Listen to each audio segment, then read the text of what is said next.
Ay, ay, ay, ay, ay, ay, ay, ay, ay. Stealing in the name of taxation.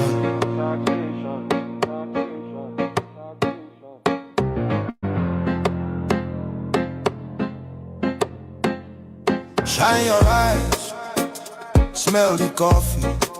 This no be reform, now robbery with grammar.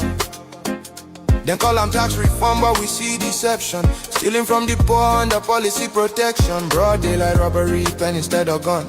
Sign paper, drain pocket, tell us of a small endure. People they struggle just to stay alive. Food don't cost, fuel don't climb. Yeah, then still they tax the hungry man. No accountability, no evidence of plan. Tell us where the money where you not don't collect. Roads they cry, hospitals they beg. Schools they decay, use they roam. But tax money vanish, nobody knows the home. When hunger they shout, them add more load. When people they bleed, them still collect toll. Now suffering economy tax to death. And them call them leadership, God I beg. Stealing in the name of taxation. Legal looting of the Nigerian nation. Stealing in the name of taxation. Robbery with suit and documentation. Stealing in the name of taxation. No accounts, no explanation. Stealing in the name of taxation. Wake up Nigeria before them finish us. Why France? Tell us why France. Why attacks guitar they cross border by chance? Other African nations they cut them off, but Nigeria they rush go sign deals non-stop. Now whose interest no be our own? Smell them well, this thing get bone. Foreign hands on our revenue stream. A saffroning system dressed as regime. We get experts, brilliant minds. Economists, tech cheese, world class refined. We no need outsider to count our sweat. We no need Oyinbo to manage our debt. Weeks for France to plan Nigeria fate. Instead of home retreat, now Paris they wait. Every medical trip, now Paris again. After billions pour for clinic maintenance. Alphabet I don't show us the pattern before. Public money move private door. Now Paris fit on Alphabet too. Collect our taxes for private few. Another pipeline, another scheme. Another legal looking money machine. Public funds enter private pockets. Foreign address, same old rockets. We still remember the bullion van. We can see your secret plan to steal from our national treasury and leave the people in penury. Something they hidden, something no clean. This closeness they worry, this style they mean. Nigeria no be pawn, no be sale. Our future no go enter foreign scale. We no go forget the bullion van. We know the secret plan. It is a gang of looters. They are not real leaders. Nigeria for sale. No. Our future for deal. No. Our economy for surrender. Never. Stealing in the name of taxation. Never. Stealing in the name of taxation. Legal looting of the Nigerian nation. Stealing in the name of taxation. Shine your eyes, Nigeria now. We no trust in Ubu's alliance with France. We no want another neo-colonial master. Nigeria is not for sale to Macron of France. Nigerians, let's stand together. Speak out now, before it is too late.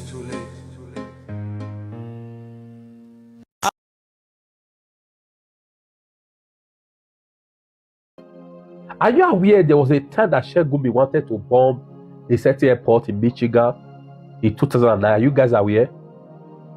A couple of days ago, Shegumi cried out that America have marked him. He said the eyes of America is on him, and he got a call that the US are after him. Something like that. I'm sure some of you saw the news. I didn't report it. Now, I want to expose Shegumi to you guys in detail. Please get your pen, sit down patiently and listen to what I want to unravel about Shegumi. What most of you know about Shegumi is only his intervention with terror guys in Nigeria, and I think I'll do my best to still use some, try to do most of some of this talk I'm going to do here with PG. Because video when be say you need to do a terror ride like this, it always give me issue on YouTube. Okay, now So Sheikh Gumi, right? He was arrested in 2010 in Saudi Arabia. He was in prison for 6 months. Are you aware of that? They were to conclude the judgment for him to be sent to life imprisonment until Kulo Jonathan intervened. I'm sure most of you are not aware of this. The only thing you are aware of is when he was rejected from entering Saudi Arabia for pilgrimage last year, for their Hajj rather, last year. Now let me expose Sheikh Gumi in detail. Are you aware there was a time that Sheikh Gumi wanted to bomb a certain airport in Michigan in 2009? Are you guys aware? Okay. Before I proceed, in case today is your first time coming across my video, I want to say a big thank you to you for stopping by. This is Holy Ghost on platform, a platform that tells you undiluted truth. Now, I'm sure some of us to remember what happened in US, September 9/11. September 9/11, I remember vividly. I was quite young. So, some guys, played a jackass, hijacked some plane, okay, and their intention was to bring down White House. They brought down World Trade Center at one other place, okay. Now, that he wanted to repeat itself again. So for those of you who are not aware of the story, they couldn't bring down the White House, okay, because of the pilot was a patriot. They say, make me buy anyway I want to, you understand, but not that White House. But they succeeded in using about 2-3 planes to cross the World Trade Center, if you remember the incident, okay. So now, some similar thing wanted to repeat in 2009. If you remember this guy now on the screen, Umar Farouk. Umar Farouk today is 39 years old, but there he was quite younger in 2009. This guy is a Nigerian who was groomed in Yemen. They groomed her to become what they call suicide bomber. Now you understand that so good. So now this guy came to Nigeria after he was groomed, went back to Yemen, and then the guy for carry the bomb. Okay, he put on inside with him wear. Now this guy was arrested in Amsterdam. But they were on their way to Michigan. The intention was to make detonator, okay, at the airport. When he get there, he was arrested. Now, after why he was arrested, the course of interrogation, he was linked to Sheikh Gumi. This guy was linked to Sheikh Gumi. So that led to Sheikh Gumi arrest because they saw images between him and Sheikh Gumi, where they used to do the plans and the rest. Okay. So Sheikh Gumi was arrested in 2010 in Saudi Arabia. So when he was arrested, he was to be sent to jail. But surprisingly, Jonathan Goodluck requested that he should be brought. And they brought him. Guess what? Rather than for the case to continue in Nigeria for him to be thrown into prison, Sheikh Gumi was let go. Okay, they let him go. That was one of the things that Obama capitalized on to remove Jonathan. And today, the person in power, the person of Donald Trump, we know this guy he hates what they call terrorism. Now you understand, he hates it. America has already marked Nigeria. They don't mark Nigeria as enemy nation. Because of that, in case we are not aware, they mark Nigeria as a nation that grew when they grew terror. That's why you see Israel is evolving now.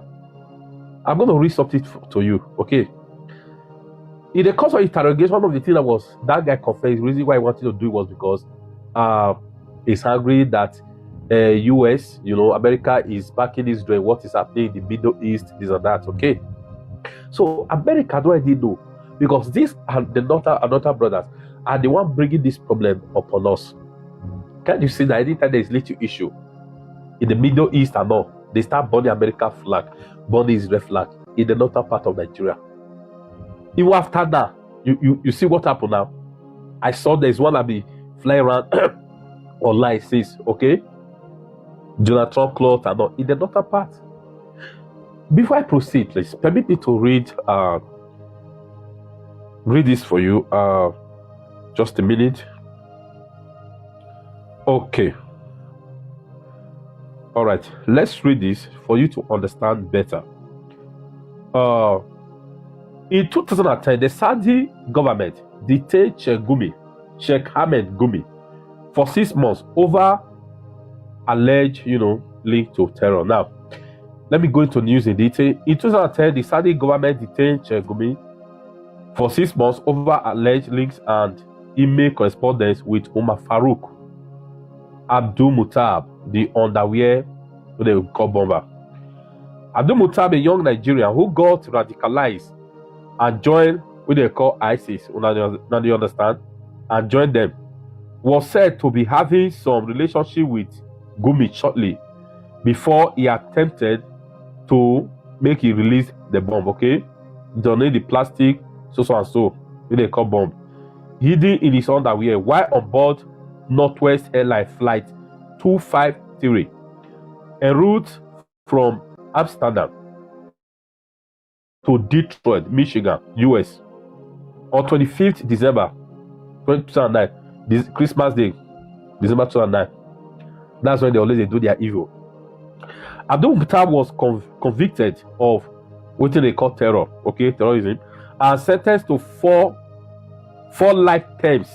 He was sentenced to 4 life terms plus 50 years without payroll on February 16, 2012. After acknowledging in a courtroom statement that he had traveled to Yemen and was greatly inspired to avenge what he described as U.S. tyranny and oppression of Muslims in the Middle East. He took the Goodluck Jonathan government intervention for the Saudi to release and deport Gumi back to Nigeria. In May 2005, the Saudi authority prevented Gumi from taking part in the Hajj pilgrimage and subsequently deported him to Nigeria. That was Gumi's first visit to the country since his deportation in 2010. All right. When you see Gumi romancing with all these people in Nigeria, do not be surprised, because he has a history of having good relationship with international, what they call terror. Are you guys understanding it? The question, there's something we need to understand. There's a secret in Nigeria. Now, Jonathan Goodluck intervened that Gumi should be brought back to Nigeria. The question is, why did Jonathan Goodluck continue the case? And why was Gumi not remanded? Because Jonathan Goodluck was a chicken. This was the problem I had with Jonathan Goodluck even before he was kicked out. I'm going to prove to you, Jonathan Goodluck is also one of the problems of Nigeria. How can a president come out and tell you and I, Boko boys, Boko people, they are in my cabinet, and you can't do anything? Why are you telling us? You expect me, Holy Ghost, to come and do something about Boko boy when you are the president? You are the commander of armed, or commander-in-chief of armed forces of Nigeria? He expects you watching this video to come and do something if the city president could not do anything? So there's a problem. There's a problem. He knew that he could not do anything. You knew the way your government, you could not do anything. Instead of it to have done some, you knew that Buhari had brought these people in towns, in hundreds, thousands, and everything. You already have the intent. Instead of you to say, make you fight like a coward, you shaking out. Jonathan Goodluck is one of our problems. He's one of our problems. He's shaking out. Why was, if not for anything, you left him to please the Lord and they remove you? Why was Gumi not sent to jail? Why was Gumi not in prison? So, based on these things I've told you now, these are some America don't for, like I told you, America have a department. You understand?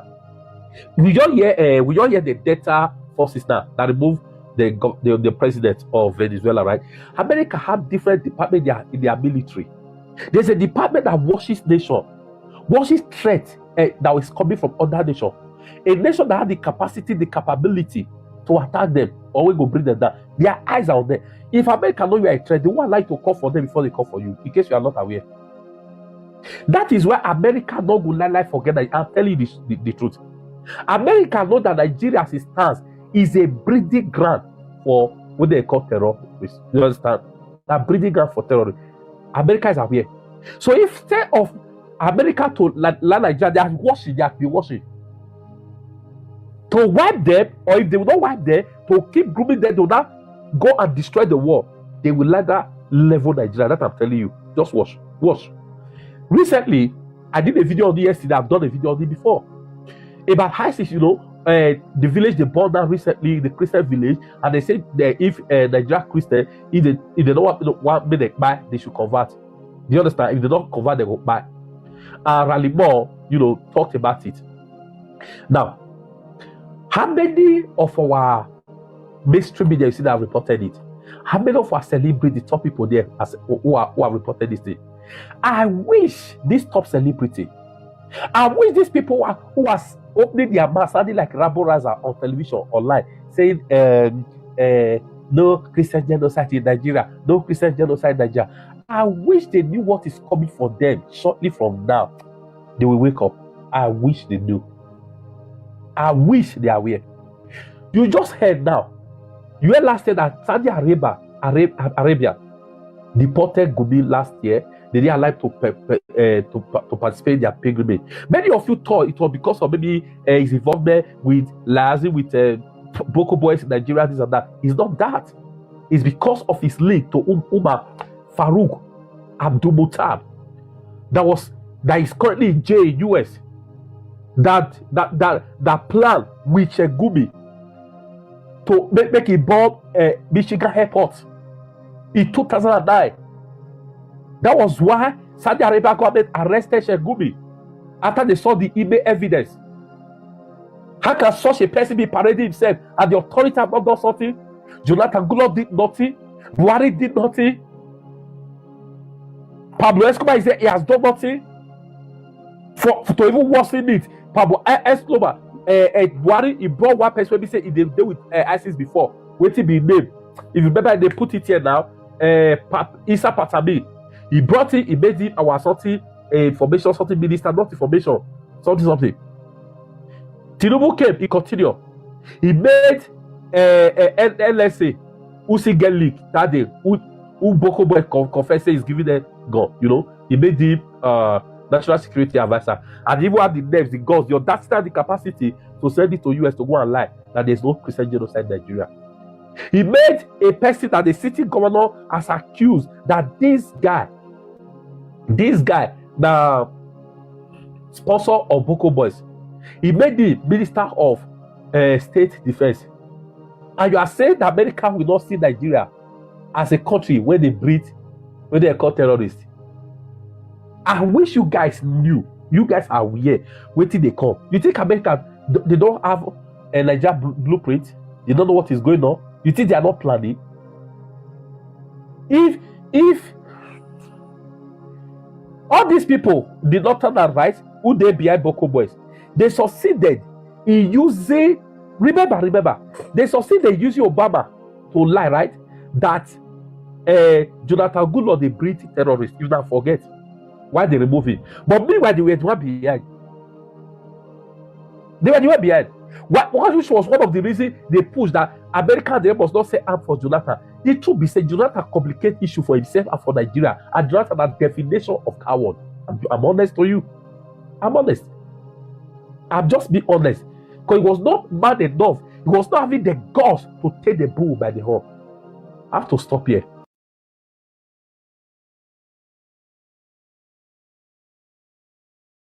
Are you aware that this thing has gone viral all over the world? A sitting president of Nigeria, telling the whole world not to reveal his criminal records. What does that tell you? Mr. Okoro, can you do business with such a president when he comes to you and say, come and invest in my country? Can you? You can see the person demarketing Nigeria. You can see the person refusing investors to come into Nigeria, Mr. Okoro. Do you even know what is going on here? This man is paid money.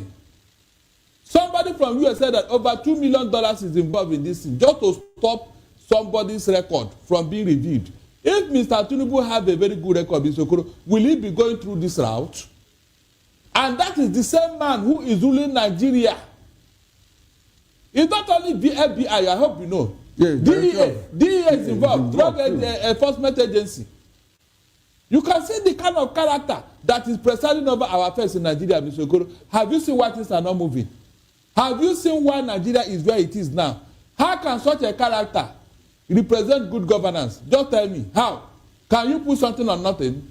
No, can you put something on nothing and expect it to stand? Eh? The whole world should come to the aid of Nigeria. We are in a very big trouble in the hands of Tinubu. He has dealt with us in a manner unprecedented in the history of this country.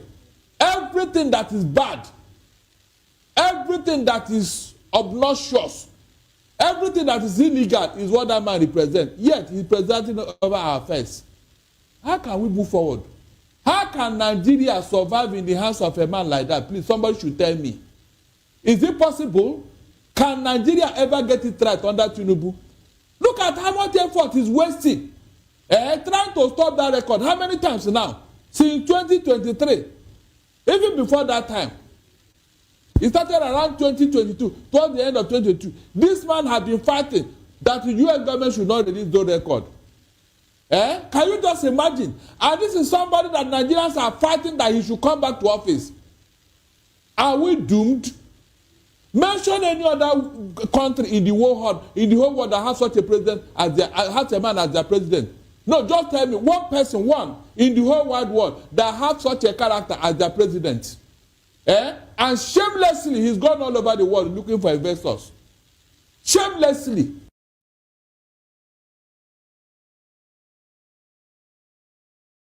I just want all of you to watch and see what is going to happen to the zoo. What they call banditry and insurgency is only the beginning. Just an appetizer. The real dish is coming. The main course is coming. At the end of this process, all of you will worship God the way that nobody ever did in the world before. Biafra is coming not through the efforts of any mortal, but through the grace of God and God only and not man. God will not share his glory with any mortal. By the time that Biafra gets here to us, we'll all be very thankful that out of the billions upon billions of the people that occupy this very earth, Chukwokika chose Biafra to showcase his mighty works. You must remember this always. The fight we are engaged in is not of a carnal nature. It is very, very spiritual.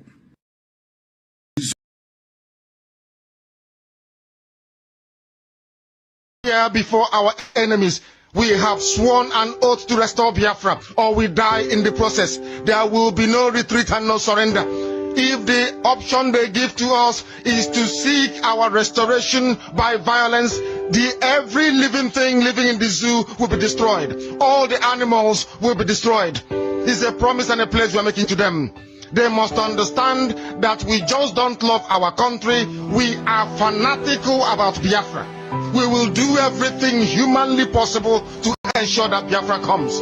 It is either the flag of Biafra is raised up or I am lowered into the grave. One of the two must happen. It is better for this heaven and this earth not to exist than for Biafra not to come to pass. We dedicate it into the hands of Chukwuabiama, the creator of the heavens and the earth, because only him decreed that we should exist as a race, and only him has the say to decide and to determine if we are to survive or not.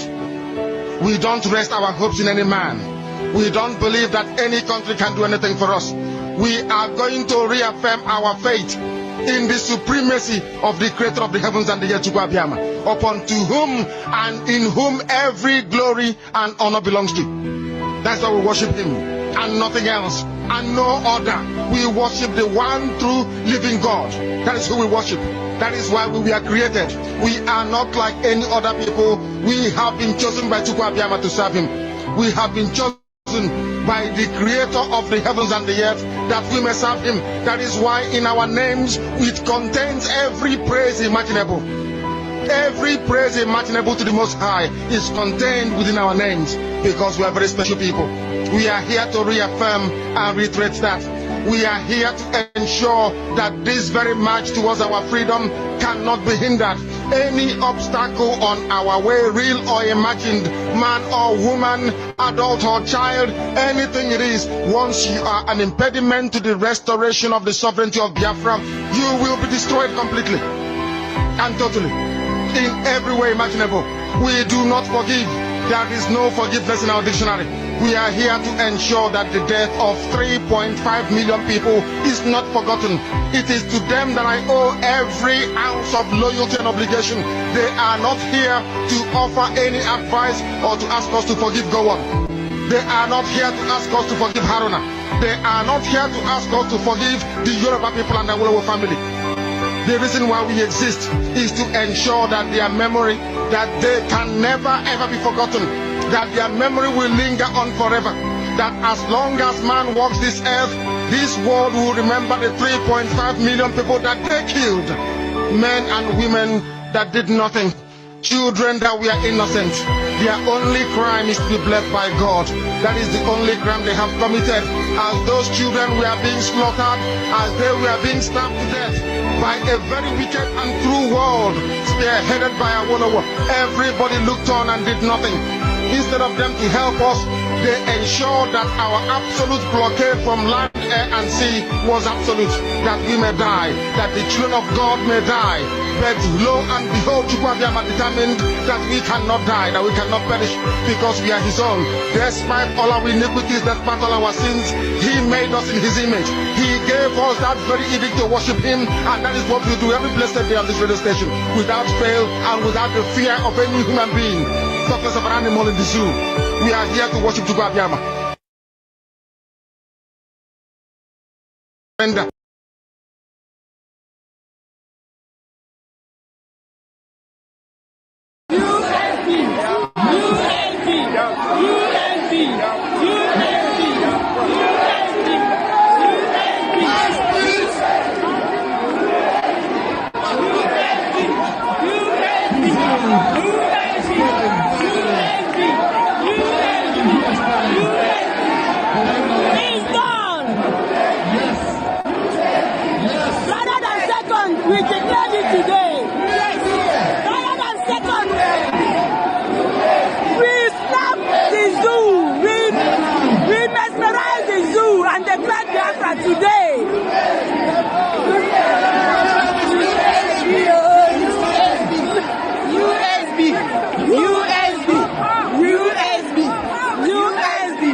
Yes. Greetings, lovers of freedom all over the world.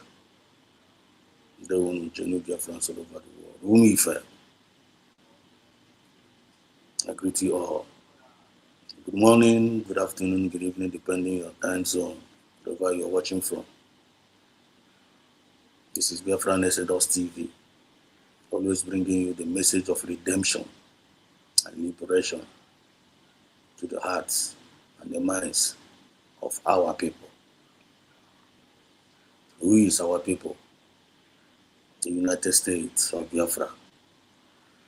God bless United States of Biafra. God bless the true leaders of the United States of Biafra. God bless the citizens of the United States of Biafra. God bless the forces of the United States of Biafra. God bless all the genuine citizens of the United States of Biafra. All the medias of the United States of Biafra. May God bless each and every one of us. Ndu mmiri, ndu azụ. And I wish each and every one of us. Omaka, merai. Anything good, anything lovely, anything peaceful, anything progressive, anything happy. And I wish you another.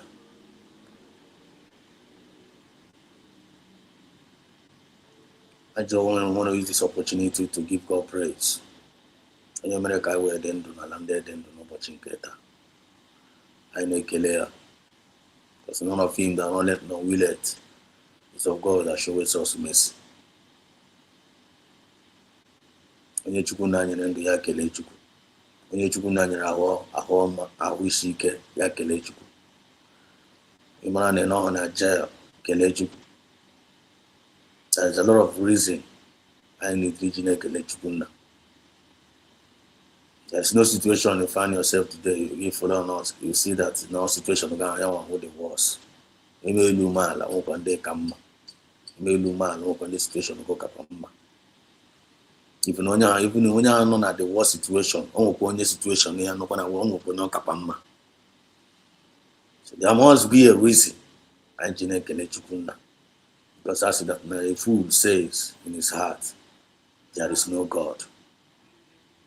God bless United States of Biafra. May God bless each and every one of us. And I'm going to ekele Chukwu na n'ogawa na mgbe niile. Because one of the primary purposes of Jewish kind, Papa Time no wow, in ekele, in praise here, to come and praise Him, come and worship Him. So I'm one of the primary purposes. Another primary purpose of Jewish after praising Him, I'm going to go to image here. The way I find of an email. Here I am for the present, I want to represent well because also that now. He says that no kera no year. We are created in his own image. Man was created in his own image. So nobody for now behave nobody for now behave in the image of God. Game man on your human being, on your alien.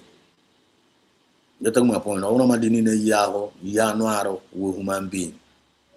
So actually, can I know He created us in His own image, and so I know I'm here with the image of God, right? We know the image of God. Here with the image of God: goodness, kindness, love, peace, greatness, progress. Here with the image of God: Ife, light, Eziopu, image of God. So anyone who therefore create the image of God, He have singled us out. Number one, us na ngana jayamma. As when you His image, ngana jayamma. His image, na they may acknowledge no one walk at the chara. The owner of the whole universe.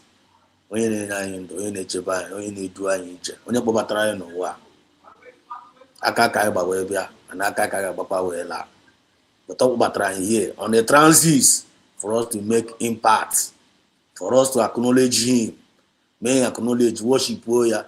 Then we make impact to people around us positively. That is the purpose. And here I saying that He's taught for us. Anyone we image young. Thought whenever anyone know. I'm gonna be a day. Not thought of good. thought o nwere n'ebe anyị nwa nọ thought of good ọ na-echere anyị echiche ọma onye ọzọ Chukwu na-echere anyị ọbụla echiche ọma anyị nwa human beings aka anyị na-echere onwe anyị echiche ọjọọ. But based on we have been given a message to preach to our people. Onye nwee ntị ya ọ nụrụ, onye na-enwekwa ntị onye nwa agaghị anụ, because onye ọbụla nwere nke o ketere. Focus on nke anyị ketere ka onye ọbụla focus on nke o ketere positively. A na-emekere onwe anyị impartation aghara na-aga n'iru. So his thought for us will get it. Us not thought of good, thought of peace, thought of future, and to bring us to an expected end. Represent. That is what the United States of Biafra represents. That is what we actually represent. Mami otago.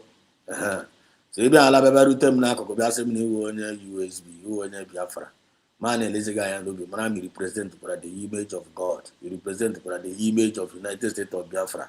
Eba kanga bia oranya akunye na. Go yourself mo na gwakwa ge na mo na represent the United States of Biafra. Gị were kwa anya kwunyekwa mụ na ahụ. Mara my thought move for the movement. Ọkwa thought of good. Anyị ba ka ga-ejikwa anya gị kwunyekwa mụ na ahụ. Mụ were kwa anya mụ kwunyekwa gị mụ na ahụ. As the citizens of United States of Biafra. Ị were anya gị kwunye mụ na ahụ, me were anya m kwunye gị na ahụ. Ka m na kwunyere gị anya na ahụ, ka mara ma ị nwekwa thought of good. Mara ma ị nwekwa thought of peace. Mara kwa ị nwere thought of future. Mara ma ị nwekwa thought to bring everybody to an expected end, which is the image of Obinigwe, which is also the image of the United States of Biafra. Because I am like a United States of Biafra truly stands for. One one has a come out there, one papa more. Or one of us say, oh, I am not here now. Oh, no, what I guess after one day because you were right to correct the conversation. Babla said, I said, no, go tag is after. When you call Motis after. So I'm speaking as a concerned citizen of the United States of Biafra, sharing revelations, the way I say things, or the way I believe things. And don't what they got the bossa, or they got the Igoro. Two cannot work together except they agree. So we, the United States of Biafran citizens, we stand for peace. We stand for equity and justice. We stand for fairness and we stand for progress. That is who we actually are. So long live Mazi Nnamdi Kanu, our supreme leader. Excuse me.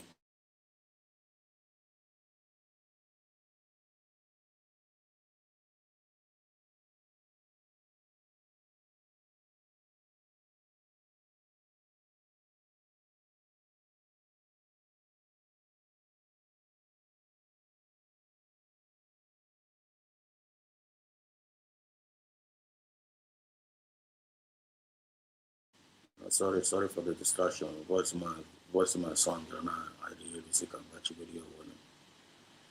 It's all right. So we, the United States of Biafra government, we are the ambassadors of peace. We are the ambassadors of fairness, equity, and justice. We are the ambassadors of progress. We are the light. We are the children of the light from the rising sun. Anyone with the children of light from the rising sun. Again, I know Biafra is a rising sun, right? Biafra is from the rising sun. So we are the children of the light from the rising sun. When I'm like this, I cannot cover to introduce. Everywhere we go, everywhere you see yourself, that's why I can introduce. Jamo Kwando Chagi will introduce like that. Only one hashtag USB to the world. Hashtag USB to the world. You know, from Nakora, go for hashtag come Nakora again. Or hashtag come Nakora here. Hashtag of USB. Away in the Kuyano. Oh, by Apramagua. Probably Ghana singing game moment introduce. Now we, you are the picture for this, now you are the children of life from the rising sun. And I do a very rising sun. You had the message. You cannot even tell the world who you are. You know, Zuare. You on your jaw. Because if I am fighting, or we for jaw, this thing that we are fighting for, or is it for? The terrorists na-ezogharị gị nwa na fight for your freedom na-ezogharịkwa. I don't get it. Ọ dịzị ka si ka freedom onye na fight or a crime. Is it a crime that you are fighting for your freedom? Because some ndị na-arụ ala na-ezo all these terrorists are ndị terrorists na-ezogharị because ha nọ in darkness. So na ndị terrorists na nọ in darkness gị nwa akwụkwọ children of light ga nọkwa in darkness with them na-eme operate from darkness. Onye nwaanyị ahụ ajụjụ anyị na-ajụgasịsị onwe anyị because there must be a difference between us. There is a difference between light and darkness. Darkness doesn't have anything in common with the light. Ndị ogbu ara ọbara na-ezo na-ekwu okwu nwa na-ezokwa ezo na-ekwukwa. So we must come out to the light. We must come out to the light. What we are fighting for is what is just. Ebugodi ebe na fighting for what is just. Nwa na nwụrụ ọnwụ ọma. Mami otogoda aka ntị. Egbu oge ebe na-egbu oge na-egbu mmadụ ebe na fighting for what is just, for what is right. Nwanne enweghị na anwụ anwụ n'ụwa. So that the fear of that fear of death, nwanne I will go the fear of death and go say one side. Because anyone in the only nekele card endo, na this movement you only can have onye nọ ndụ. You are making a very very big mistake. Futo mogas onye nwụrụ anwụ. Onye nwụrụ anwụ because anya nọ ndụ. There is no life without freedom. There's no life without freedom. Ndụ anyị na-protect na anyị na-achọ protect na ịchọ ga-emechakwa onye ga-emechakwa nwụọ. So baba no matter how you onye ga-anwụ. If you speak the truth, ị ga-efe aka. Gị tụọ asị, ị ga-efe aka. Gị gba nkịtị, ị ga-efe aka. Gị ikwu okwu, ị ga-efekwa aka. Gị na-ezogharị. Ọ ma ga-achọkwa gị bịakwa ebe anyị na-ezo bịakwa bịa gbukwa gị ebe anyị. So it doesn't make sense, man. Doesn't make sense. We are being created on his own image. I want the main truth. I create in the image of God. Now I create the image I'm going to thought of good. We are main focus, thought of good. Can you regarding your family? Can you regarding your community? Can you find regarding our nation, United States of Biafra? Can you find I want the thought of good. As the his thought is thought of good. So I know our own thoughts. What the same thought of good? What the same thought of good? Chukwu na nwere n'ebe anyị nwa nọ. Chineke na bịa nwechara anyị thought of good. Then anyị nwa who's human being na-enwezi thought of evil.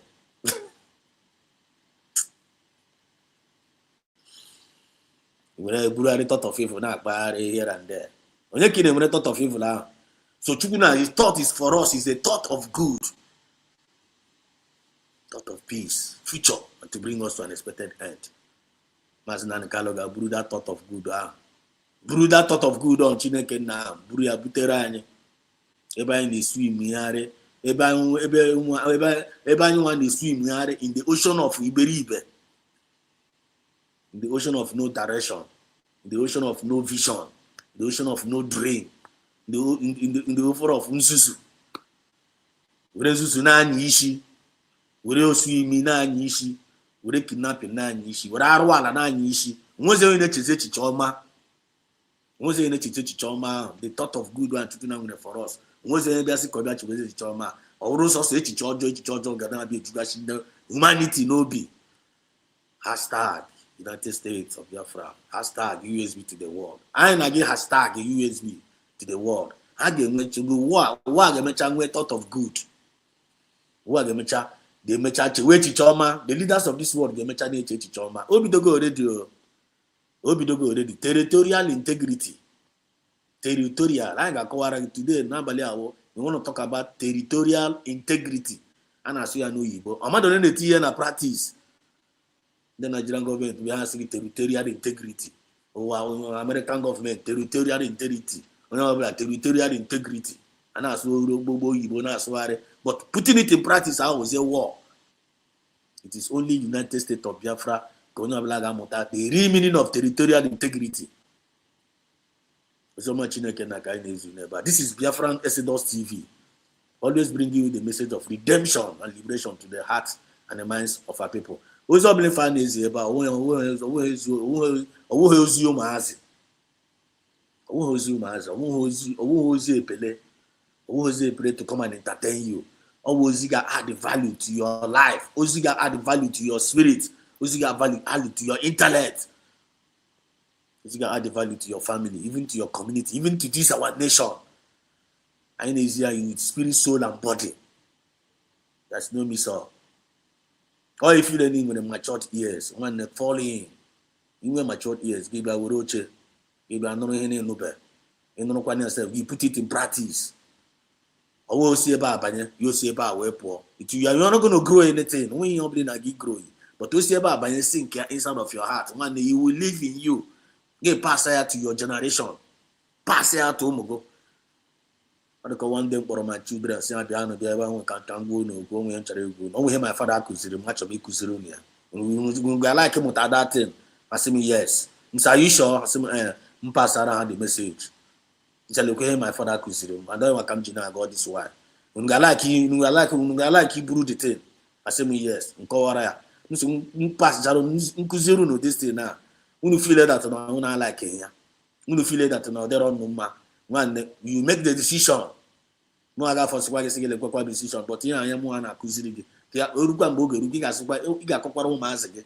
Urukwa iga kokwara umazege. No me papa ge kuzikwara ge this thing. Papa mga putakwa ge no no. Iga say when your father look at you we mara papa ge. And the papa ge kokwara ge no papa ya kuzikwara ya. Always former or way for job. We make you kuzuru for job. So see, I'm going to kuzuru again. Informer or informer. Then the bands no informer can name me. I don't know when call John man from them and like Unamutakonan.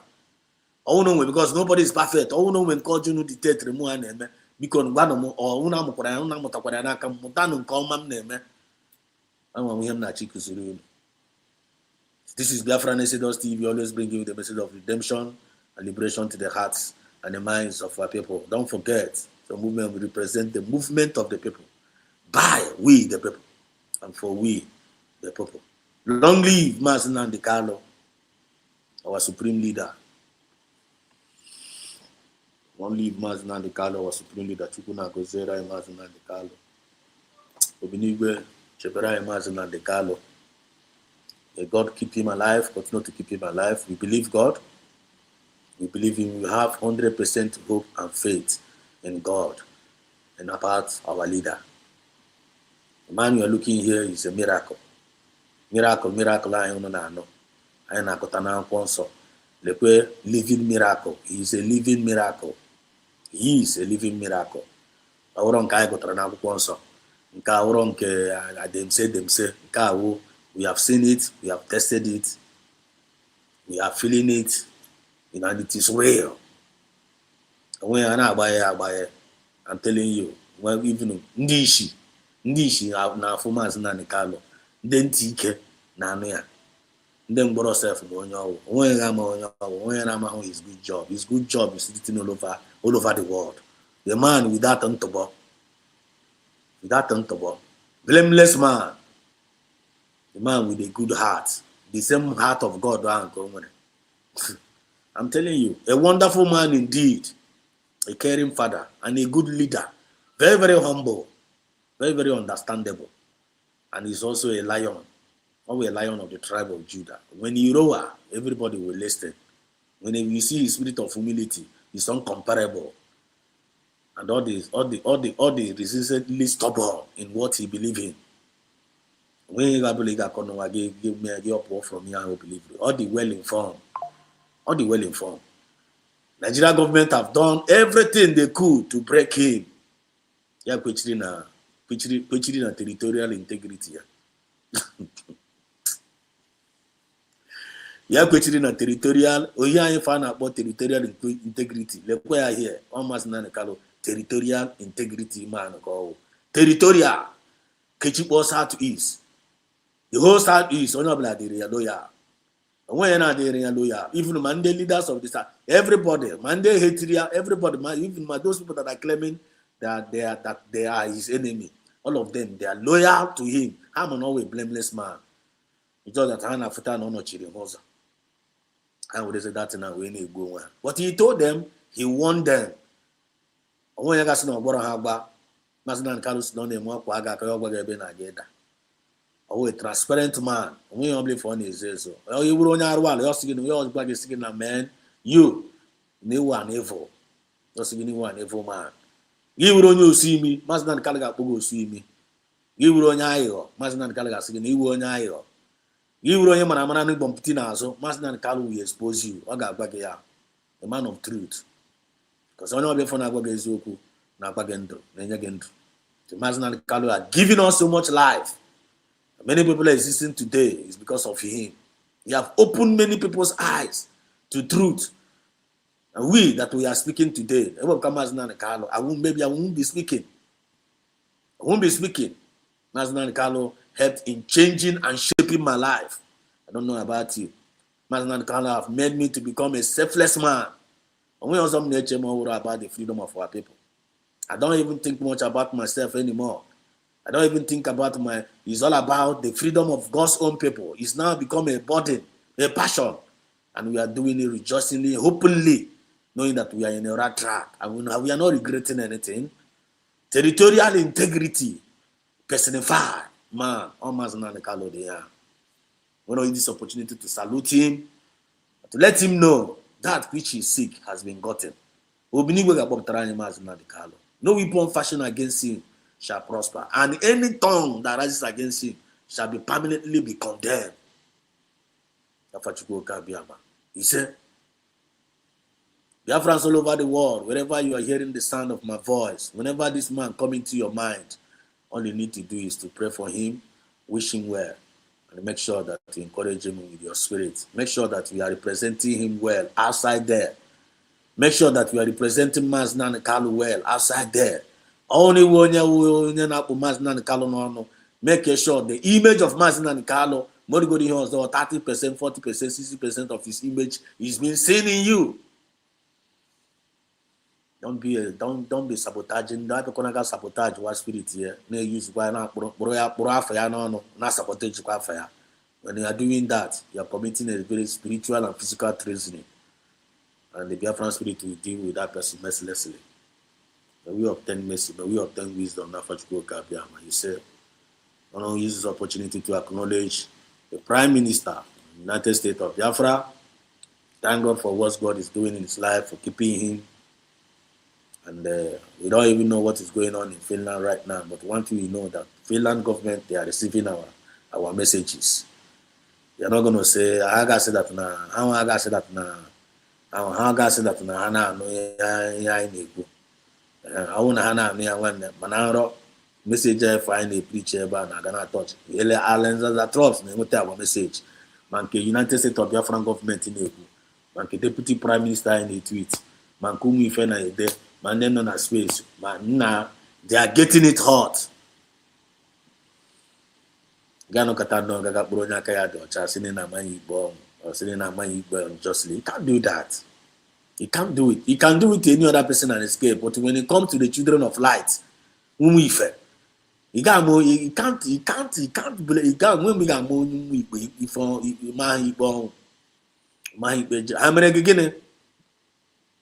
when he tried to do that, Obinigbe will step in. Okay, step in.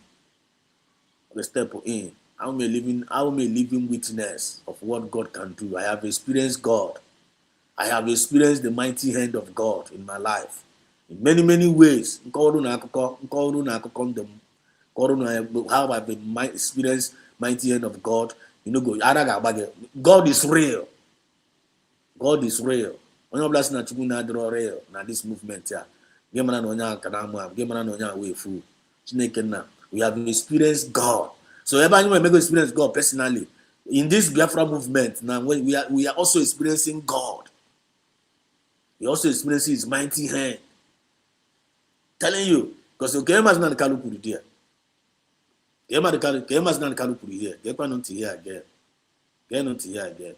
I'm coming to the comment section, please. To watch and see what is going to happen to the zoo. I just want you people to watch and see. I just want you people to watch and see what will happen to the zoo.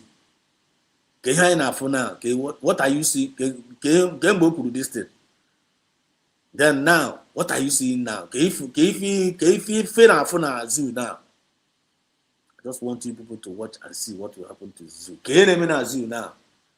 The zoo are an on the zoo, are they going down? And abago can abatu. And abago since I did the Mazna and Carlo. Since I got no Mazna and Carlo with their problem.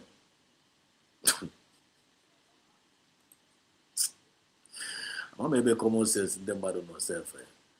As the Mazna and Carlo with their problem. Mazna and Carlo is their problem. Asina PM Sabinepa is their problem. Then Asina United States of Biafra government is their problem. Yana Jusukita now Ndezu now Anabago can abatu. After Hasna Mazna and Carlo with their problem. After Hasna PM Sabinepa with their problem. After Hasna United States of Biafra with their Anabago can abatu. Then they succeeded in kidnapping Mazna and Carlo. After kidnapping Mazna and Carlo, which they claim that he is their problem. No, he did the halea. Is their problem finished? Is the insecurity stop? Is the corruption stop? Is the genocide stop? Mazna Carlo is their problem. And PM Samanekba is your problem. Crucify him. Problem, how do you go solve? Then where is their common sense?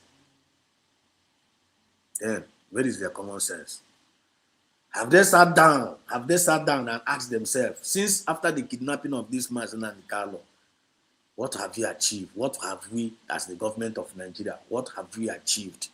Have we achieved success? Have you achieved growth? Have you achieved development?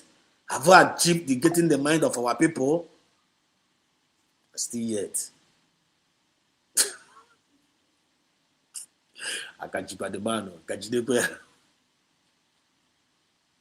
They are going down.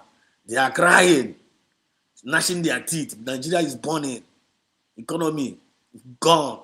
Nothing to write home about Nigeria. Mazna and Carlo saying, watch and see. The government of Nigeria, the terrorists, Fulani Caliphate, watch and see what will happen to them. Onye ọbụla sị na Chukwu na-adụrụ ire. Onye ọbụla sị na Mazna and Carlo wụrụ onye amụma. Onye ọbụla sị na Mazna and Carlo is not a redeemer. It's not sent by God. He came unto his own, but some of his own, they knew him not. But they have said that as many, ndị niile kwetere na Mazna and Carlo, ndị niile kwetere na he was sent by God. Not Chukwu na Jerusalem for now. So to them, they are giving them the power. One numu ife, one na ibu ike. Only believe in Mazna and Carlo, believe in Chukwu na Jerusalem. One ibu ike. The same power Mazna and Carlo is being given unto you. All you need to do is to exercise it. Operate in that realm. Or let's me draw real. Or let's me draw real in this movement. Or let's me wonye maramara nihu bompite na aso. Or let's me who fake. Or let's me with a personal interest. Or let's me with something else in our church. Mazna and Carlo, as many that believes in him, to them he give them the power. So when you believe in Mazna and Carlo, when you believe that United States of Biafra government is a divine mandate, when the power has been given unto you to operate in this Biafra movement, and there is no spirit that's going to weigh you down. Are you getting the point now? Are you getting the point? If you're getting the point, let me know you are getting the point.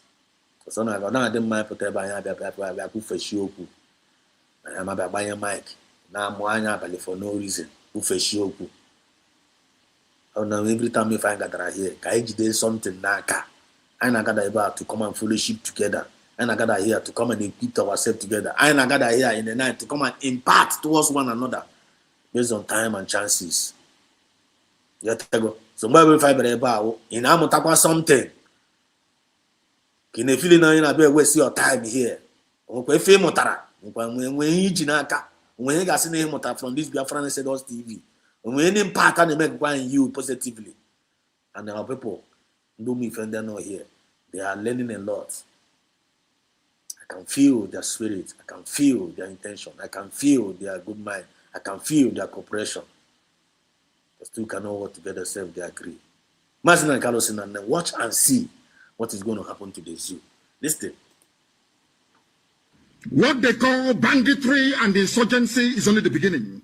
Just an appetite. Na ya fana na banditry. Na fana na banditry. Na banditry. The criminal. Now the beginning. Na the main cocoa have funded Nigeria Canada. Na imakona wona wo Mutulumbu eh. I don't know. If I'm Tinubu, if I were a Nigerian government, seeing all these signs, hearing what this man said that have happened, that are still happening, I will not continue to be holding Mazin and Kalo there. I swear to God Almighty. I will not continue to hold Mazin and Kalo there. Because Oshishi is only a tree that knew that Nana Ibuya, the tree and were. Because Nigeria was Oshishi Kwakona and Agibutu. Ya no Chakwana and Agibutu. Ya Kakuro there. Nigeria Oshishi. Technically, Nigerian zoo government is a tree. One the Nigerian zoo government, that is one that Oshishi Kwaku. Nigerian government no choice. I just care how the Oshishi. I got no there. They're able to her there. I cannot see the reason why they are still holding Mazin and the Kano. If I were Tulumbu, I have made a video specifically to Tulumbu few months ago. Say Tulumbu, if you are wise, release Mazin and the Kano. Don't listen to Fulani Caliphate. As long as they are giving you that power, no matter what agreement you sign with them, you have an opportunity to make things right. You have an opportunity to make things right. Two things Tulumbu can do to Nigeria itself. One, you're forever. Number one, release Mazin and Kano and acknowledge United States of Biafra government, whether they caliphate like it or not. Just do it, because you have already conquered Lagos. You are the owner of Lagos. Tulumbu, you are the owner of Lagos. Lagos alone is okay for you. I see your kingdom. Don't listen to Fulani Caliphate. Just acknowledge. Release Mazin and Kano, acknowledge the United States of Biafra government. Release anyone come mad. He will all connect Nigeria down. He will at least all go on Narioko and not electricity. He will end the one Nigeria. I'm not going to know Tulumbu and a hawko. Yeah, now, bacha. Nigeria self, they will worship you, they will even holler you forever. But where is their common sense? This people chori dari la more. Look at Edwin Clark. Okay, Edwin Clark with old age here. Edwin Clark with dari la more. We may try to confess here. Oh my God. Now I can an introduction. I can under long leave, Mazin and Kano, long leave PM Sam Lema, long leave USB government. Then later we'll come to the comment section and greet our brothers and sisters in a very, very special way. But that's what we pay attention. What Mazin and Kano told us about what you're going to watch and see. And we are watching and we are seeing it.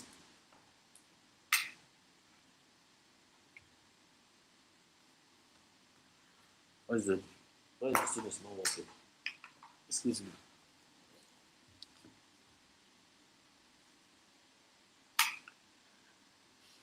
Okay.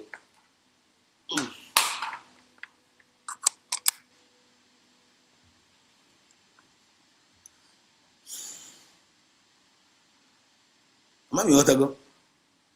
And the Mazin and Kano said we should watch and see what is going to happen to them. What is going to happen to their territorial integrity, huh? Nigeria government in the claim with territorial integrity. Sovereign nation. Sovereign nation name value. Wicked government that doesn't care for the life of their people, that doesn't have conscience. USB is the opposite of Nigerian government. But as the opposite of man is woman, man, opposite of light, darkness. USB is the opposite of Nigerian government. Nigerian government will represent again 100% darkness, evil, wickedness, witchcraft, anything of like that is anything ọbụla efu ekwensu represent na ka ya na-akpọ ya Satan represent n'ụwa. That is what Nigerian government represents. Then anything ọbụla Chukwu na represent n'eluigwe, that is what United States of Biafran government represent original. Ya na agụ no life and direct. And ihe efu United States of Biafra ị ga-eji aghịghọ wee bata na ya ifuna USB aghịghọ you get the spirit of ayo where man operate. You can't operate in the Biafran government with the spirit of ayo, and you know go they comfortable. You know go they comfortable. And one Ghana do it. When you play Fuji spirit of ayo, but I wanna they are comfortable. They restless. And I did restless. Always book of wash. And I did very restless because I did genuine in media and their mindset. And I did restless. They're uncomfortable. May you be delivered from every spirit of uncomfortability.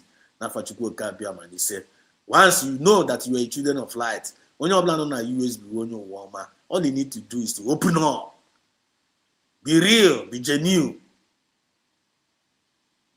Just like Manson and Nekalo, our leader. Now, Nigeria is paying the price. We are now seeing what is happening in Nigerian government. Listen. The real dish is coming. The main course is coming. At the end of this process, all of you will worship God the way that nobody ever did in the world before. Then at the end of this process, doesn't even need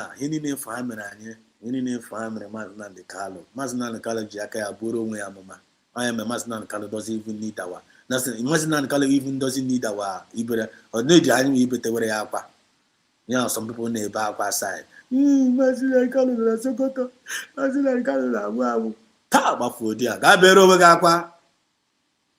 Abero mo gabi kora lang mazina ni kalapa. Doma na iba akwa. Masigalo ne bada pudari na mazina kalu. Wala no la Sokoto. Ole kinebra akwa. Crocodile tears. They don't love mazina ni kalu. Filanda na iba akwa. They don't love her. The people love mazina ni kalu. They don't age the mazina ni kalu. All good no with 1 second, 2 minutes or 1 day. One hate people up just about also. Continue to protecting the mandate of that man. That good thought, yeah. And continue. Good thought, yeah. Also. I'm tell you, we will carry up our own mother. Man, I'm tell you, we will carry our own mother. Self, what's it in one day? You might hear the man. You might hear Buria. Oh, yes, some people name. Eh? I hope we are connecting the dots. Yes, thing. Biafra is coming not through the efforts of any mortal, but through the grace of God and God only and not man.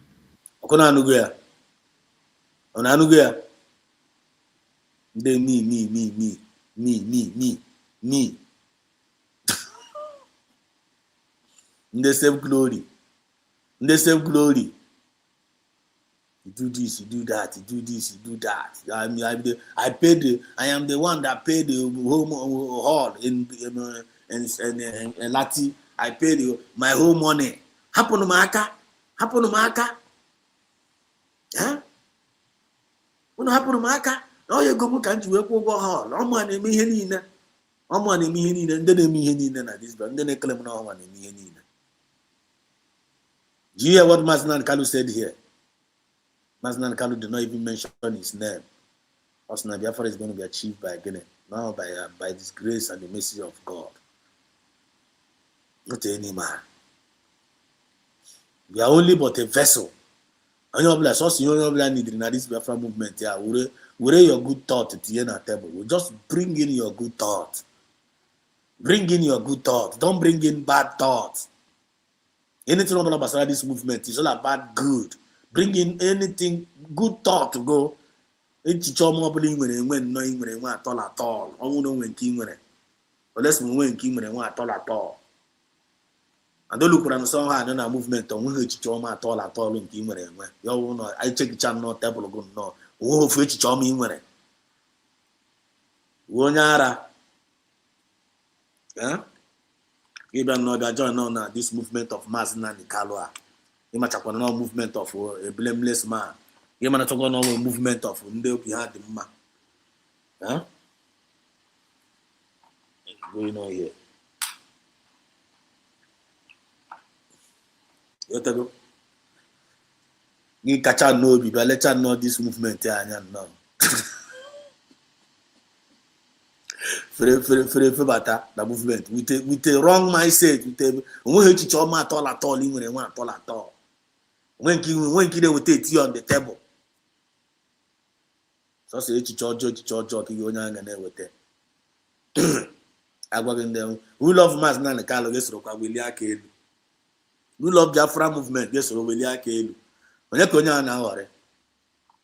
Bring in your good thought on the table. Just bring in your good thoughts. Echichoma in nature, all no when nature at all. Bring it on the table.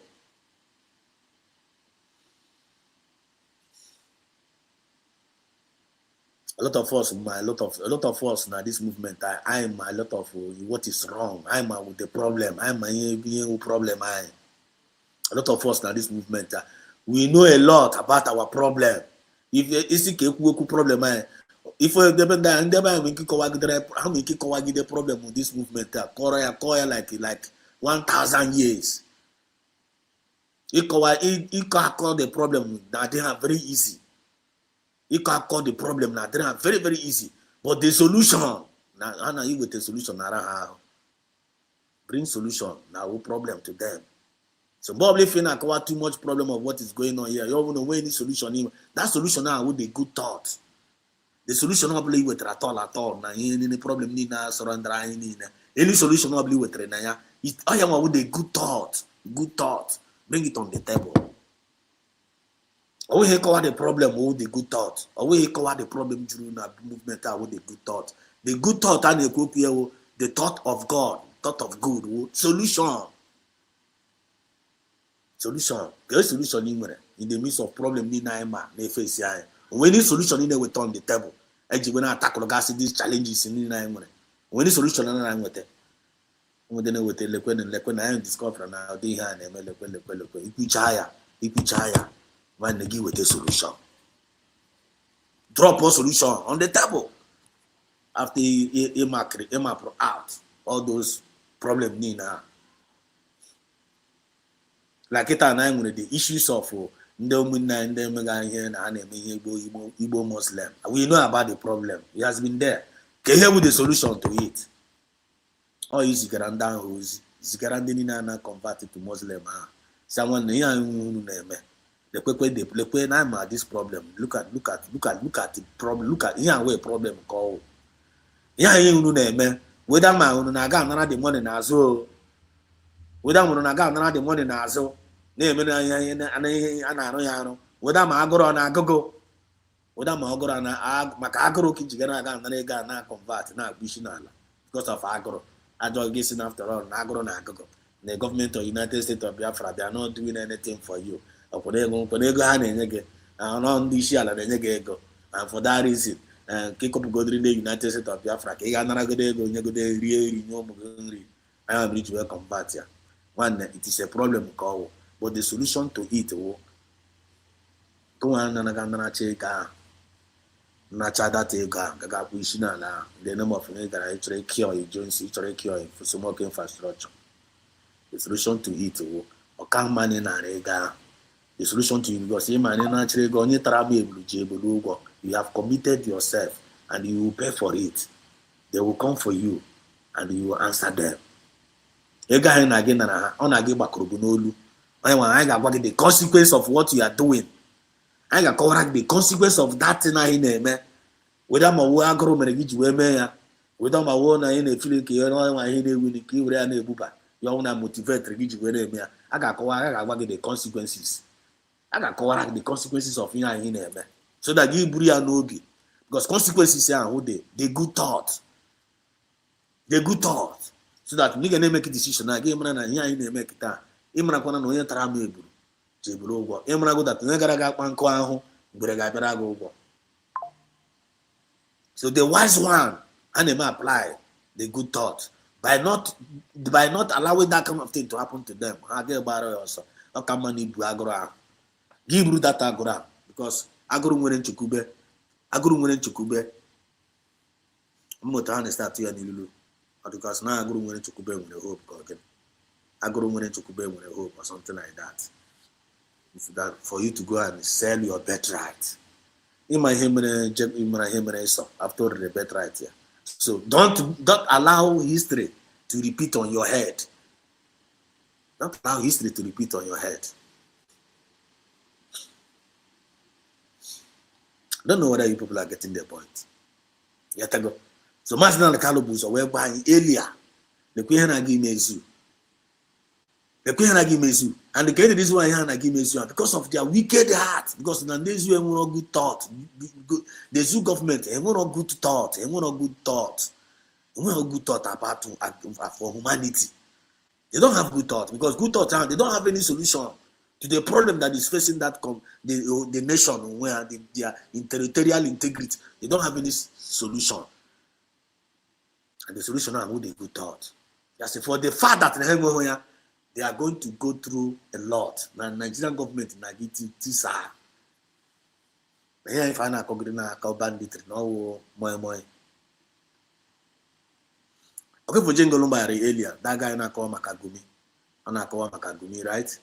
Yeah, so how I wish the guy didn't at the ending part here. You say how I wish Nande Ndana support in the one Nigeria. How I wish Ndana said there is no Muslim, there is no genocide going on in Nigeria. Nidina Kwado Gumi and all those things. How I wish Nahama what is coming for them. How I wish Nahama what is up when one Nigeria Nikuya. I would not always say us they go, I would not for they one Nigerian. Also, how I wish, how am I what is coming for them? How can you use your finances?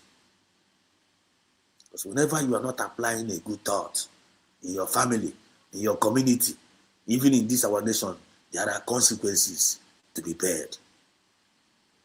There are consequences. And those consequences are coming from but also on your obligation when they apply self-discipline and moral decency to avoid those consequences.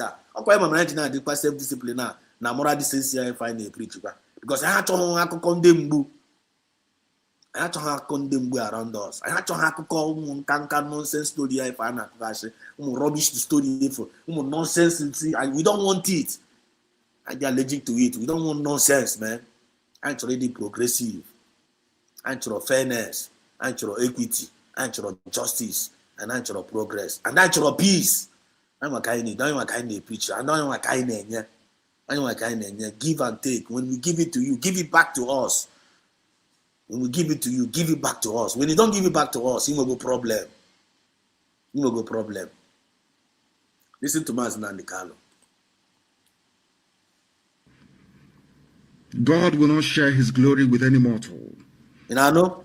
By the time that Biafra gets here to us, we'll all be very thankful that out of the billions upon billions. First of all, by the time Biafra will get to us, we'll all be very, very thankful. One, my question to you now, Biafra, Biago to you, Konobiago to you. Biafra, or Biago to us, Konobiago to us.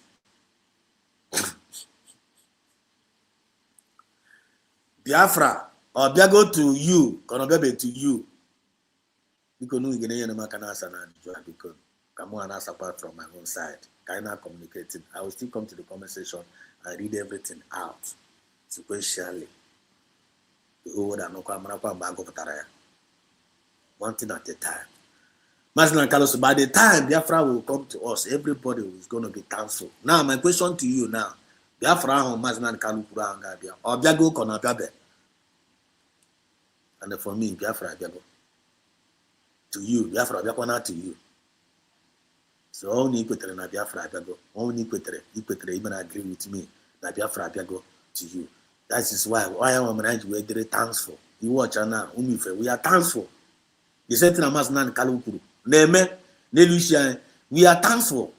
Because I confirm going to Biafra. Biafra Biago 29th of November 2024. Declared. Obiago. Official. Because on Obiago not spiritually, but Tometra physically. So I confirm on Biafra Obiago. That's why and we are very thankful. As we are going to be thankful. Then we will now walk in the light. we now walk in the light of that Biafra to now with Teranya. One year the very, very simple. Nah, mamu, yeah, the thing very, very simple to understand. Me no need more.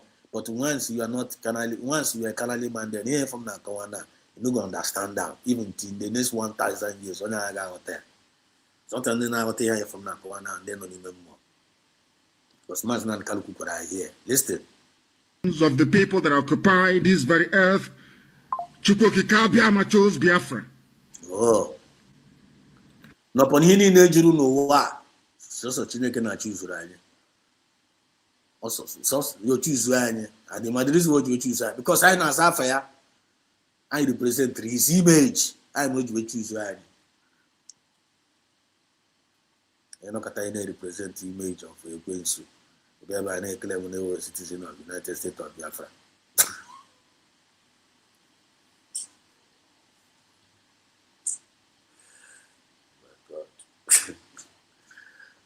Telling you, I have like a quite room you can keep as a man.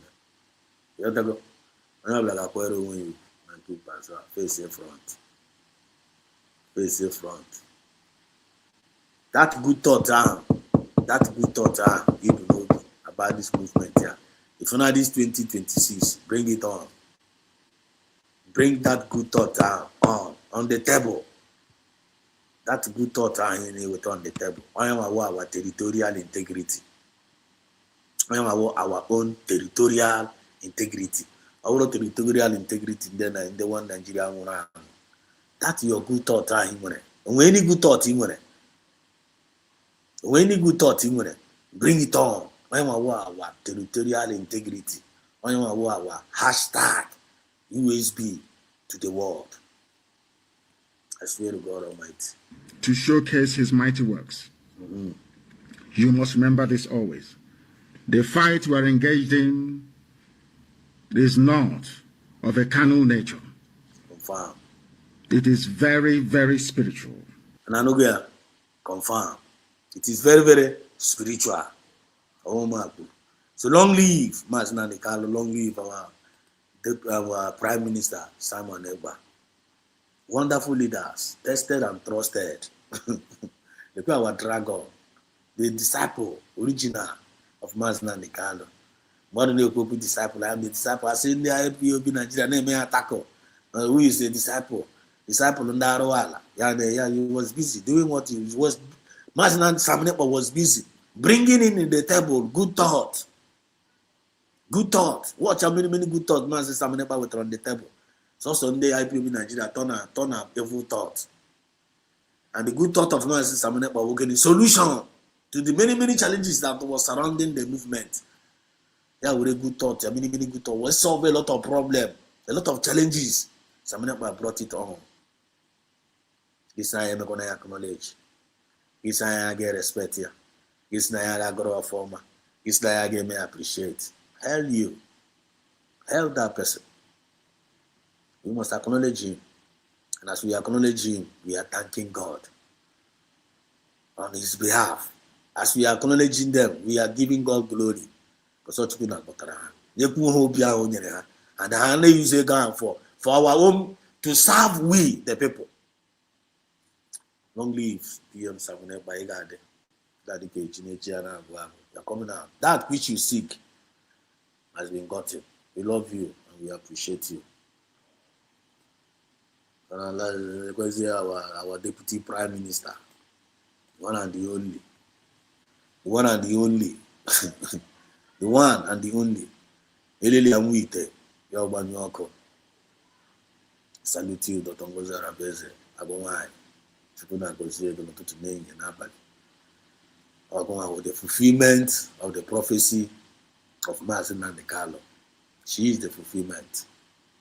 She is the fulfillment. And I will go to some of these few tweets here today. Oh, beautiful tweet. Beautiful tweet. Beautiful tweet. Go to our page. Gadia Giganosioma Chineke. Yotagoke Gadia Giganosioma. Tweet yanine the anointed tweet gonna release. Gadia game no way leader. Game no way that or toko. Is a born leader. She is a born leader. gọrọ ewere ekpere ọma gọrọ ọfọma ị na-afọ ọfọma ị na-agụrụ ya a na-ere na ndụ ya all those your positive power vibes ị na-enye ya okpere ọma ị na-ekpere ị na-afụ ya you see it manifesting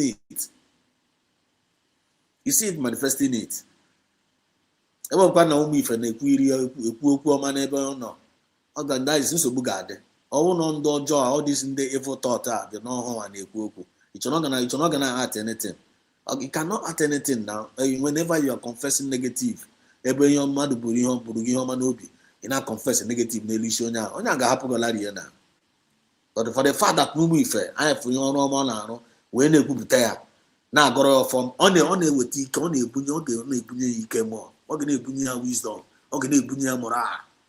So we are not fools. We know what we are doing. We know that the Spirit of God is in us. And I need the prosthetic and neighbor our wonderful leaders, you know. I am our territorial integrity. Mamo Tonos as a hotel. Territorial integrity, original. All USB, get what they know. In territorial integrity, game ran all the real. USB is going to make it real. Our territorial integrity in Nigeria. That will be got 2% territorial integrity on the Nigeria before. United States of Biafra, trusted and tested government. They are not going to disappoint you. If not United States of Biafra, they can never disappoint.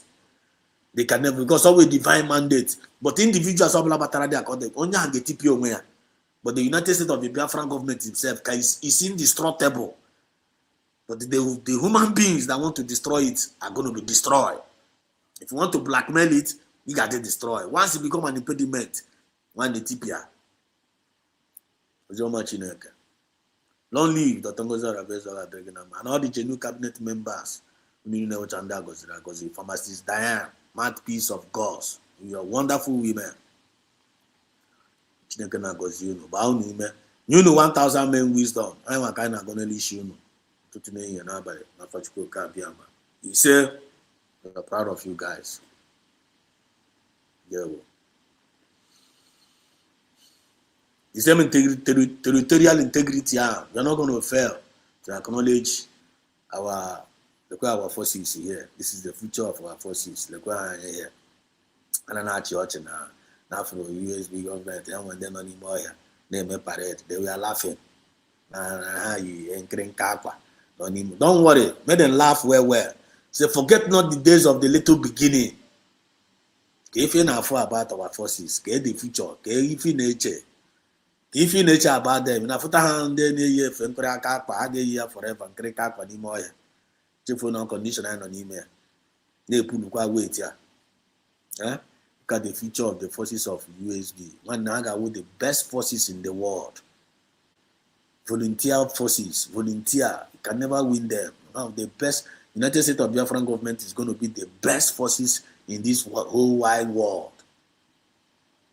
We are going global. They will go so global. The United States of Biafran government is going to be the best forces in the whole wide world. Go and take it to the bank. You have to go. Everybody find throw down. We will bet you couldn't get sign when I throw down. Or God will find gra. You can never lose any battle. Because I Joe Bichineke na when I got. You have to go. I Joe Bichiku. And don't you have to now once you got God, you got everything. With God, all things are possible. In God we trust, not in a man. And the man, our leader in Korea here, right? Korea is not God. So I will be more our leader can jaga. More our leader can confirm can jaga. Everyone can follow, everyone can receive divine instruction to protect our territorial integrity. Message. Everybody can receive divine instruction to protect our territorial integrity of the United States of Biafra, which is hashtag USB to the world. And the mobile find on the hashtag USB to the world. What goes into your mind? Hashtag USB to the world means peace to the world. Hashtag USB to the world means progress to the world, means equity to the world, means justice to the world, means fairness to the world. That is hashtag USB to the world. That is our testimony. I am the CD Apple. And anybody that want to work against this hashtag, one onye efugwana, onye efugokwa, nyam na gu neba wezo ku Chineke. Nyam na gu neba wezo ku Chineke. Don't take it for granted. Don't joke with it. Yam na go no 100% eziokwu and nothing but eziokwu. What can bear me witness? Away put like this, put igama ihe no n'ime ya. Igama what you are into.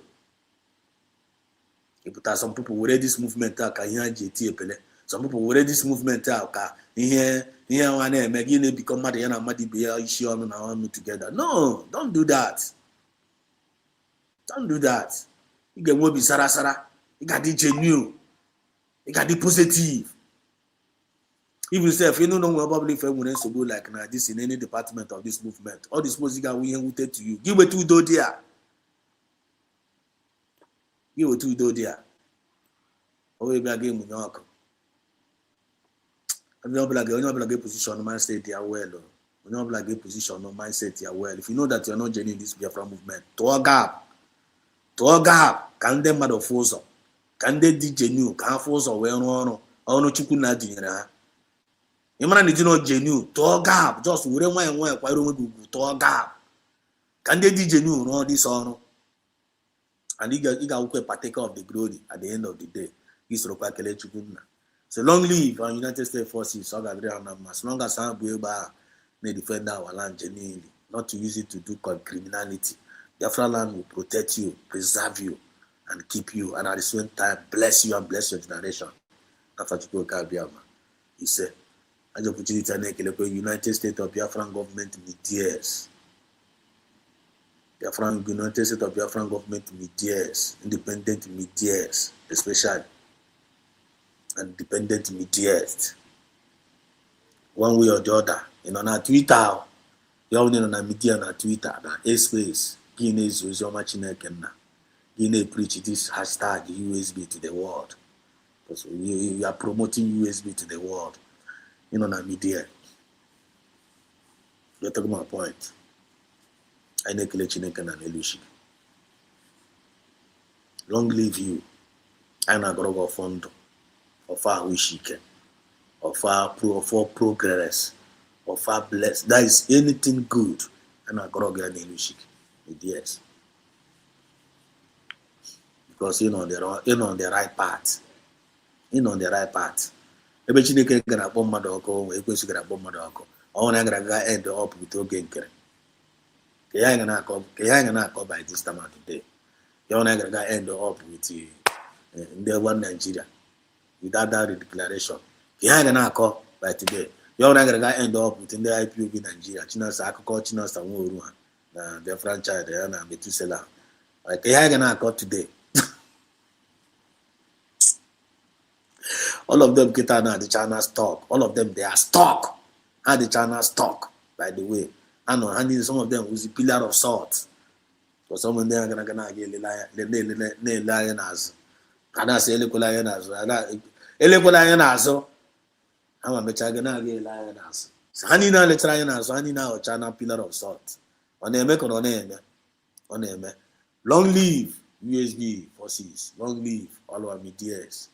Kwuru na eziokwu a ese dos kwuru na eziokwu kwuru akwụsie n'ike Chineke na gozie Maazị Kai report goziere Maazị Kai report onye eziokwu gozie gbaa nyume goziere anyị Maazị Humble Lion onye amụma anyị goziere anyị Maazị Humble Lion is doing a great job ezigbo nwa Chineke nna goziere anyị Kelenna TV goziere anyị Maazị Chino ya 3 Biafran TV goziere anyị nwa Ada Simon Egba goziere anyị ya protect anyị ya chebere anyị ya goziere anyị nwa Ada Stella Ibia goziere anyị ya protect anyị ya goziere anyị Rose Maazị Rose goziere anyị protect ya no matter how ndị Nigeria ji na-ekwe ya ọnụ Chineke na-ekwekwana ka ọ ga-anara the bride ekwekwana to ifo ha bidoro kwewe ya ọnụ na ha mika nọkọta na ha ekwezi ya ọya iwe ya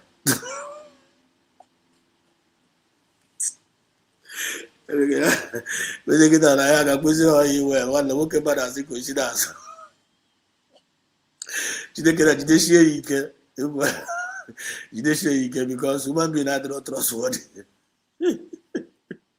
ya nakwala bribe ba biko any of us agara ga akpụ ọnụ onye anakwana the bribe ekwe ya Humble Lion ya anakwana ekwe ya Maazị Kai ya anakwana Hakuru na data eziokwu a ma nwa ada Simon Ekpa ma ezeko na TV biko chebere anyị ya ebe ọbụla fọ nọ chebere anyị ya ụmụ ife chebere anyị ọ dị independent media onye ma akpọba afọ chebere chara ma progress the analyst chebere chara anyị ha niile ma ndị nọkwu na WhatsApp group ya onye nọ na BDS ya onye nwetara group ya onye na supporting USB government one way or other protect each and every one of them may we not may devil never enter any one of us.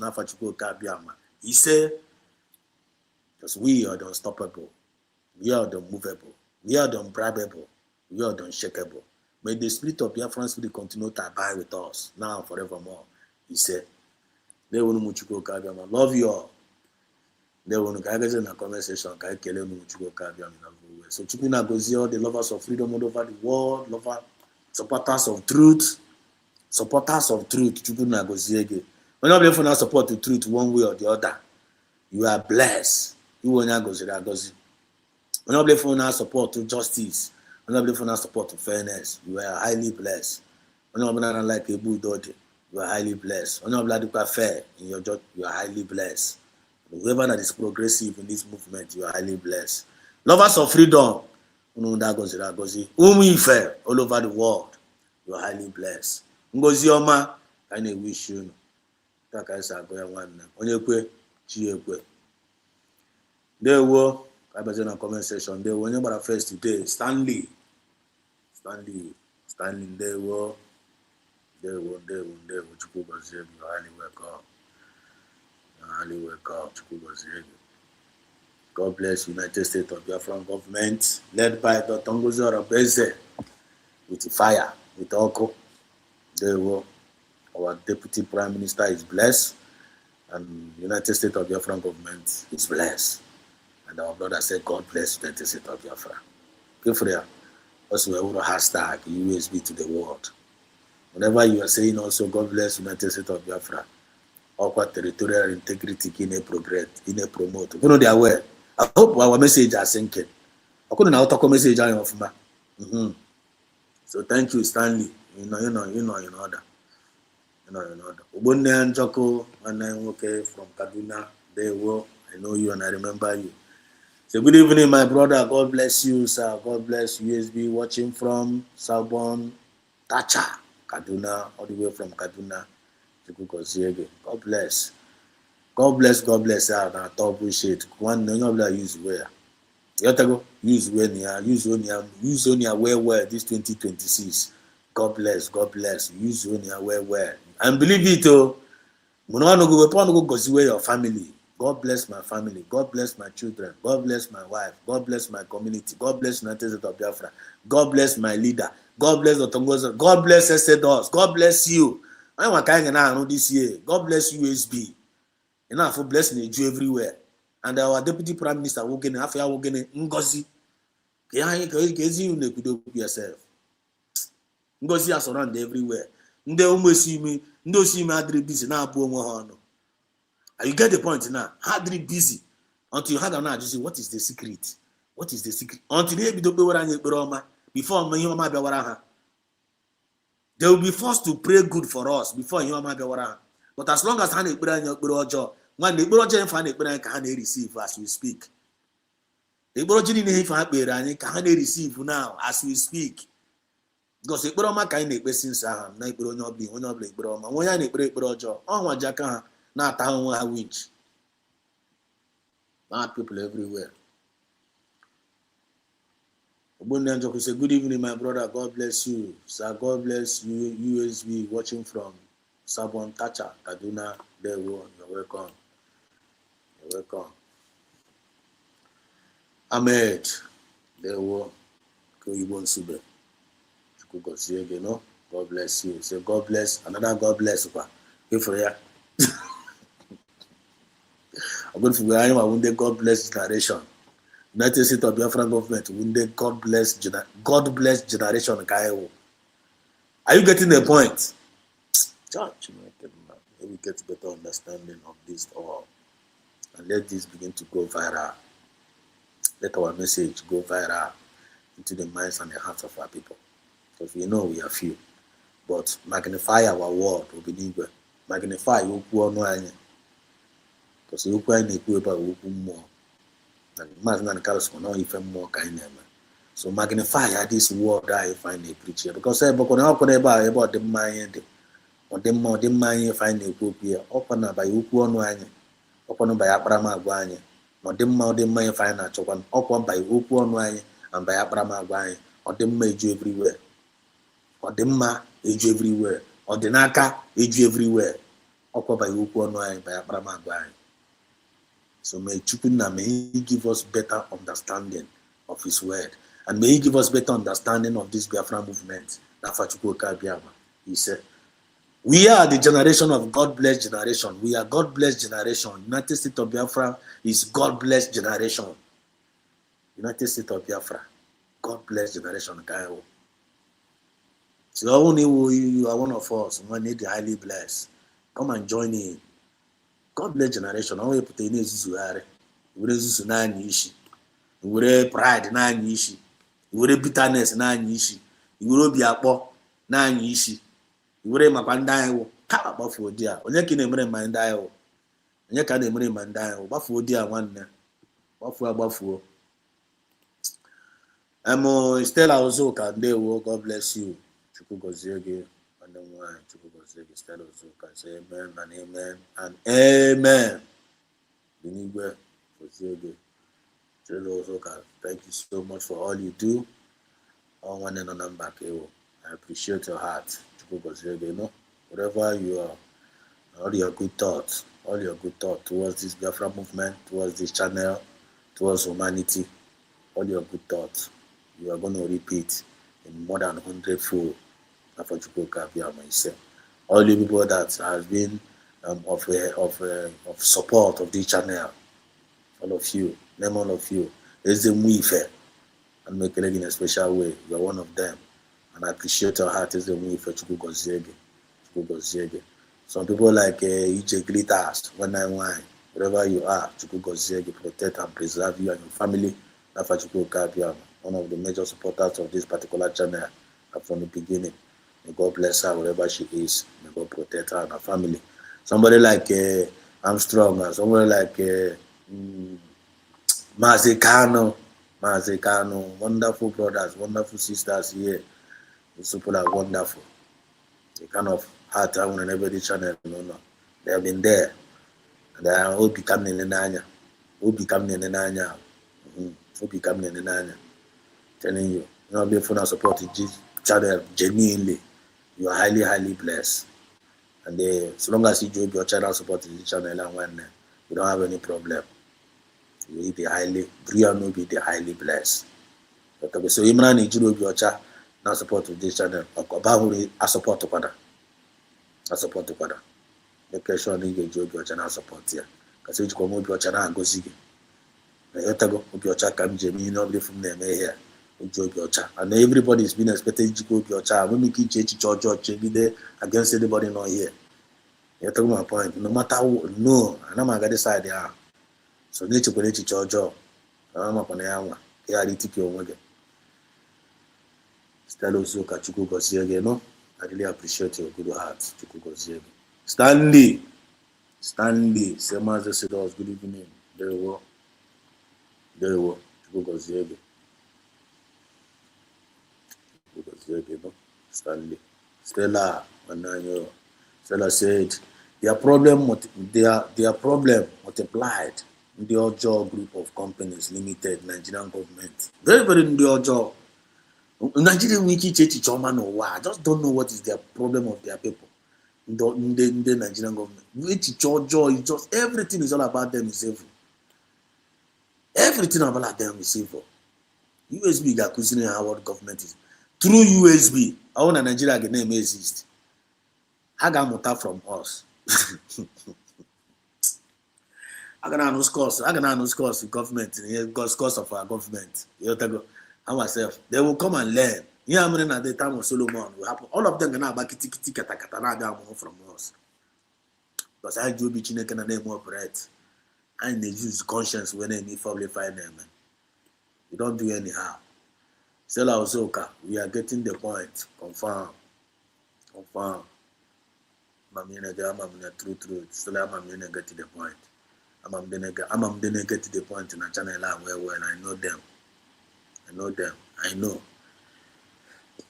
Probably from to the Ajojo. I know. So Rozuka said, God hardened Nigerian hearts. God hardened the Nigerian heart to disgrace them. That is why they won't hear or listen to others. You free? I will carry on like that.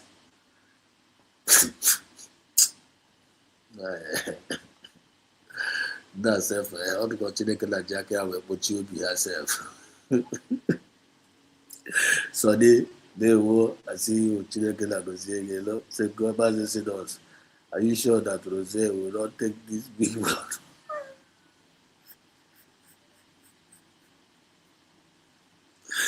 Okay, don't go back for. I get it, bro, bala. I get it, bro. I get it, bro. One of our brother brothers is one of us. You know, the guy might not get a quack for the. I am a trap wine, Jackery. Keep going, keep going. When I work one of our brother, Baz will be one, a very special one. Baz will be one, they will only a side boss thinker. I will be one. You know, always a very critical man at the same time. Analysis here. Only one more we express. And then I think outside the box. So on I cover a lot of things.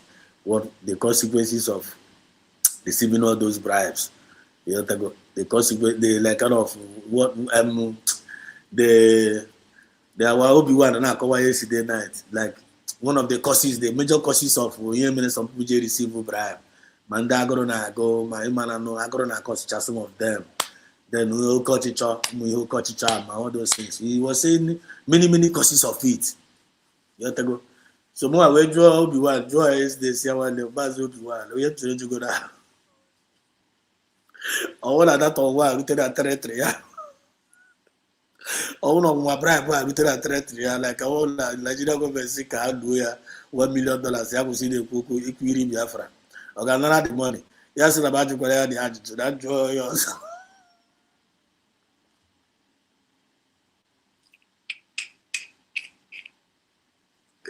That's about you, that draw yours. And I tell you, when the Sonny, when the worker, when the Sonny, they put $1 million last year to see the Kuku Biafra. He got the money. Sonny, I don't want to go there.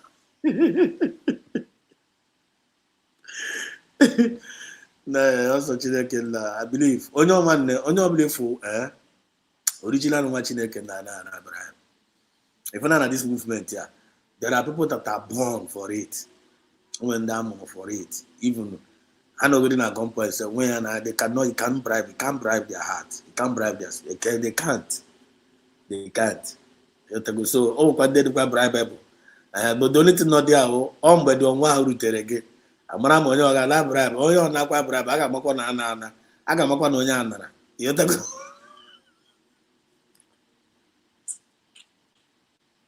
aga makwa na onye ala wale. By their fruit you shall know them. So kporo na onye obla kporo ibe ekporo ma. But I encourage everybody, don't allow them to enter you. So that one does very valuable, most especially Igbos. They don't play with money. At least every man's not the bribe. We also can do it. Every man's not the bribe. Mama mi go. And all one woman's not our general leader.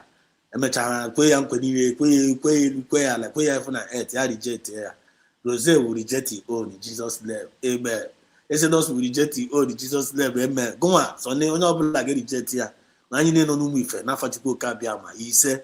Simon ji kwesị ekpere na ya oru hala mgbe ahụ. Ekpere a ga echetakwa ekpere a. Yotago, and you have the strength to reject it. I want the territorial integrity. Hashtag USB to the world. Okay, yeah. Okay, thank God. Also, the freedom is better than money. Yeah, keep it up. It's all right. I'm up on you also. First of all, can I give you the external of Dr. Mozart Abeze? I down there. Let's go and visit the X handle. Oh. I'm going to go for like this. Mother chip for watch one. Mother chip for watch.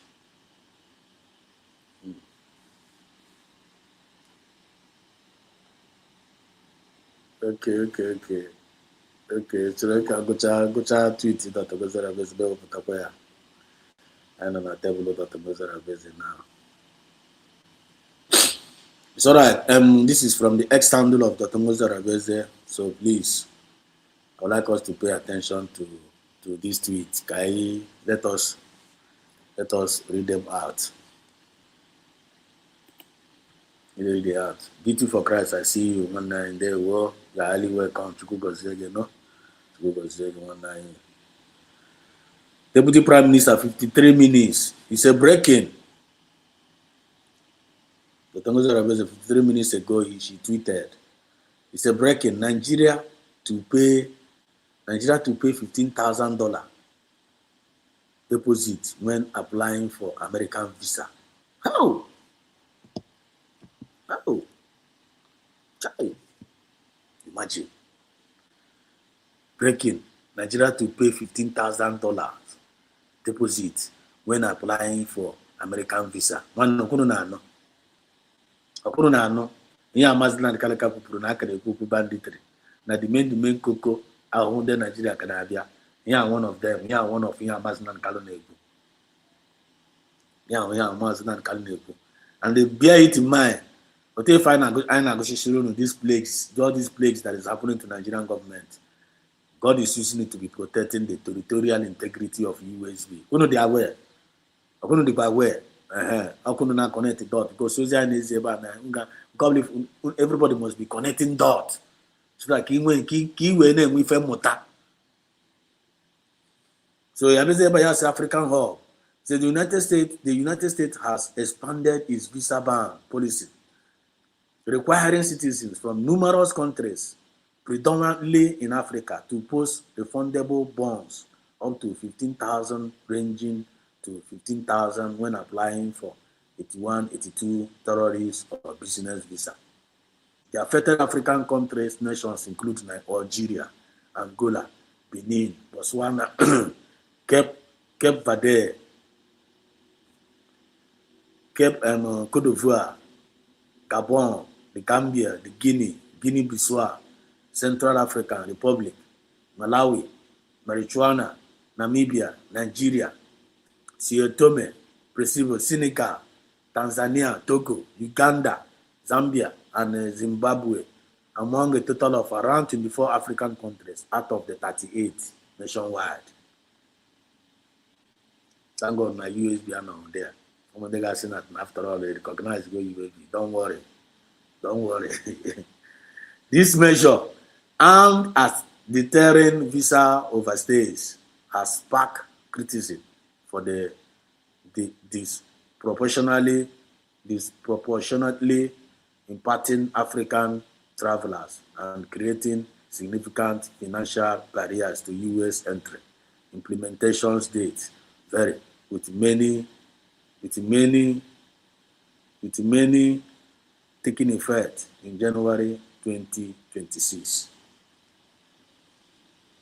So this thing now with the countries subject to visa ban. One the Ghana, the X handle of the Tombozo Rabeze.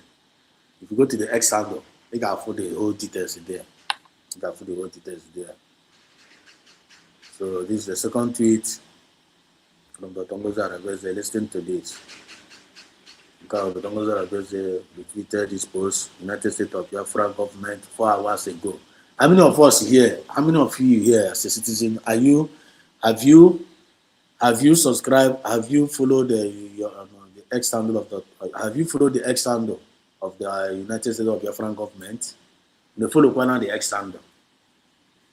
Have you followed the X handle of the the United States of Biafra government? Please, if you have never done so, go there and follow follow your government. All eyes on USB. Please don't lose guard. Don't play. So here also this tweet from the United States of Biafra government. He said, public notice pursuant to the people's mandate and constitutional authority, the following bills have been passed into law and now in force. The following bills: public notice pursuant to the people's mandate and constitutional authority. The following bills has been passed into law and are now in force. Biafrans, I hope you are listening. Information is power. Now let us read out the bills so far. The United States of Biafran government, successor of the Republic of Biafra. Bills passed into law. Bills passed into law are now in force. Okay? Now look at the bills. Bills passed into law are now in force. You know how the bills are passed coronavirus that are already now in vogue. Now let's read. Non-state actors, activities within United States of Biafran Territory Bill Act 15, 2025.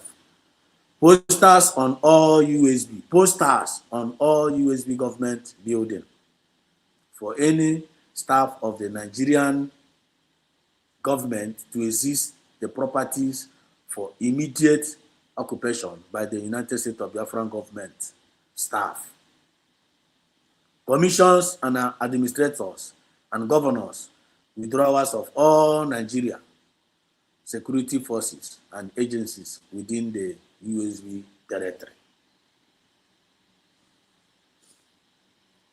Because if I'm not going to now, that will not make you put time. Sometimes I'm not carrying a sound of some a day for our people, especially for our elderly men and women not at home now watching. But it's been advised of you. Away be going to child here, guess no need for you to visit the page, for you to retweet. All the very important Gana page our deputy prime minister. Make sure you retweet all her tweets. Make sure you read the tweet. But all when go when go to feel no because you retweet you don't read. You can jump and pass. But as a deputy prime minister, this was your visit na page here. Now I'm the information. But that government in a claim on a love. Go there and receive information. And make sure you retweet the tweets there. However, I go to the information, I guess no need. As you speak now, before man, I'm going to make retweet. Just most importantly, retweet. Make sure you follow, like, and retweet. You should not share what the Uzioma. It's a bill for number one bill. I go here. Number one bill on a quarter now. All the whole posters all in Nigeria can remain on Biafran land. No, it's no more permitted. Nobody from Nigerian government will any right to post to anything in our properties in the name of Nigerian government in our Biafran land. That one Apusigo. So probably for any post of the one Nigeria now in our building. Nyapia. Poster is permitted in our Funkende USB. I can dispose in a promote. I am about what we are. Over the our story. We are telling our stories. We are now telling our stories. So number one, bill for the defense of the territorial integrity. Territorial integrity again. Defense of the territorial integrity. Defense of the territorial integrity. Defense. One of the best way you get protect your territorial integrity. Self-discipline and moral decency. Self-discipline and moral decency. One of the top secrets of a good thought of a territorial integrity. Hashtag USB to the world. As a good citizen of the United States of Biafra, wherever you find yourself, your daily activities, self-discipline. Bill for the defense of the territorial integrity of USB Act 16, 2025.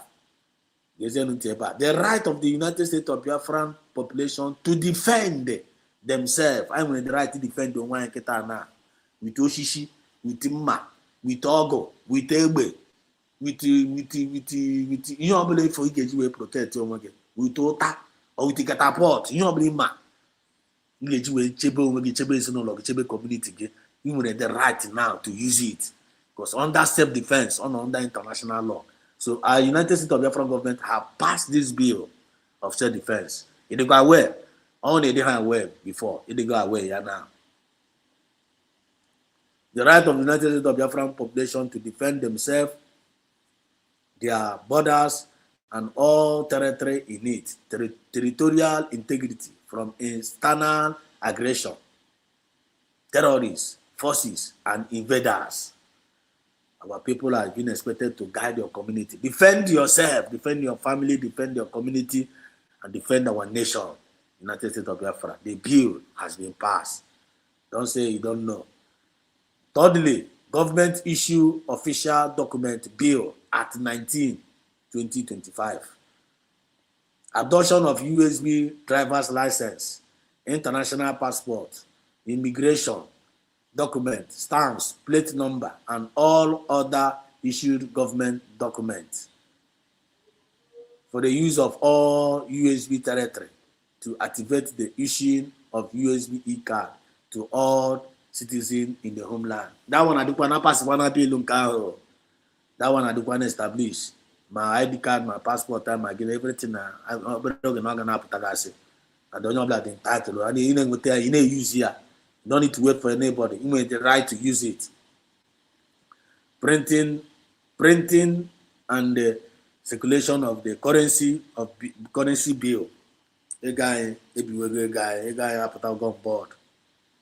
When they can actually say, don't mind them. Online country, don't mind them. Where is their money? I thought they said they have given money. Where is their passport? Don't worry. Let them continue to laugh. Let them continue to laugh. Aviation of the printed circulation and the use of the approved USB currency. The use of the approved that was presented to and approved by Biafrans in Latvia, Finland, and other security documents. This one by Dr. Ngozo, the Deputy Prime Minister of the United States of Biafra, and our leaders' picture. Our leaders' picture and our Master PM Samuneba, all of them are there. All of them are there. My name is authentic and official. Authentic and official. Authentic and official. So, Ghana. So, the third one, this is 41 minutes ago. 41 minutes. I told you, he said, Dr. Ngozo said here, I told you all, the United States of Biafran government, he said the United States of Biafran government is here to stay. Our allies are following greatly.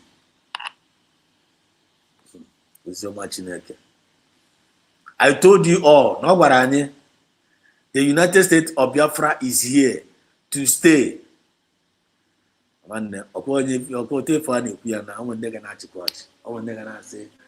worry, even when the Dana I'm a fuzzy how. Let him down at you before. USB charger. A big hand on the self, the USB charger, Nana mobile USB charger. Nana mobile online country. I can apply online country. I don't think so. But he told us all that United States of Biafra is here to stay. We believe, whom if I believe, on the believe whom mediocres, they don't believe. But we, children of light from the rising sun, we believe in USB. Spirit, soul, and body. Believe. He said our allies are following greatly. How was your man there? Is it not good news? It's good news. Then he now remember. This thing now. He quoted this thing on top of the tweet maker previously about the two-sided nature of the United States of God, United Nations. United Nations. We read out this list and we are going to read it again. I ain't got to also, even though not the thing to logo. I ain't got to put again. I ain't got to put again. What is very, very important. What is very, very important because these people they want to silence us. Actually, silence and we are not going to keep quiet. So the Tongo's Arabs they tweeted this shaking tweet in the world, and that Twitter now is shake go. The Twitter now is shake go. And our allies now they are following up. The tweet course don't follow up. Listen very, very good again, please. All the very, very important. He said the two-sided nature of the United Nations member states that make the world a very dangerous place. The two-sided nature of the United Nations member state. Their chameleon spirit makes the world a very, very dangerous place, which is very, very true. It was a Mozo of United States of United Nations. It was a Mozo of United Nations. The chameleon spirit of United Nations have made the world a dangerous place to be. And this is her reason. This is the reason of the United States of Biafran government by making such tweets. Listen, kidnap of the United States of Biafran leader, Mazna Nikalo, who was kidnapped. Our Mazna Nikalo leader, supreme leader, was kidnapped over 5 years ago from Kenya. Who opposed the reintegration of the terrorists into Nigeria? Our leader who opposed the reintegration of the terrorists into Nigerian government. That was the preaching of Mazna Nikalo that was kidnapped by the Nigerian terrorist government. He said, UN member states kept mute. UN, the UN, United Nations, and as a United Nations, but they are not uniting any nation. Are you getting the point now? United Nations, they answer United Nations, but they are not uniting any shit. When you unite, I just now say I know everyone. We are not deceiving humanity, but in reality, they are not doing it. But by the presence of United States of Biafran government, UN in line UN has they must act, they must represent UN, or they will get out of the way. And now out of the way, they will no longer exist anymore. But if I see a cost on their car, Christian Association of Nigeria, they are not representing any Christian association. They are Fulani Caliphate organization. Since they were exposed, you cannot know from Khan again. Since we exposed Khan, are you still hearing from Khan again in Nigeria? The answer is no. Khan is gone and buried because they are not representing Christians. You cannot use the name of God in vain. When you answer UN, behave like UN. If you don't want to behave like UN, that UN will be terminated. Anything that is answering any name in this world, you are not representing that name. That name will be terminated. United States of Nations, Biafran government, United States of United Nations, they are not representing United Nations. So if they are not representing it, they will be terminated. I ain't got terminated. United States of I ain't wanna Georgia. I not terminate here. They will no longer exist. If they want to exist, they must represent their name now. United Nations. You must represent your name now. Say United Nations.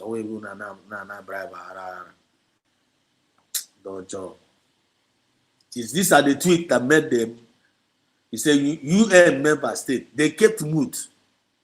Now, our government also told the UN they kidnap and the jailing of Simon Ekpa, which is our prime minister, currently in Finland right now, and Joe Ayaba through transnational repression between Nigeria, Finland, and Netherlands.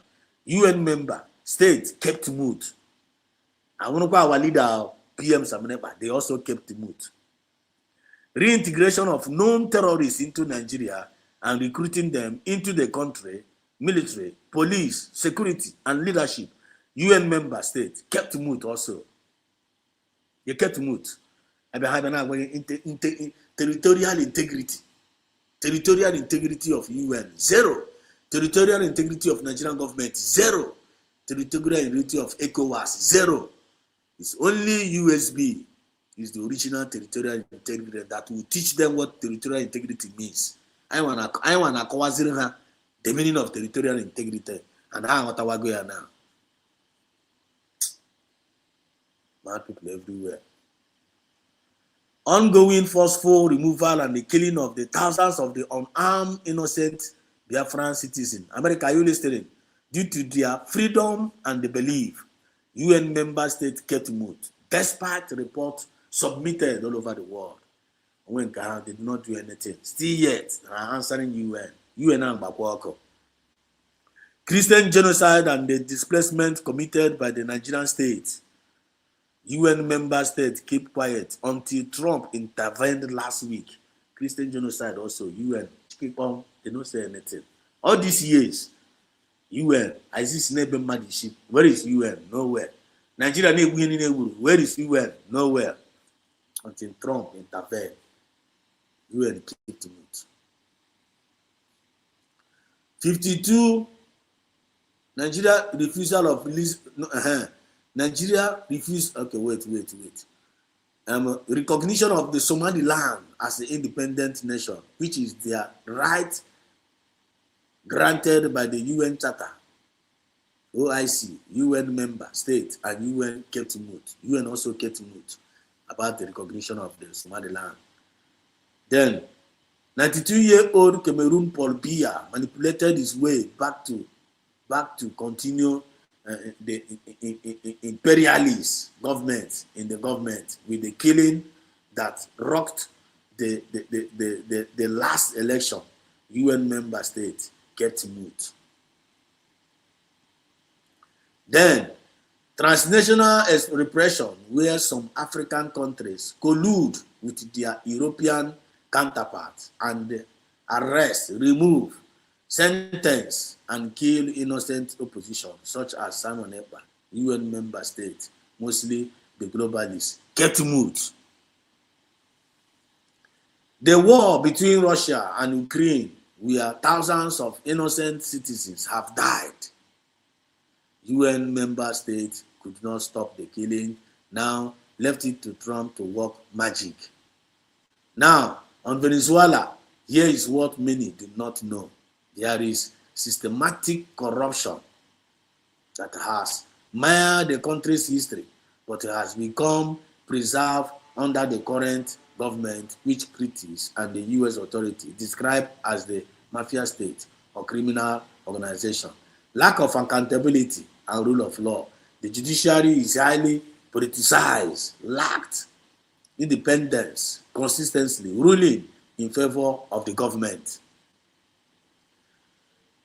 The misuse of oil wealth, despite having the world's largest known oil reserve, massive amount of oil revenue have been lost to the mismanagement and the embezzlement. Public funds have reportedly been diverted to individuals and companies through mechanisms that bypass oversight, such as the National Development Fund, Funding, and the State Oil Company, PDVCA. Ties to organized crimes and drug trafficking, high-ranking government and military officials, including Nicolas Maduro and his inner circle, have been indicted by United States of Biafra, United States of U.S. government on the serious charges, including narco-terrorism, drug trafficking, money laundering. They are accused of working with transnational criminal organizations and using their power to protect and promote illegal activities for personal and enrichment. Impact on the population, severe humanitarian crisis, and the migration of the millions of people.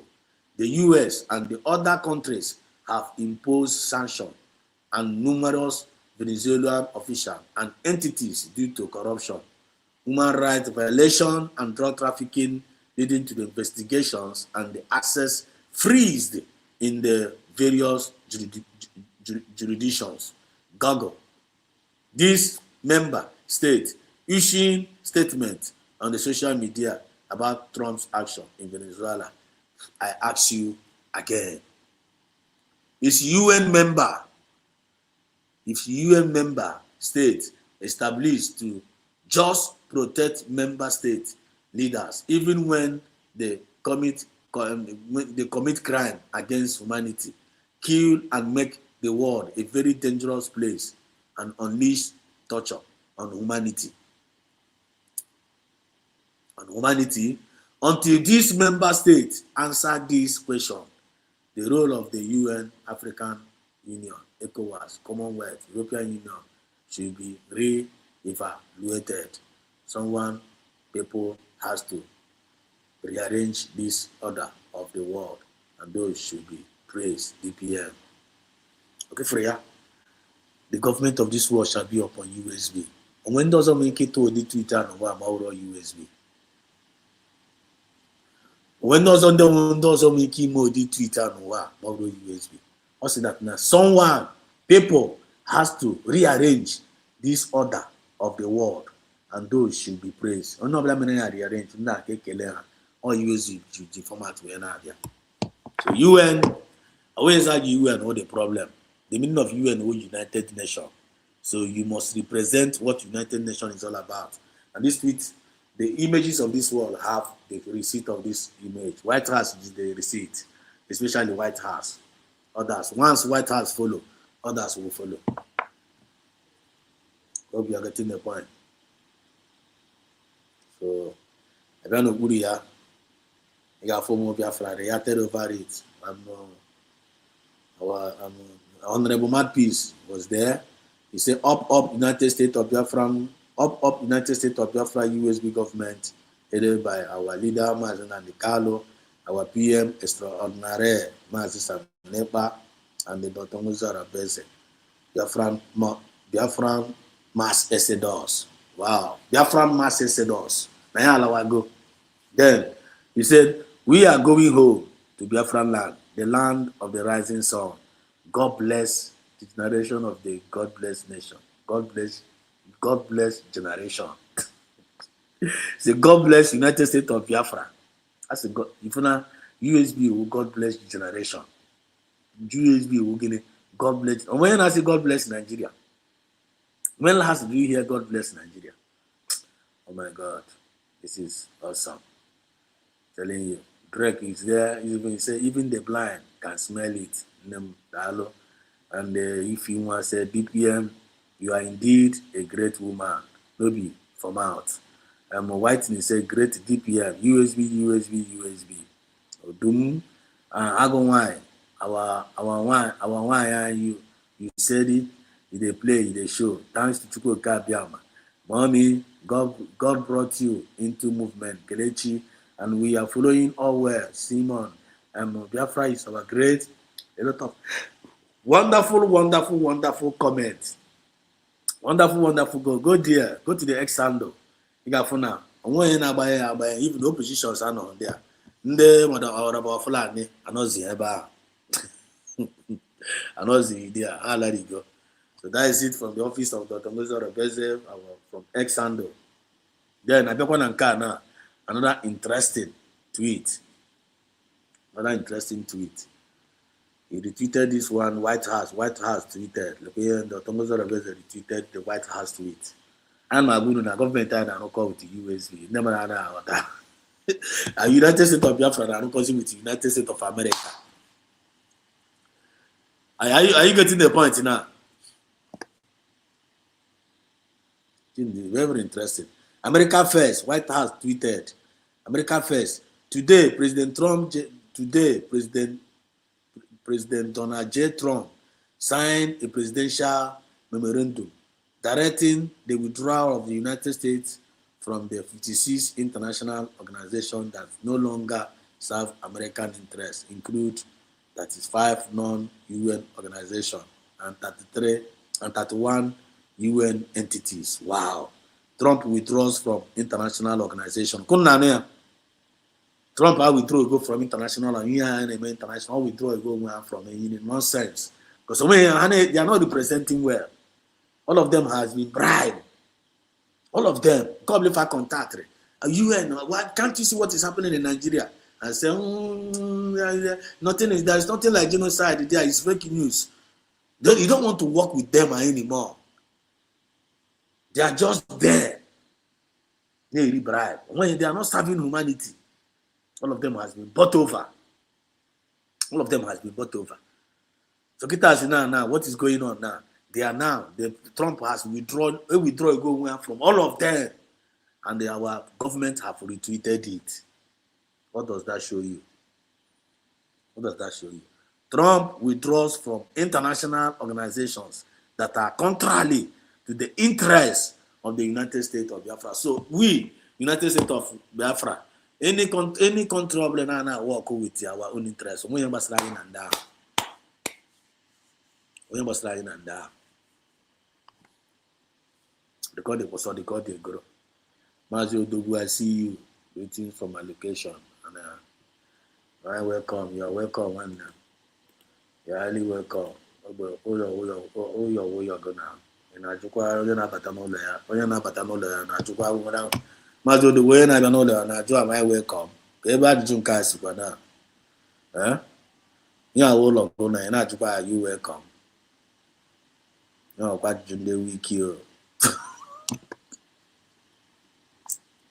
ihe awụ ụlọ gụ ọ bụrụ ịmara ọnụ ihe awụ ụlọ gụ mara anya na ihe awụ ụlọ gụ onye bịa gị pụta gị gbawa dọọ bata you need excuse you, but I don't know. But at any time, as a matter of fact, go out, Papa Ola, you Papa Ola one day. So you know that you next time because I go out, Papa Ola, go out, say or Kai Patawa say before I pata. Go out, Papa Ola. So yeah, all the tweets, the Tongo services have retweeted it and it's going viral. Then the Tongo service also tweeted 5 hours ago. He said United States of America pull out from 31 United Nations bodies. More coming. Chai. Nah. I should continue because Amazo Dogo, you know, our special man doing a special job. So probably for better. Tamiana delimited. Okay, Tiri Mazo Dogo. Okay, Tiwa in case all know me. Mazo as one of our elder statesman who was actually Zomo Biafra. It's a special man, Mazo Dogo. You are highly welcome to Kubo and all that you do. Medical Gakokodane. Medical Gakokonai. Beauty for Christ says UN, ICC, OU, ETC, Bakwoko, 100%. Aboko. And in now withdraw it, I go. Inform an email. I see. Now, Secretary Marco Rubio. Chai.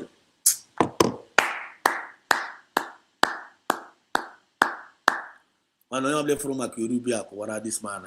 Marco Rubio and Yansogo. I love that man. Mazo Dogo, Odogo, Wanine, Maza to go down, Maza Biago, no banyo, Odogo, Mazo Dogo to go down. Oh, to go down. Mazo Dogo, can you hear me? Yes, I can hear you. Good evening.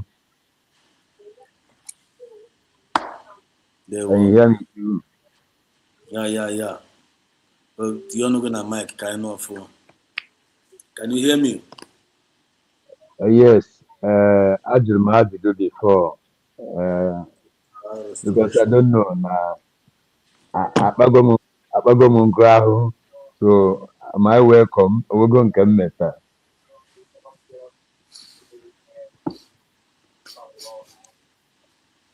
But welcome.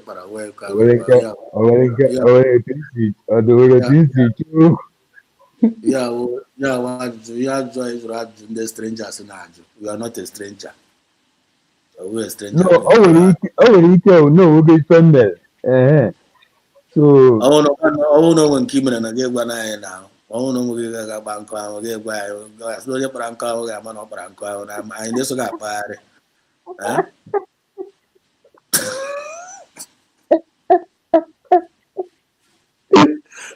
I will be a French spirit.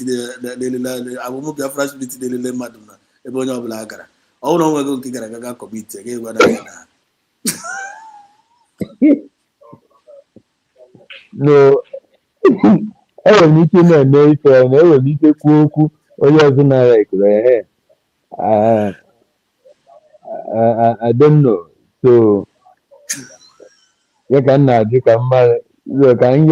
you buy because I stand to be corrected. I didn't prove I'm the right because no. And anytime ụmụ ife na-enyocha anyị na-enyocha ụwa anyị na-ama onwe na-eme nke na-adịrọ mma ayaye ya correction with love. Ọ bụrụ sọ onye wụrụ ahụ ka a na-agbazi onu. So I will not come here and say na I'm the righteous, na I'm the right, that I'm getting it right. Ọ ka m na-ajụrụ because ada amacha. Children of life for the rising sun. That's what we are doing. Whether is he wake up, whether we will call Patra. So more has to go from my side. The other has to go from the comment section.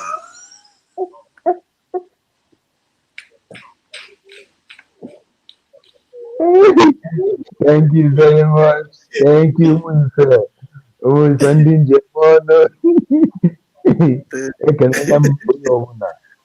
From my location. Ka ụbọchị taa nke ebe o nwere ndị ọ na-ejiri ejiri o nwekwe ndị ọ na-abụ asara o nwere ndị bụ ifufe mana nke a ebe m na-anọ m n'abalị ka abalị taa mara ndị niile nọ n'abalị mma ka ụtụtụ mara ndị niile nọ n'ụtụtụ ehihie makwara ndị niile n'ehihie.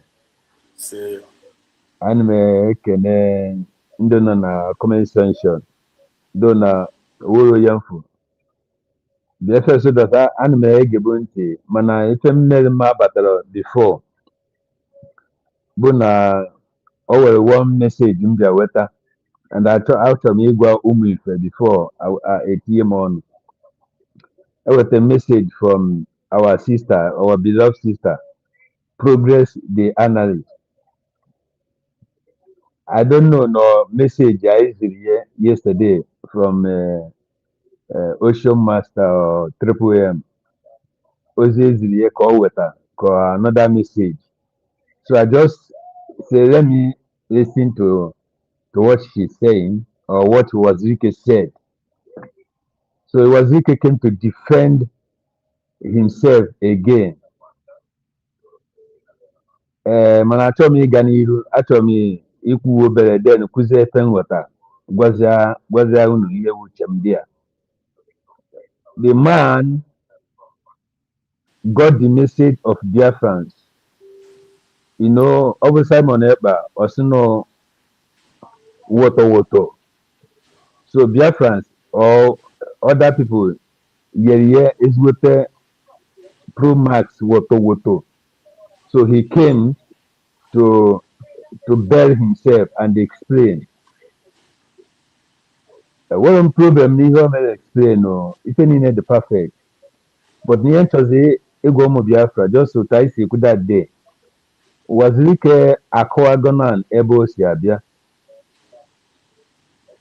Oh yeah, just like na a meeting. Na how a meeting. And that meeting, some meeting there were chairman, some meeting there were president, some meeting there were any name or club.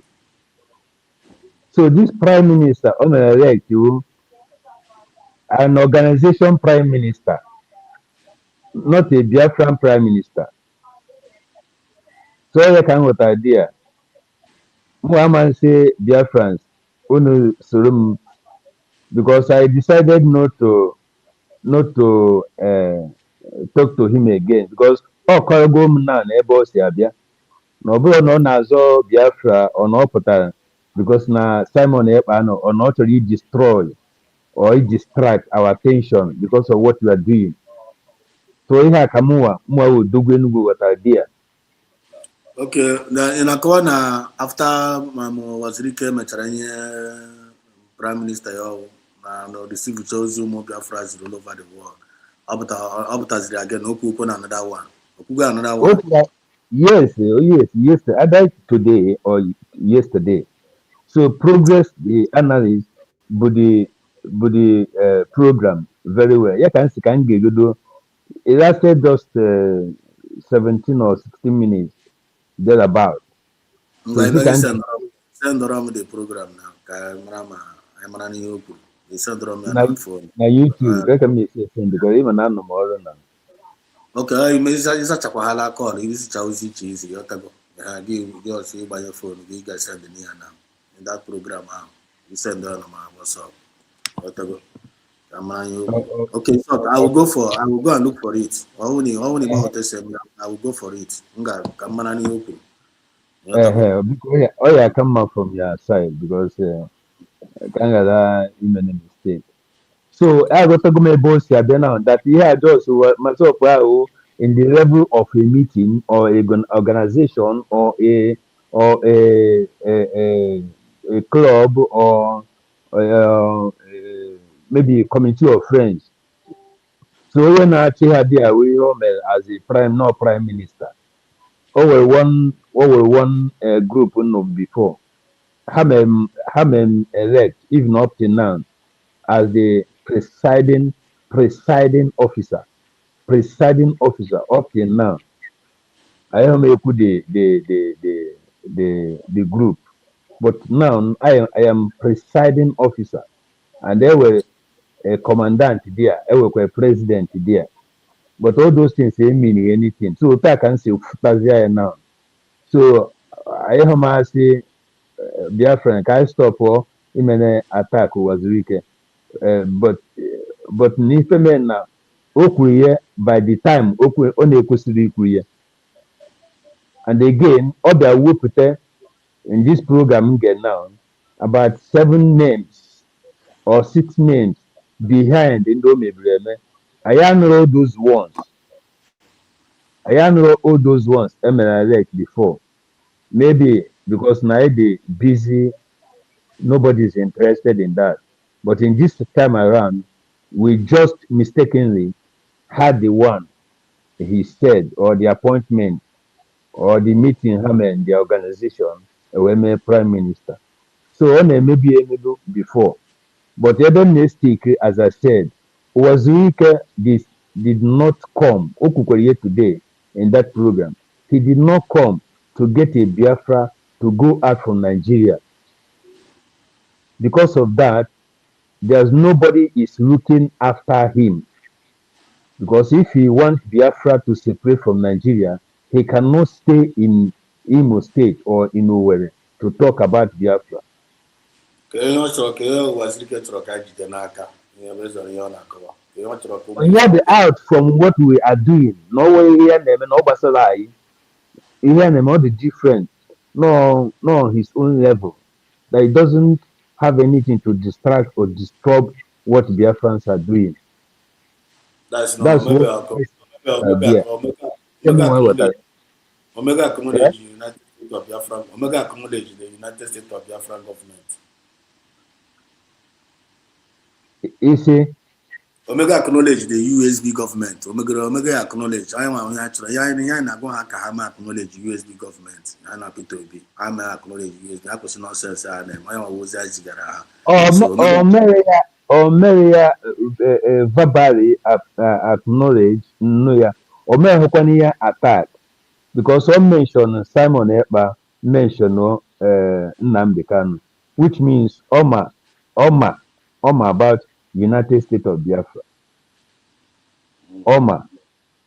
And our recommendation Omer that this December, nobody of ma, and even already by December of ma, without all this distraction or kidnapping or all this fracas now happen every December is because of now United States of Biafra had to go down. We declared our sovereignty. Okay. So because of that declaration, we have any problem in this Christmas. Any much problem because I am asking no problem. Oh, well, don't affect.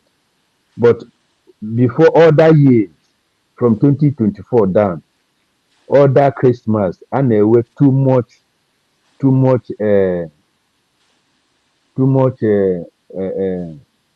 problems, especially or too much insecurity in the southeast. So this year, it witnessed less because of the declaration we did. So Nigeria knows that we are now a sovereign nation. And okay, take time to give up. And that time okay, take bụ ihe ha na-enweghị option. So ha na-achọ n'onwe any means by presenting Peter Obi again. Onye ka Peter Obi ji zuzuo. So the only person na-eme anyị affect or ga-eme anyị anyị anọte aka before our recognition maybe in a month or 2 months time bụ Peter Obi. Yesterday I tried to ask you ka m jụọ our brother bata yesterday na-ekwu okwu dị mma amamisi no pastor or evangelist nchọrọ ya. But you did not give me time because ndị mmadụ nọ too much and oh God, want to ask him, even I want to ask now, do you think that 2027 will come? Or you can actually you the man because OG point because of all these things you are saying 2027, are you seeing 2027 to happen? Because I'm not seeing it.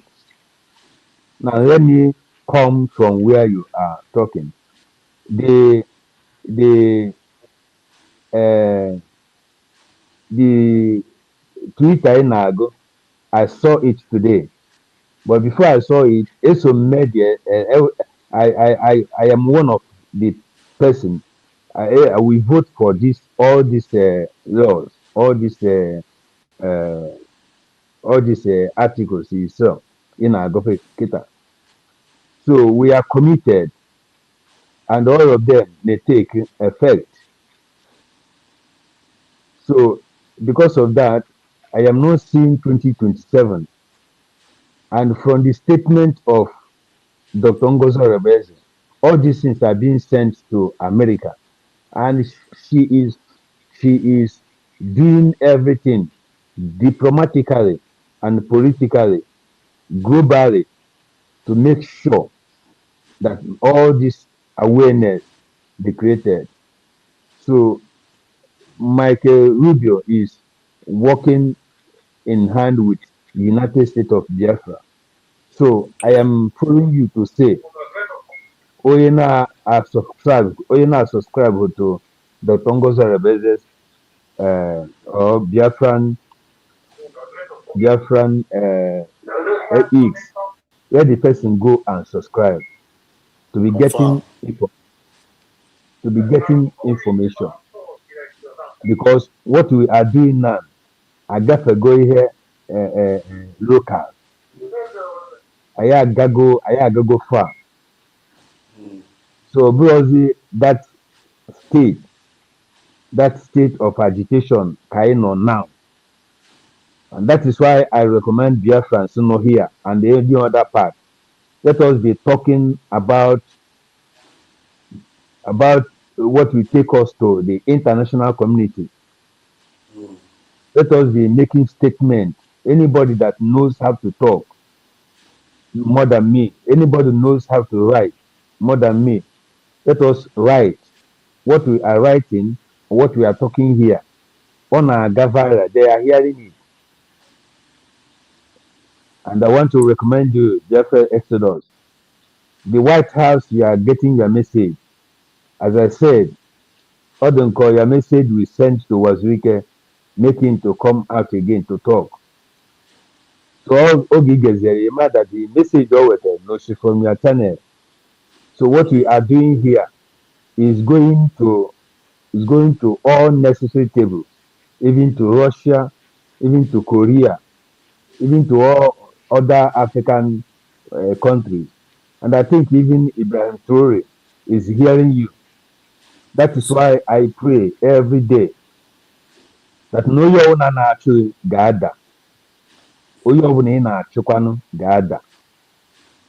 Onye na-achị odogwu na-eme mistake. Odogwu abakwana uru. Iwepụ m Biafra Exodus akwụchi. So onye na-anụkwa n'olu.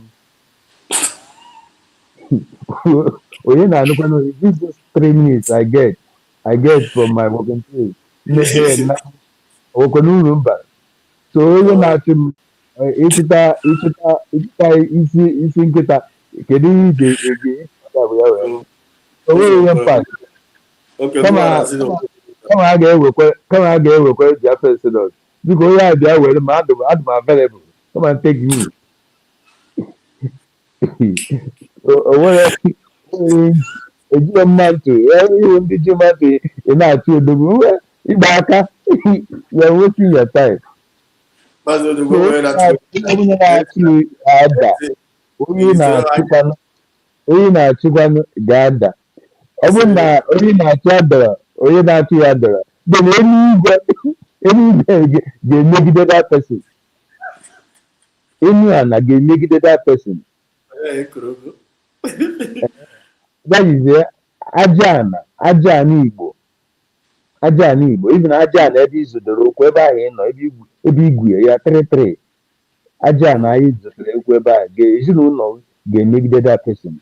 Ikwu na ibe, ụmụada, ụmụ ọkpụ, ụmụnne, ụmụnna, hey, ụmụnna, nze na ọzọ, arụsị eziagụ, ajọfe Nnewi, Chukwu okike abịa, Amadioha, otu nsiri ụtọ Amagụ, ha ncha ga-emegide onye ọbụla kwa si na ọ gaghị adịrị gị na mma. That is what adịrị gị na mma, kwuo nke ya ekwugo my own. Ọ na-ahụ nwata isi nri, ọ sị papa thank you, or mama thank you. Then mama atịgwa ebuzie ewebe ya ekene, ebugazie ya aja Chukwu any other person. Ọ bụghị nwa ka ọ dị. Onye na-nye ya si na ọ gaghị adịrị gị na mma, etiri m ọkụ m n'ala, zogide ya n'okwu, kpọbụ onye ya aja elu. Afọ m onye ahụ ntọ na ya.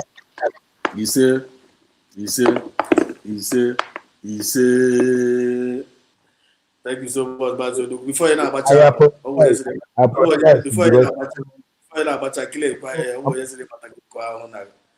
about conversation. I didn't claim right, you're going to wrong. As the boys get clear air before get abacha. Sonny too said here. Sonny too said he's lying because he's insulted a lot of USB members and leaders. He's now trying to deny them. He said, Dogwenugu, stop defending him.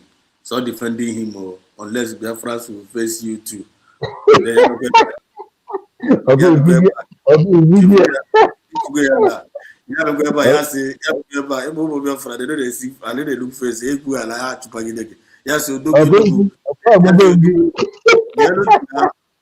Yes, you do go take your time. Yes, you do go take your time. Biafra no they look face so. This type of Odogwe can be bribed and he will turn against you. Watch out.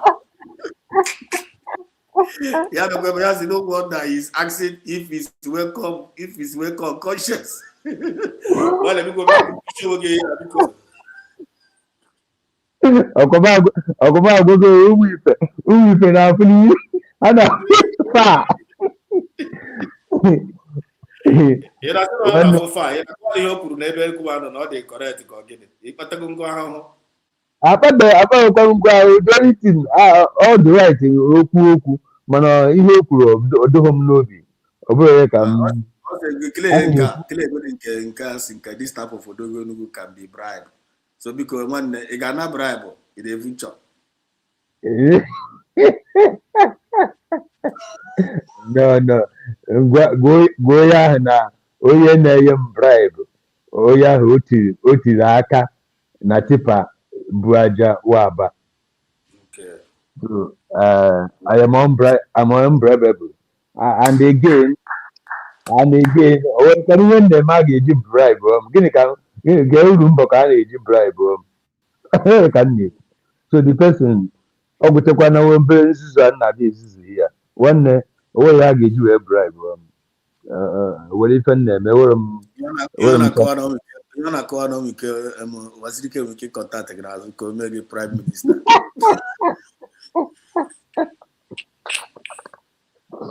Achọrọ go for you well. You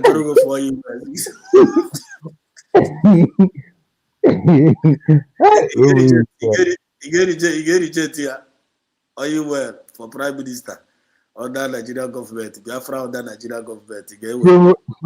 From where? From Wazirike Bogana say not na again Nigerian oil well. Kibeba was prime minister under Nigerian Biafra under Nigerian government. You get where? Well, I can tell you where Ojahi Wazirike were all you were. Obuni Kudeka. Obuni Kudeka also know where no. I will make a zanka. Man Wazirike ever all you were. Well, they were three to a year before they were.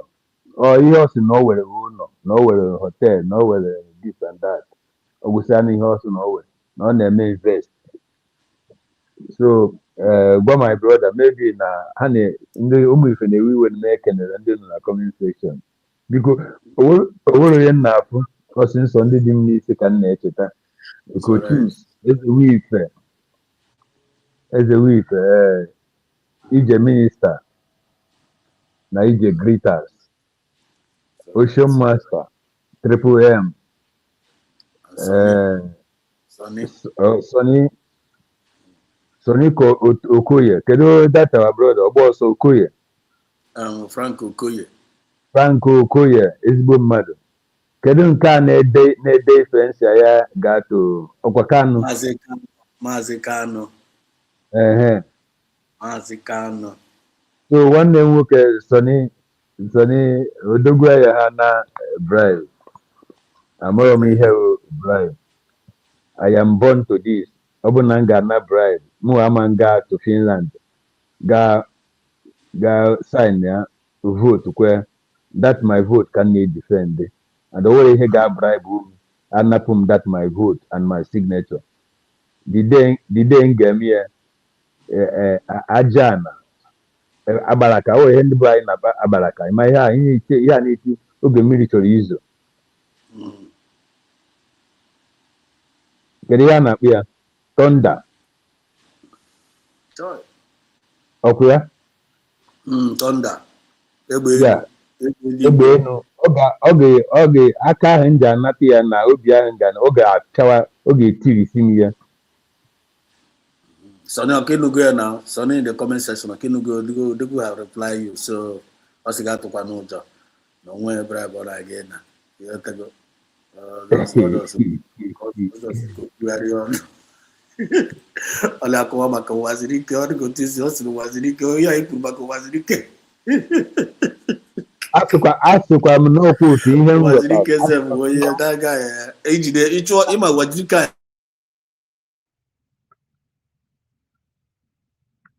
Dear President, asụkwa m ihe m nwe ghọtara and o nwerekwa m ga-asị na ihe ọ ga-eme. This is what I said from my own perspective.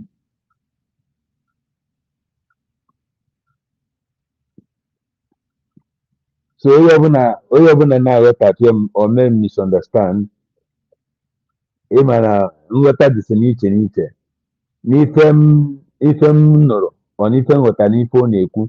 My conclusion, my summary to what he's saying, this is what I have to contribute. Not my final verdict anyway, or my final submission. Mana ya pụtawagodi oge ọ pụtara anyị afụ ya ọfụma but ihe nchọrọ ihe guarantee nchọrọ ihe Biafrans bụ na anyị kwechiere ụzọ ọbụla o si bute ya anyị nọ here. If you want it in challenge, we challenge. If you want it in talk, we talk. If you want it in attack, we attack. If you want it in defend, we defend.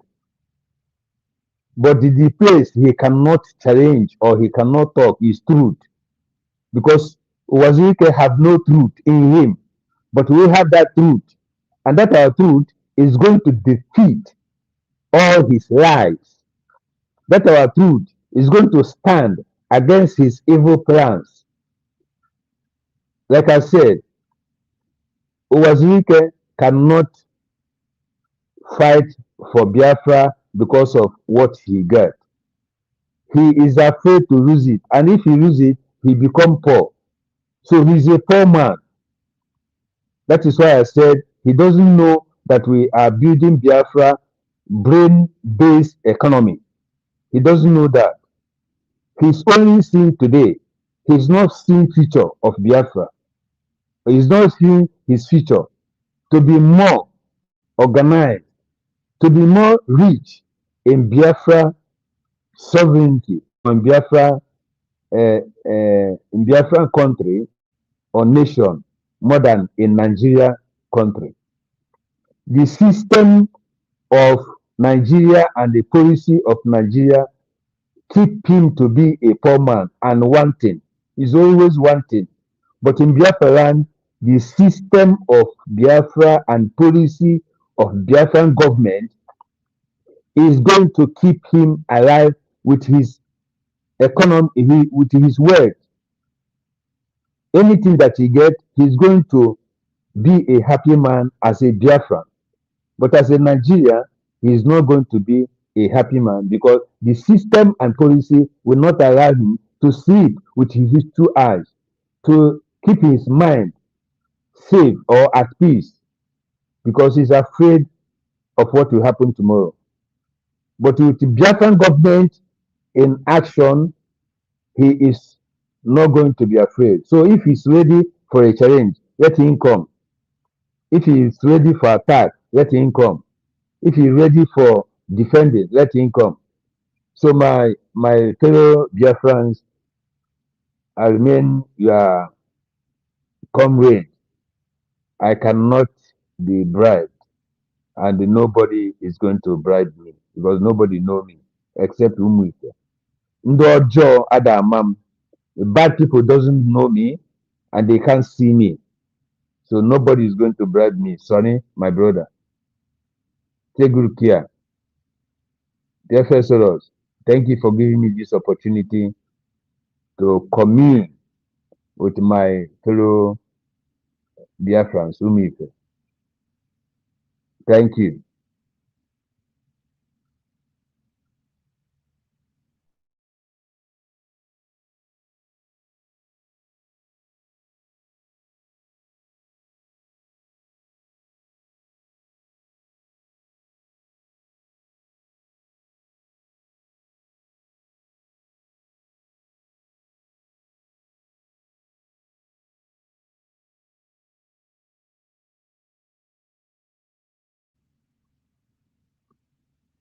Dear Festivals, is anybody in the studio?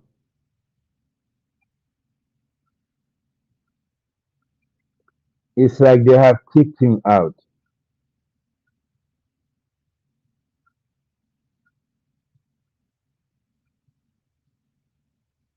Is anybody in the studio? Can somebody enter the studio and know if I'm waiting?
Hello? Please, I'm back. This thing, they knocked me out. Please, can anybody hear me? Mazodogu, can you hear me?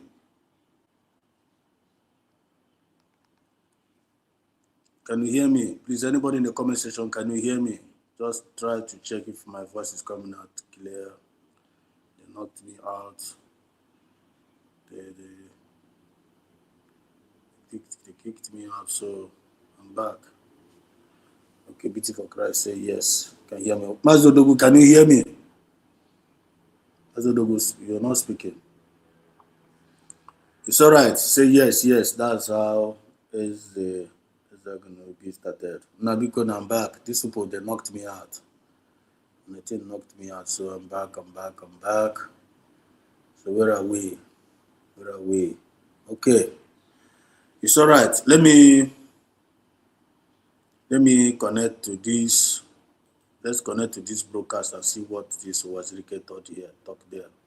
Camera you put there, Kabido from there. And the network herself. No, I don't know. Let's stream here there.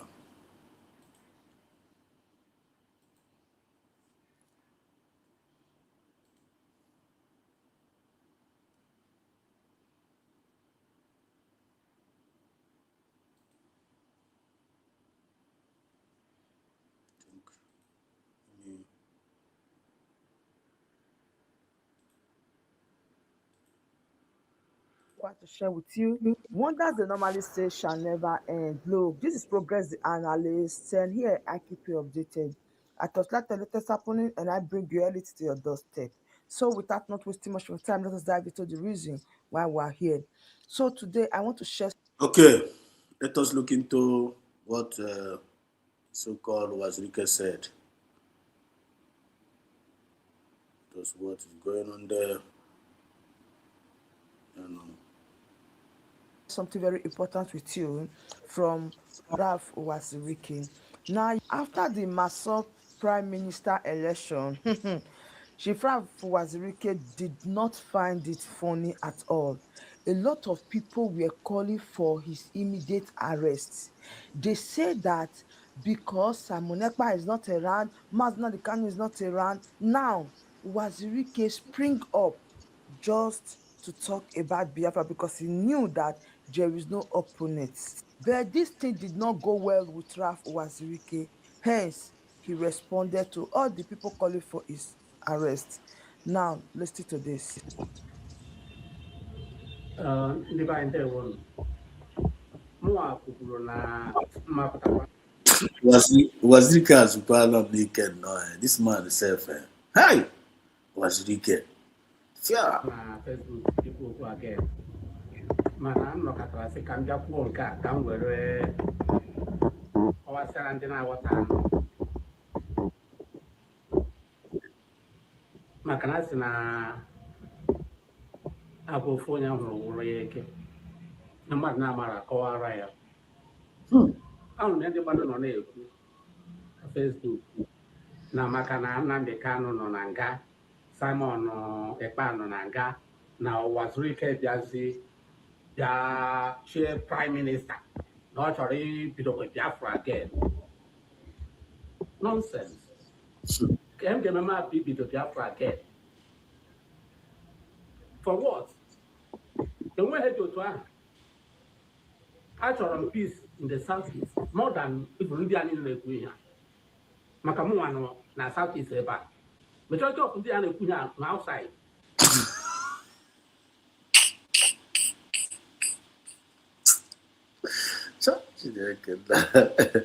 I want to hear this guy, this man better not be good. There's no Wazirike now. Okay, majority ndede popo, samene pa de popo maka Biafra on our side. Then Mazi Kanu popo maka Biafra on our side. On our side, abi.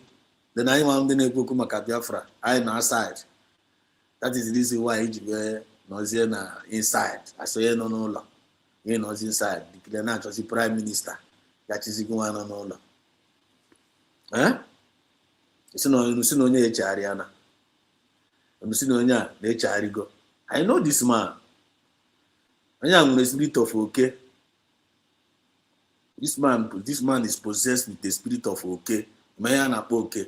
You know from the man no kind of spirit or no blood possessed na this movement. Yatago. Mana no no bula le no no bula anya, le no bula anya, ko no bula anya, mana spirit on am possessed. When you look at this Wazirike, what do you see in him? Spirit of okay. Okay no gara, okay no gara gwa, okay no na man azo na ngiga. That is what Wazirike is. Look at what look at nonsense no isi ya no on internet. Ye nne madu na-ekwu n'ebe ya nwa anọ. No internet ye nne madu na-ekwu n'ebe ya nwa anọ, ebe ya nwa odogwu. Because no achọm because check whether my voice ma na-apụta ọfụma. Because no achọm ka onye ọbụla miss ihe ọbụla m na-ekwu ebe a. Maazị Odogwu, you are welcome back. Check my voice ma na-apụta ọfụma. Maazị Odogwu, can you hear me now?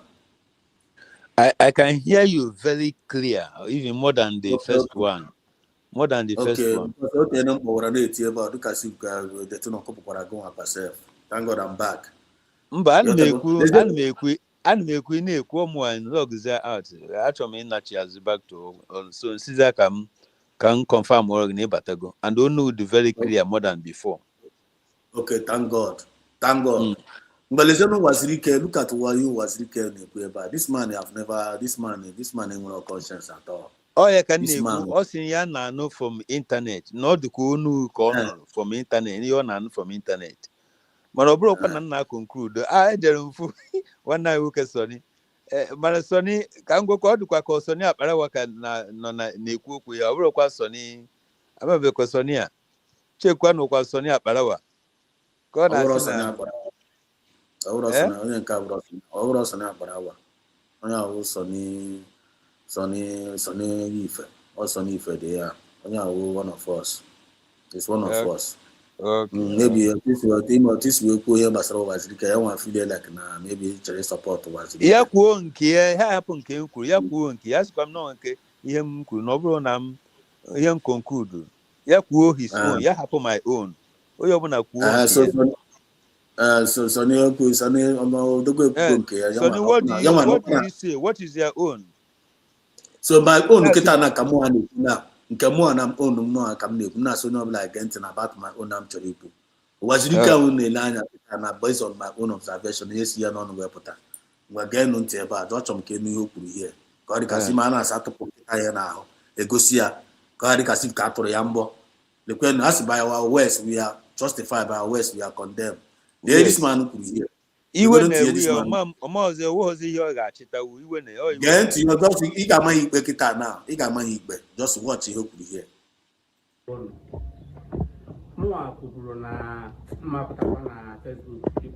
He spring up just to talk about Biafra because he knew that there is no opponent. But this thing did not go well with Ralph Wazirike. Hence, he responded to all the people calling for his arrest. Now, listen to this. Listen to this. Mụnwa kwuru na mmapụtakwa na Facebook ikwu okwu again mana m nọkọtara sị ka m bịa kwuo nke a ka m were ọwasịara ndị na-aghọta maka na sị na abụ ofu onye hụrụ wụrụ ya eke na mmadụ na-amara akọwara ya. Kọwara anyị.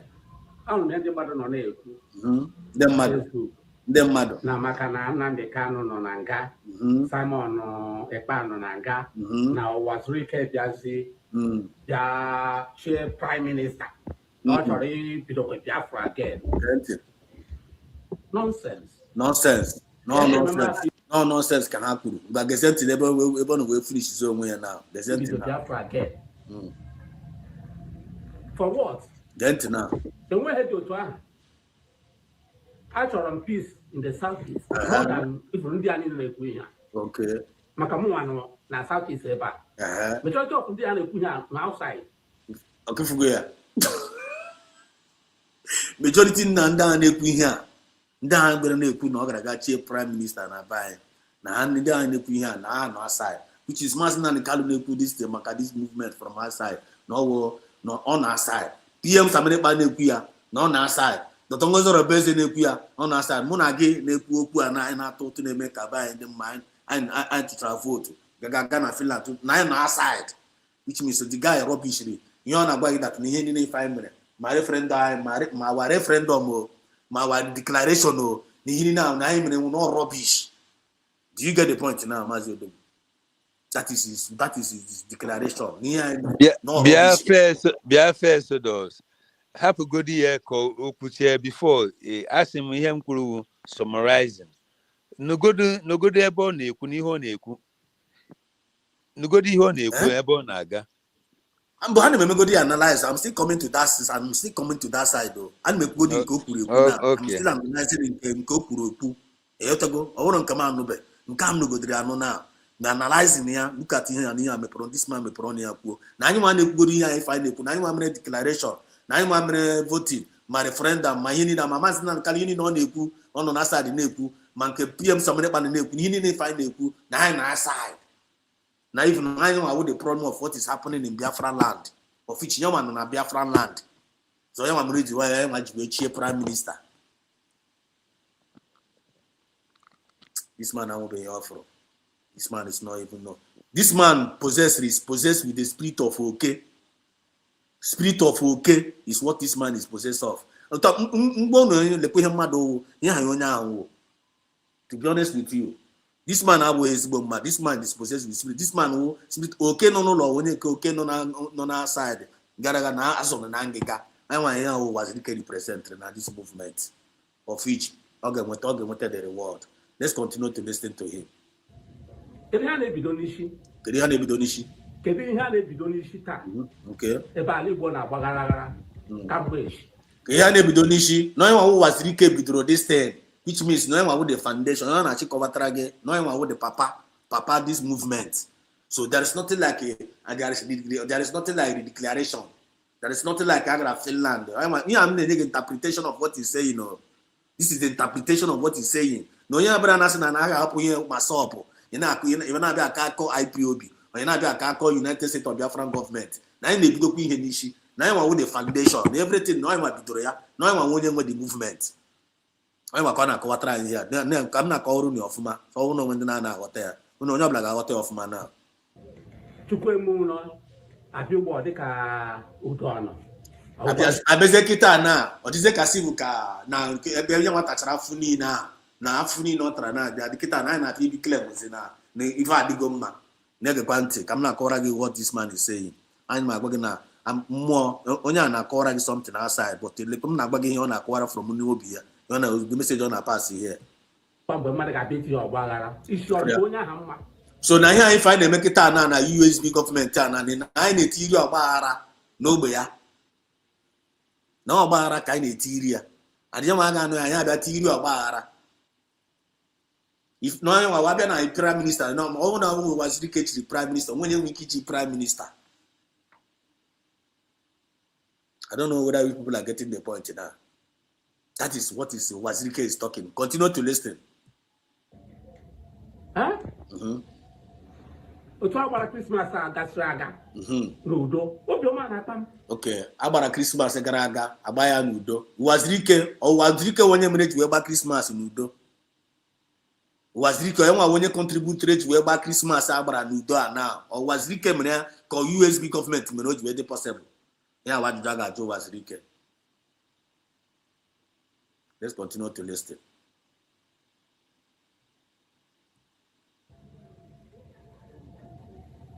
Makana Nambikana Noya, Simon Ipanoya, Babia Pido, or Wagara. All the Mazana the Calonoya, young as a minute Panoya, Iha was recoming now, Gemea. All the Mazana the Canon around, Maz or PM Samine Pano around. This guy on Capitani Roku, on a PM, the PM around, this guy on Capitani Roku. Wazirika ne kuoku akwa wazirika la kura lapu kemo no wazirika bia mbia pata kuoku me samene pa na pata ne kwa na bia claim mo as the owner of Biafra when PM samene pa was around kemo na wazirika bia ne kuoku me maznan kanu na around o de kuoku me maznan kanu na ya kemo jiwe pata wazirika na bia ku azio and then onye wazirika na pare onye who is insulting. Now this statement that broker say for them now. Who is he insulting? He's insulting each and every one of us. And you need to Finland got 12 votes. Maguma Womazodogu. ma PM Samnekpa, ma Dr. Ngozor, ma Mua, ma Yinina. This guy is insulting each and every one, calling us rubbish. Now you need them nonsense. I'm a corporate at the beginning, us 91 nonsense. I want us to know young government, no gonna mess up, no correct nonsense. They don't. Ihe anyị mere na target, ihe anyị mere I bidoro since 7 years ago. Okay, na ihe anyị fa na-eme kịta na ahụ na onwe nwa waziri ike na ahụ a bidoro ya na onwe ihe anyị fa na-eme kịta na nwere isi na onye nwa onye bido. But okay, why waziri ike, what is he been doing all this while? Waziri ike ọ bụrụ na onye ọbụla foduru aka otu waziri ike si wee fodu aka ya anyị ga na ebe anyị nọ today. Ọ bụrụ na onye ọbụla foduru aka otu waziri ike si wee fodu aka ya all this while. A na-egbudo ihe niile a na-egbudo since ya. How many years anyị gbudo were this thing? Waziri ike fodu aka ya na ọ na họteelụ ya na ọnụ ụlọ ya na-eriri onwe ya nri na-eriri ego ya ndị Naijiria bunyere ya because ihe ifo na ndị Naijiria bunyere ego na nyere ya amnesty. Waziri ike is an amnesty man, onye setụrụ not to talk about Biafra anymore. Then ke ihe waziri ike na akọwazi kịta na ihe anyị fa na-eme kịta na ahụ a bidoro ya. What is he trying to let us know? Let's continue to listen to this. Every year, can you release? I deshare me maka ihe am na-ekwu chọrọ ikwu ugbu a. Onye izizi bụrụ na our prime minister 7 years ago bụ onye na-akpọ Lambert Obika Izu from Olo.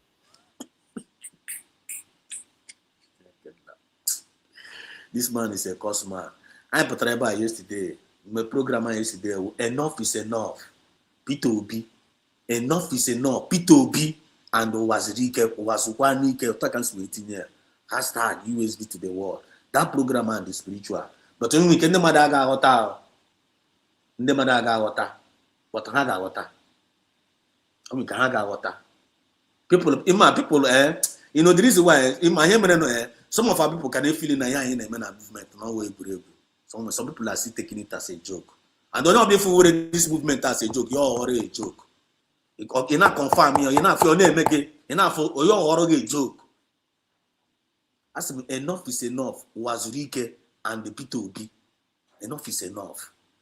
Because this thing for her name, they're supposed to know that Biafra has been redeclared. Biafra has been redeclared. That is the message. Wazirike and Biafra is redeclared. P2B know that what are they still doing? What are they still romancing one Nigerian people? Why are they still romancing one Nigerian government? Because this is romance of one Nigerian government in the name of Nane protect Igbo land. Whereas these people are axe lickers. Wazirike is an axe licker. P2B is an axe licker of who? Fulani government. That is the honest truth.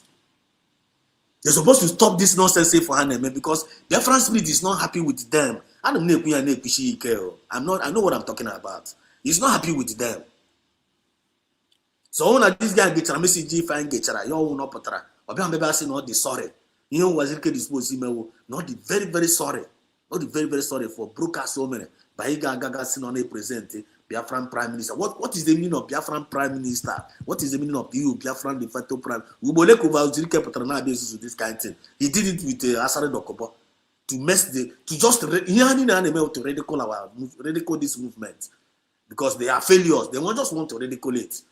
They just want everybody to be as failure like them. And the Biafran spirit to handing them on that cause. Handing them as we speak now, they are in danger. Look at Wazirike. Wazirike knows here. Wazirike have to go. Wazirike have to go now mad because of the spirit of sabotage. Spirit of sabotage the highest level. So this guy is supposed to put a broadcast and say they have the very, very sorry. Now when the enemy plan to hurt anybody now, you cannot work against the Biafran declaration, pay frame and fin and when you name. But for you, we get not up a prime minister now Biafran land onto what the one ne wonyara, Guaziko wonyara. Konye kona kodre natural category. Ngabu this man on an abali or moving offer.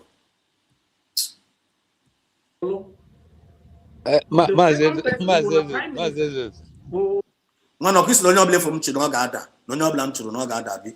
Mas Exodus. Actually, to this man, Cherry come here because Emmanuel this time about machine can hear distance so they can get empty. about me and Wazirike. Agwara gị o nwere ihe ị ga-eme now to Wazirike karịa nke mụnwa ga-eme ya ọ ihe mụnwa megoro ya. Believe m na Nnamdi Kanu prophecy. Nnamdi Kanu si na Wazirike na udene ga-eri ezu ya. And ebe ahụ ka m kwụ because ihe ọbụla Nnamdi Kanu kwuru ga-emerịrị. So otu a Wazirike si dere ọgụgo onye wụrụ awụ ọ na-eche ihe a na-eche ọ na-eche ka udene rie ozu ya.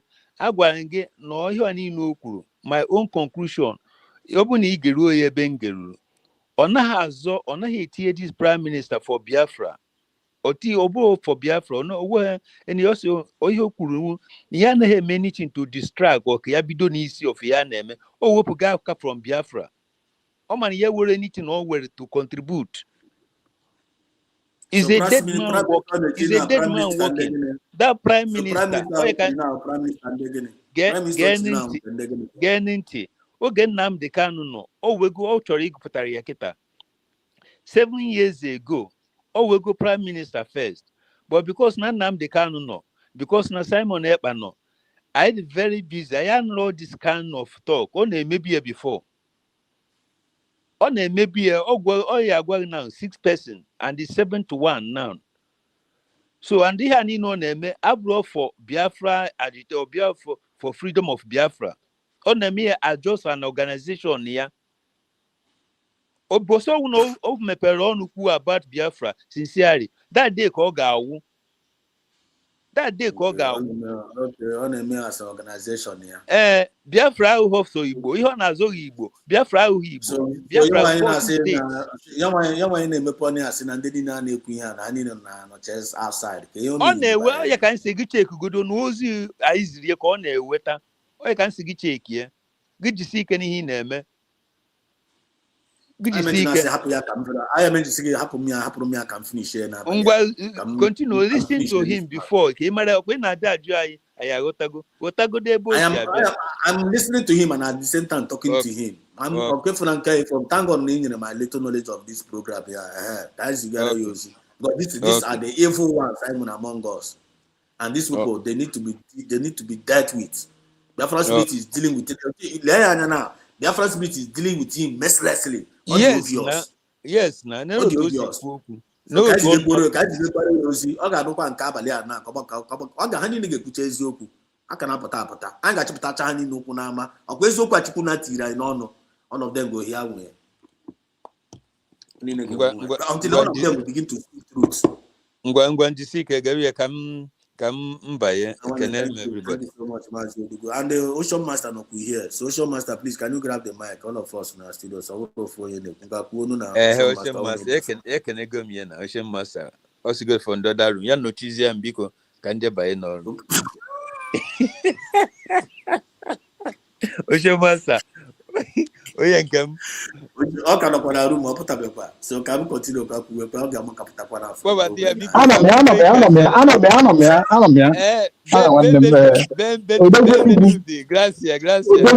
Grazie mille, grazie fratello mio. Sono orgoglioso di te. Sono felice e tanto orgoglioso di te. Caro fratello mio. Vai avanti con il nostro fratello. I can anche más Exodus. Ciao bello. Check your mic. Check your mic. Okay. Just 1 minute can check. I'm not with at all. Oh, to see me ko na ya train. Hold on. How do you go, man? Go ahead. Bye, Banti. Ciao. Exodus, go now. Oh, the better. Thank you. Yeah. Hello? Sorry. Network. And I didn't know. How do you go clear now? Okay. My brother, I can now bataka in a play here was Rike Zalana program I made yesterday because I have not responded to it. I'll respond now. or just so now we put the ko kwuru okwu na ya. Also na cause ọ ka na-ekwu mụ achọrọ ifili na ịchọrọ ikwu okwu ka ọ chọrọ igere ekwu mụ. No, achọrọ m ka m dị ma ana m like ịdị inweta point mmiri because achọrọ m iji iwe wee kwuye dị anya ịghọtago. So ka nnụ nnọọ ihe o kwuru ọfụma because na anụghị analyze am now, anụghị analyze am, so ka anyị kpọzie ya ka emechazie ịchọrọ ikwu okwu gị plus gị biko chee ka m pụọ batakwa ka gbata m ozugbo biko because ihe adịrị voice adịrọ so this in here just 1 minute m pụọ m batakwa ozugbo. Okay.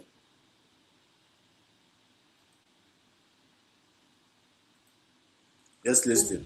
Chinedu Amaifelbi from Delta State. The third person going like Michael Mbatu from River State. The fourth person was Mrs. Calista Amamu from Anambra State. The fifth person was Mrs. Precious Wezoke from Abia State. The sixth person was Mrs. Virginia Obezuano from Newi, Anambra State. This seventh person was Callistus Eze from Imo State here. And I mean, as we are in, or try to remain Callistus. And we had this China. Throughout these 7 years, I topple government in Nigeria. Because we're on yesterday, I'm on a bear may arrest. Siangwaya Yapuatas, Moya Menka, Momenka. Yeah, I hate you now, I don't want as an organization.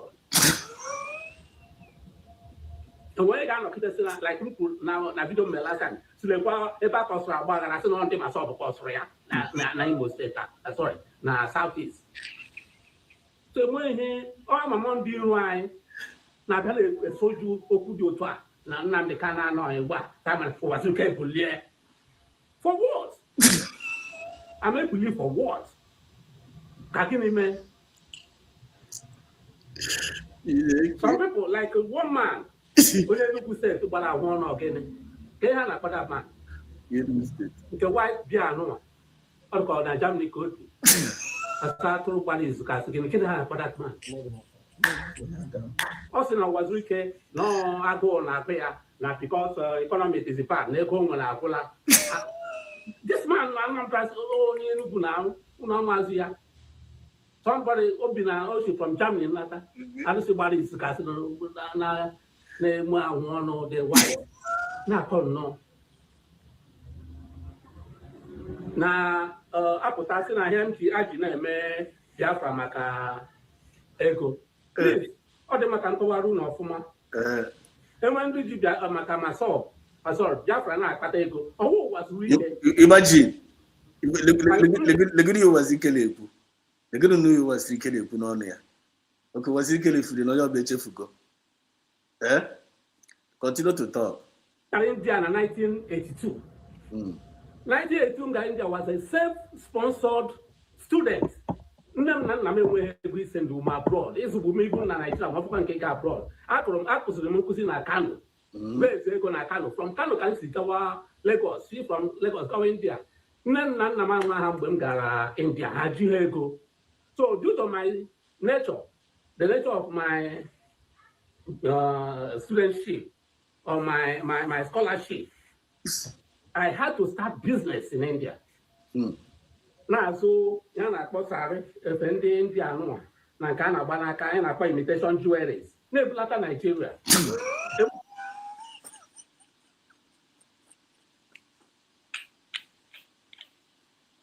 Because you go for a prime minister na akọwara ya akụkọ dị ọtọ so esi ya n'India. Nsogbu adọrọ ka anyị chebiri gị ị ga-emecha ala dị ọfụma. Nwa na holidays mee buru ihe ndị a n'aka Nigeria mmecha ya mee were na-eji ego ndị akwụ ụgwọ school fees na India laghachikwa India. May budowe ya na-akpọ surgical equipment na Onisha can I get surgical equipment imported from India because they end up by cargo. From that way, we make compete into investment na lands na all these buildings. Give us an idea. Majority of learning in Mologa all through the process, I raised a lot of money. Okay. Because all of them now so they appreciate. Even though they may have video here, Biafra, all these houses started appreciating. So, and when they a bit of Biafra, now because of Ago and Agum, and the main issue in the video Biafra was in 1999. From 1998, people go to Obasanjo. Obasanjo was president. Orungwa on to his cabinet. Among the service chiefs, the way Obasanjo in 6 service chiefs, and the constitution of Nigeria, each service chief is supposed to be from one zone, from each zone. So Obasanjo and people like the Kueme, the people against it. Obasanjo said, people defeated in a war are not supposed to speak for 200 years. Joyo Bonantin Dongwa, Obasanjo, people defeated in a war are not supposed to speak in 200 years. Okay, give me measure. Okay, fine. They can go Biafra, Ghana before. That was how I started Biafra on my own, in my house. Okay. And then I started on Biafra as at that time. As at that time. I'm in business, importation. As a lawyer for over 10 years. I had money. And when access. Then give me those Biafra. And then my return on investment for 1 year. My sub-organization cannot raise it in 10 years. I repeat, my ROI, return on investment, for 1 year, my organization cannot raise it in 10 years. Okay. And then? So even as it was written, Macau ego myself, ego like I'm some guys without being modest, and when some investments who were tapped down my head behind. Oh. Not the twist we're behind. Okay. Because investment my hobby. And like I say, because of Washiri Mike as a self-sponsored student. Man, big like I'm just from in Nigeria. Every time when the holidays man to Nigeria, Jaran why I'm quite large empty I cannot buy self-sponsored student. No, an investment because of the profit with an investment. You want for na corner. You want me to go. We are in a guy a investment. And I'm going to give Biafra see if prime minister. You know, prime minister. If I am the prime minister, people are sitting in the prime minister. You know, Katagisi or the prime minister in a organization. Tell us about your organization in a now. And I investment this way, India. We don't need all these things.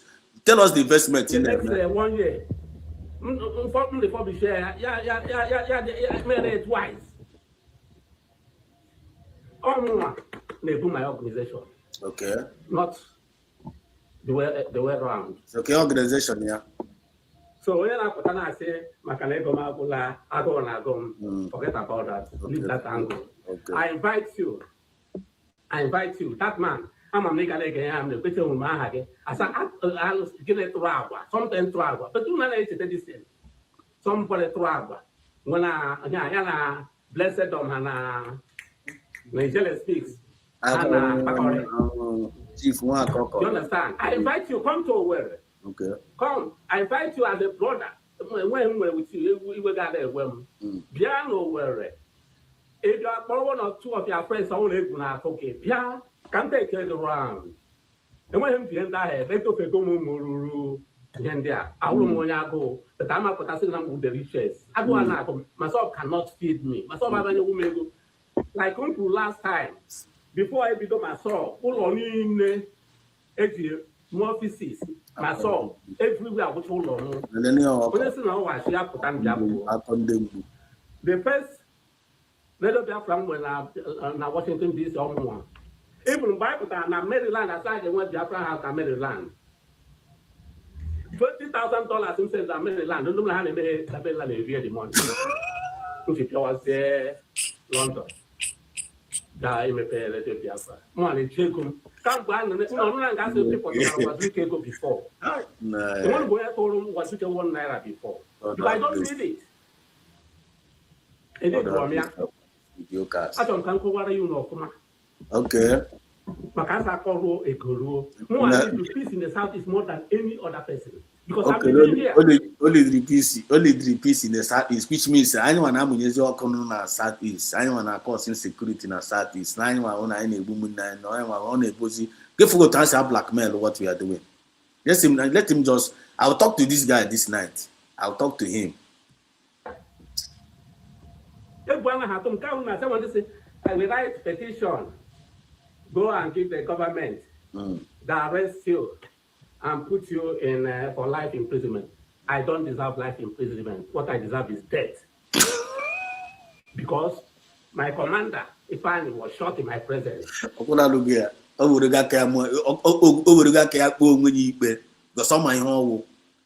He doesn't deserve. You don't deserve. You don't deserve wrong. Oh, you don't deserve. Okay, I'm gonna see on here. I want see on here. Where put that?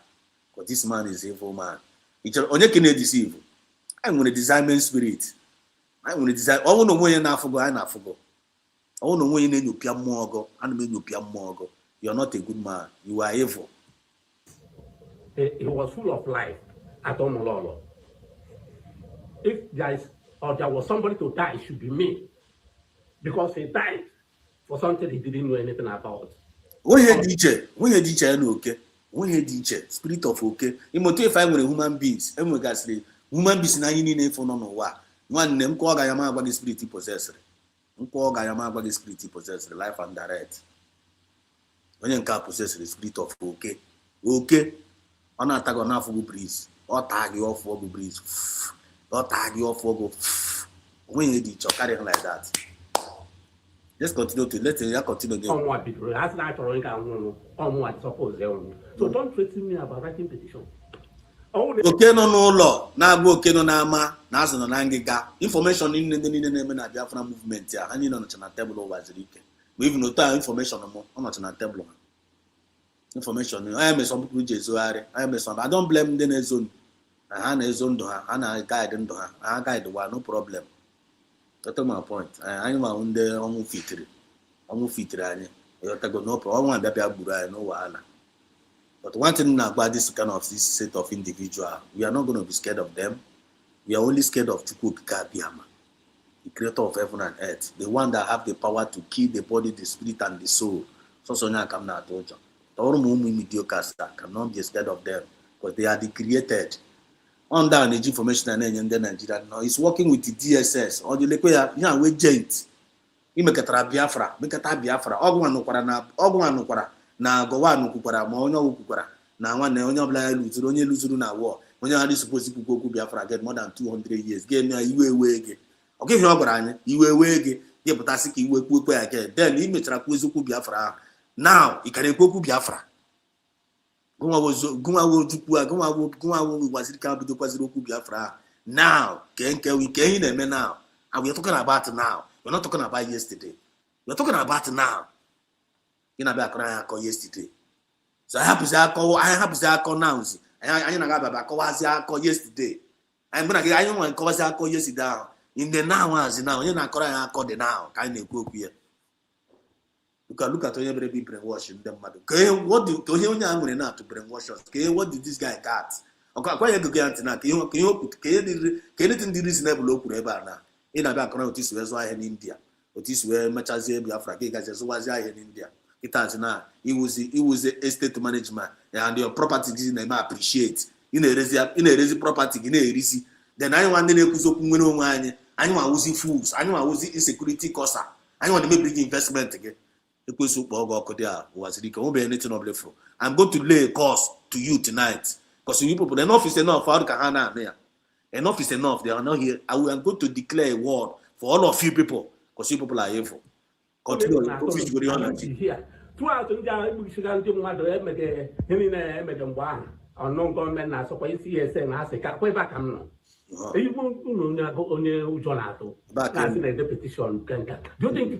a freedom fighter who is not ready to die or go to prison for what he believes in is fake?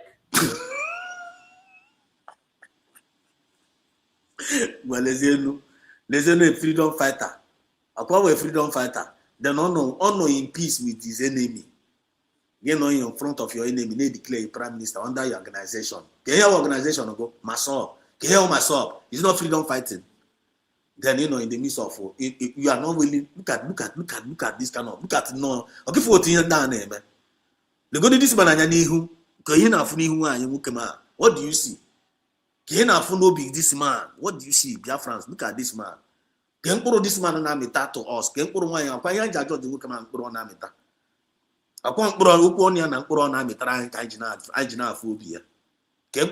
na meta. I be lecture mass na the kind of mass na the mutara na this thing called PM Simon Ekpa. Cause we our USB government. And when we get compare here with this Okoka and Okoko and I have to say all these people. There's a Wednesday property seller. Now we're a freedom fighter. Because of peace during our Libo. Peace during our Libo, how peace will be in our Libo when our leader is being held. The kind of peace you got in our Libo, we all mass and AG. Peace and on go they make a peace and Sabia. Mass and Kaleji, peace and on our Libo. The Yana Koya, ya smooth, no, Yana Koya. Let him finish. Go. I'm not afraid. Do you understand it? I'm going to original. My first casualty, Gabriel Obu, that was shot at Naba. Okay, got declared Biafra, Naba, 2000. May 22. The boy got the flag on West. After I left, I kissed his corpse. Doing Shabans, come and make it the way here. Hapoga, the boom, that's the spirit boom. I am where you understand? Come and make it the way here. Biafra, the first casualty, come Kalash was straight to boom.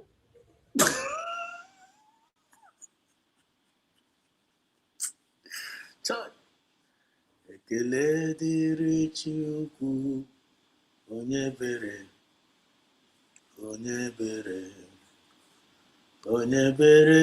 ekele dịrị Chukwu onye bere ekele dịrị ịhụnanya ya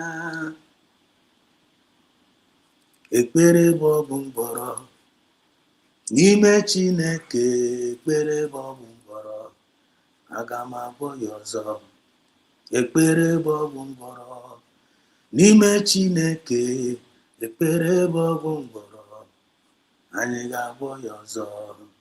Wazirike, continue. My death petition got life imprisonment and so what about that? But that's not the issue. The issue that I want peace. That was why from day one, Biafra, non-violence, non-exodus. I don't matter. Non-violence, non-exodus. Make una unu gene ge kwanti o. Because anya ntin na anu ya may be different from nti onye ozo ja anu ya. And that one was suppose first, but one was Victoria. I'm a Nanka, name ya, oh, him Victoria. Say, I want to ask the Abu, see, Bomo. I want to join at my camera Victoria. So I mother than a Majama, oh, Majama. Well, a Majama, Manuta. Now, one country, son of exile. You know, my actually, now what I believe in. Then when freedom of speech, freedom of association, right to self-determination. I can name it through non-violence. What I will, Mom got deviate there from my principle of non-violence. You don't want anything matter. Most why, no matter, got no matter, got enough on matter, and the spirit of Biafra again, boom. But as long as no non-violence, and when I'm encouraged to go and do any criminal acts. All USB and make criminal acts. All USB and make criminal acts. All PM Samuel and make criminal acts. Thomas Nan Kalon and make criminal acts. I want to go to and don't want to go to Ocha.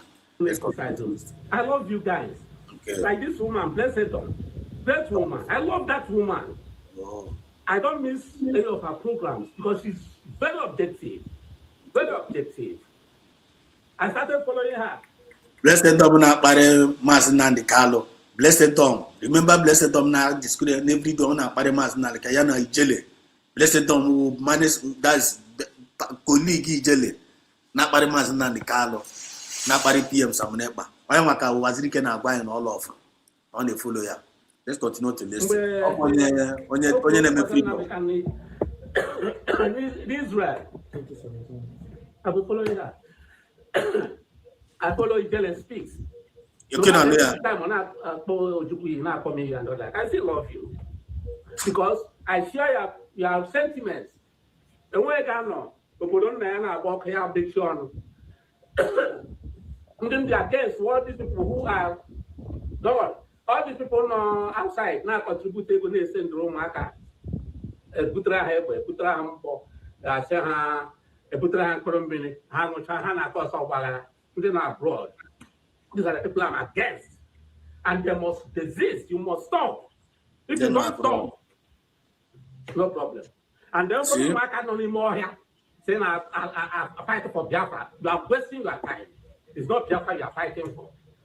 Because you are fighting for Biafra, only more can I fight for Biafra. Okay? Through non-violence, I get my baby, you guys say, I'm gonna be a Google logo. Then in a non-violence, yeah. And the USB government are passed go bill. You have the right to protect your life, your family, your community. I don't know about a non-violence. I give them to be near a bufuogo and a bugo non-violence. Let on the babucha.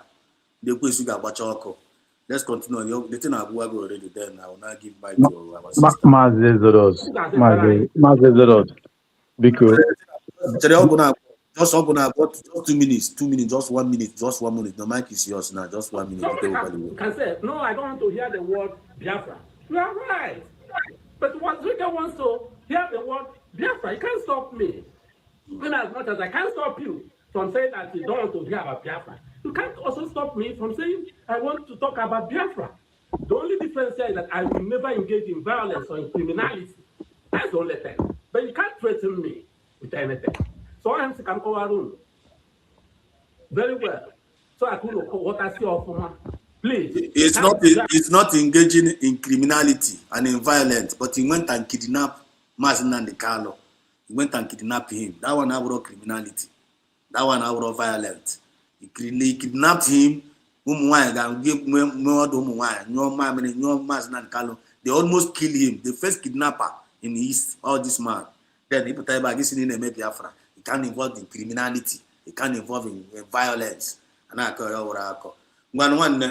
think the man in Puchagorion and the Egypt minister, you're welcome. You're welcome. So so because Egypt minister just Egypt minister Pucha then show master give the mic. Just continue Egypt minister because come just area belong before Nagani Rivatagu. I greet everybody. One DJ greeters, I thank you, the minister. I can get in them for the opportunity. Then, Mazes Rose, thank you. Your mic will record it. Don't do it off, my dear brother. Okay, and I'm my boss on Avatar. How they go smooth, but what does about that? How they all the better. Okay. I thank everybody and I greet each and every one of us. It's a good year for us. 2026 is a very good year for Biafra and genuine Biafrans. It's part of Yenda and Abambamanansu Wadro, but let me just go straight to the point. You know, Wazirike, we had a program about you. I made a program yesterday. And it is good that our voice will put that. But Wazirike, you see, I don't like to insult people that have come on that have come of age, or people that we're supposed to respect. But ndị Igbo see that na okenye a na-asụ anya amaghị na a na-asụ ya anya ikpuru agịrịga nkata n'isi wee gwu ya okwu ụmụazị ewere egwuri egwu a na-akwụ ile eze ugwu eze ama na na-akwụli ya ugwu were agịrịga nkata n'isi gwu ya okwu Wazirike, I think you're becoming stupid. Everybody is stupid. Every time it doesn't want violence. violent people now. You are now a nuisance. You are constituting nuisance. Exactly. From your attitude, from your words, from your movement. Are you really happy of what you're doing at this age you are? Wazirike? I don't know. If you're happy for yourself, look at indirectly what you're talking. Are you stupid? Gumina Putana television, ne defend the indefensible. Are you mad? Wazirike? Are you the only coward in Imo State? Wazirike? Ichere Janyoma freedom na nage in apwala. Sorry. Eh? In alona agba kan na aju. Alona agba na agbo na agbo no. Onwe ya mu chain. Are you mad? Wazirike, how many Maso people kebu to Enezu River? Are you mad? No. Wazirike, I'm asking you, how many Maso members kebu in Enezu River? Are you okay?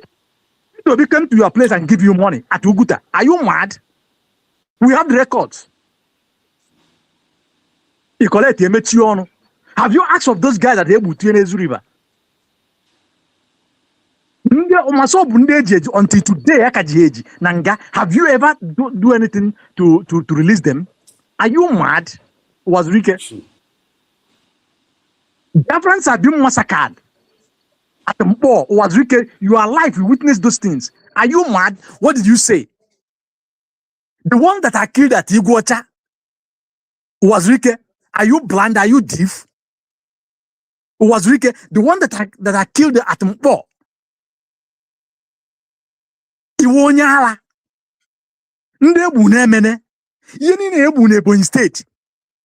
Mandasa is Okubo, your friends, Nando to with the SAS and all these security apparatus, which are Nimo Mandiji, and then when he was Niena, Nde kidnap Nebu every day. Wazirike in your own state, Emwe Yena, Ebana preserve organs Biafrans. Wazirike, what have you done about it? Iwonyala, what a physical bosom is oku. Wazirike, tell me where freedom fighters. The freedom fighter, intervene. Wazirike, Ibonyala. Non-violence. Wazirike, what is non-violent? Are you stupid? Are you confused by English language? Is Biafrans are they aggressive? I don't know. Wazirike, Adia, Bukachande mad no nebu, Bukachande mad near nebu, Bukachande mad everywhere nebu, including your own members. What did you do? You keep your mouth. Napweni Monaka, Napwena ni Monaka Mbekuna Buno Kolokia, no Kokolia, in Apwala. I don't even know what you mean by non-violence from you. Let them the violence are. I want to know who are the violence ones. Wazirike in Apwala self-defense or by taboo. Or by an abomination. In Apwala, you're a lawyer. You don't know the constitution again. Even recently, the Inspector General of Police, everybody defend himself. What do you say? A madman, because you are an Igbo coward. Wazirike. You White and Juma, the general, came out and said that the military collude, that everybody should defend his or herself. Go and buy what they have. They said it openly. In Apwala, Wazirike, a full at 60. In Apwala, you are the highest saboteur of all time. After Ifa Ajuna, you are the next in line. In Apwala, Wazirike, every now and then. On the road, you cannot travel freely. You cannot move. All the bushes. Go to Anambra State today and see what is happening at the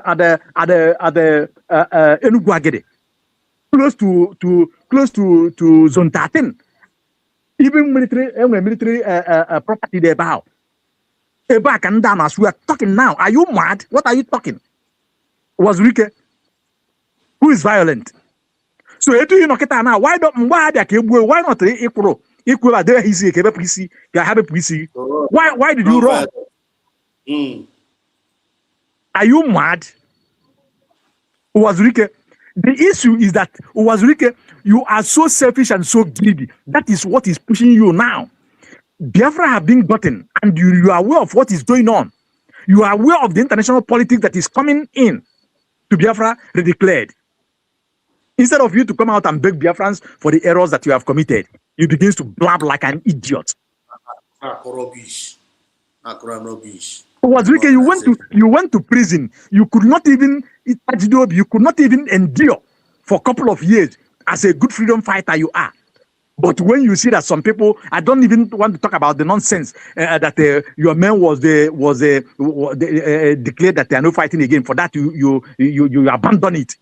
From your mouth, you said it. Are you mad? Mazin Nandekano, upon all the things that have happened, including you that betrayed him, including you that kidnapped him first, and did a lot of all manner of evil.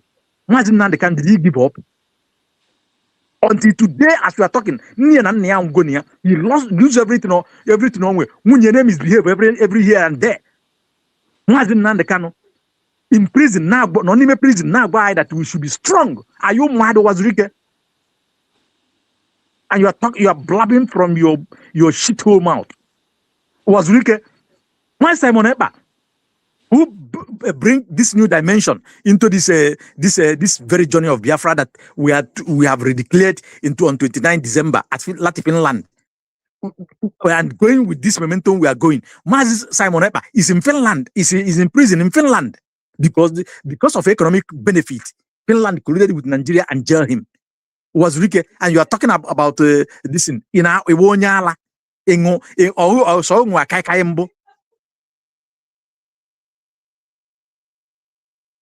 Abala. Wazirike, I'm asking you. We have respected you enough. Since you don't want to respect yourself, at this time we will get to you. You have Biafrans to contend with. You went and do the shenanigan. Why did you jump out of recently? You run to go and do shenanigan that you are declaring a prime minister. Why didn't you why didn't you declare that prime minister for years now? Since 1999 or whichever years. Why didn't you declare that man prime minister? Why today? Why now? Organization. Because you are working with Nigerians you know too well. You think you can confuse people. You are working with Nigerian government to do bruha as if they were parallel government. And you organization what's done they protect organization. So organization they were prime minister of organization. And you declare China not there, nobody touch you. Are you talking to morons? Do you think the people are morons like you are, or dementia like you are?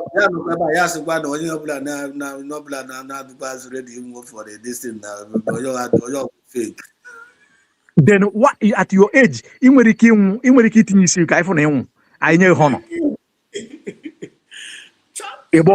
hotel, maybe properties even common sense. Anytime Biafra went to isi kami yena, yepatako free here, yepatacho free here, distract. No, we have gone beyond this. Imagine now they cannot say that we have crossed the Rubicon. You can't do nothing. You can't do shit. Enough is enough. Why am I can't go yesterday? Enough is enough. Damage control. It's not about being sentimental, but in the state you don't know. We see all these idiots na chain. Was we going to put up odlo there? You think you isi yeji etonia, isi atonia, ina apwala. Eko to mmadụ ne ka egbu dia. Eko to ebe ndị mmadụ ndị nwaanyị na-azụ ahịa, mmadụ ne ka egbu dia. Gịnị ka ịpụta kwuo maka ya? Iwe onye ala. Anyị aka na akọrọ dị akọ ndị mgbu. Oke nọ n'ụlọ na-agụ oke nọ n'asad. Ụbọchị anyị abịa bụ Wazirike, anyị agbachi nkịtị. Biafrans ya agba nkịtị. Ezigbote has enemy o. Has enemy, serious one. Onye Masina Kano nọ n'ime aka ya dị ya. PM Samene kpa nọ n'ime aka ya dị ya. This guy is very stupid. To be sincere with you, sorry, Biafrans, I'm not there. I don't like you to use some words, but this guy is becoming something else. You know. Why was Ricky? Why anywhere keep it? Why anywhere keep it openly? That thing is when you mourn in is a chair, but I try to call much kata one boom quickly in up wala. Na-ere property ya na-eme appreciate na-ere ya na-eti ọsọ achọ ka akọrọ ya akụkọ na property ya ahụ na US bịa na abịa kọrọ ya akọ na property. Oh idiot idiot call. Anyway, was Ricky and their likes. Look, Biafran have gone beyond yoga. And you talk about Biafra. If Ojuku could not talk, if Ojuku is giving support to whatever Biafrans are doing, who are you? You're a motherfucker, was Ricky. You're just a moron from Imo State. You are stupid. Because of property, I never appreciate it. I didn't touch the I'm not. Biafrans from Imo land. I'm not insulting you, but this guy is just becoming something else. To be sincere with you, very very heartless people. Had very very wicked. He's becoming something else. This idiot no. This idiot no. Against Imo State. This guy is there. Rochas is there. No, Rochas is there. Make sure neberi against Iena. Kedafi Ihedo ham Jidenya. Make sure nebero that against. But on that hope was the his own man. Okay, had an ebuchas Biafra. Well, that those oil community near the River State. We can do hope in our imagine in our team anywhere, boys. Thunder fire your generation, there, idiot. Now, what a piece of business to Kadama, you know, about China alarm on our or the corner toka in Apwala. A man like you, I'm not this man on blackmailers. If you transfer blackmail behind them, behind our past international communities, now go international communities. Wrong information. Misinformation. I want to go and I will terrorists now. I want to go and I need to see someone now. I would say it's not something I want to say. I call you one can send one in church mega. Yes, now, okay, endorse and I said that no, Nianos na Guinea nation, Igbo nation, cause no again. Okay, harap, wala nilo. Okay, now go for. I need the peace. I've been asking how to do na Igbo land. But all how I'm here the Igbo land or no, indirectly. Abun what indirectly Jinda. You on if you want to kumaka na kita na enwe peace. Onwe ebe on eje, but don't go there. Because on a chokusin the Biafra no but he's an idiot. And nobody will that kind of ije. Here they go man on Biafra bego na Biafra bego. Idiot. Nonsense. Could you imagine this kind of nonsense? If we was you can giant for Biafra war. Madi heme during the war. At your age, look at you. Goriandi Biafra sending them here myself. Will you win the mother? Muslim mother. Lapta send them then if you never want a gaga, it's already support or Kiagana, he was relevant. You are mad. You cannot fool Biafrans again. And thank God that nobody's listening to you. It's just because we talk and you come, we call you out and you came out and instead of you to respect yourself, to respect your age, you could not. Rubbish. My brother, please. Sorry for the this and Biafrans, please. I'm sorry for some of the words that I use here. We will understand when you look at somebody who call himself an Igbo man misbehaving like this. Only born at all John win up wala. My brother, thank you very much. Come me and I will meet you. One DJ minister. Thank you very much. You. Sorry, I'm still around. I'm not here. Nonsense. There you go. My dear brother. Telling you. You take the mic. Okay. Good evening, Biafrans, everywhere you are, afternoon or morning. Moon. Wazirike. Again, we Bana Akoko Biafra history. This name must not enter our history. We will look for a name and give you. I got Bogi kidnapper, I got Boga on your mammy, on your mother mammy in Ishawa Hagi.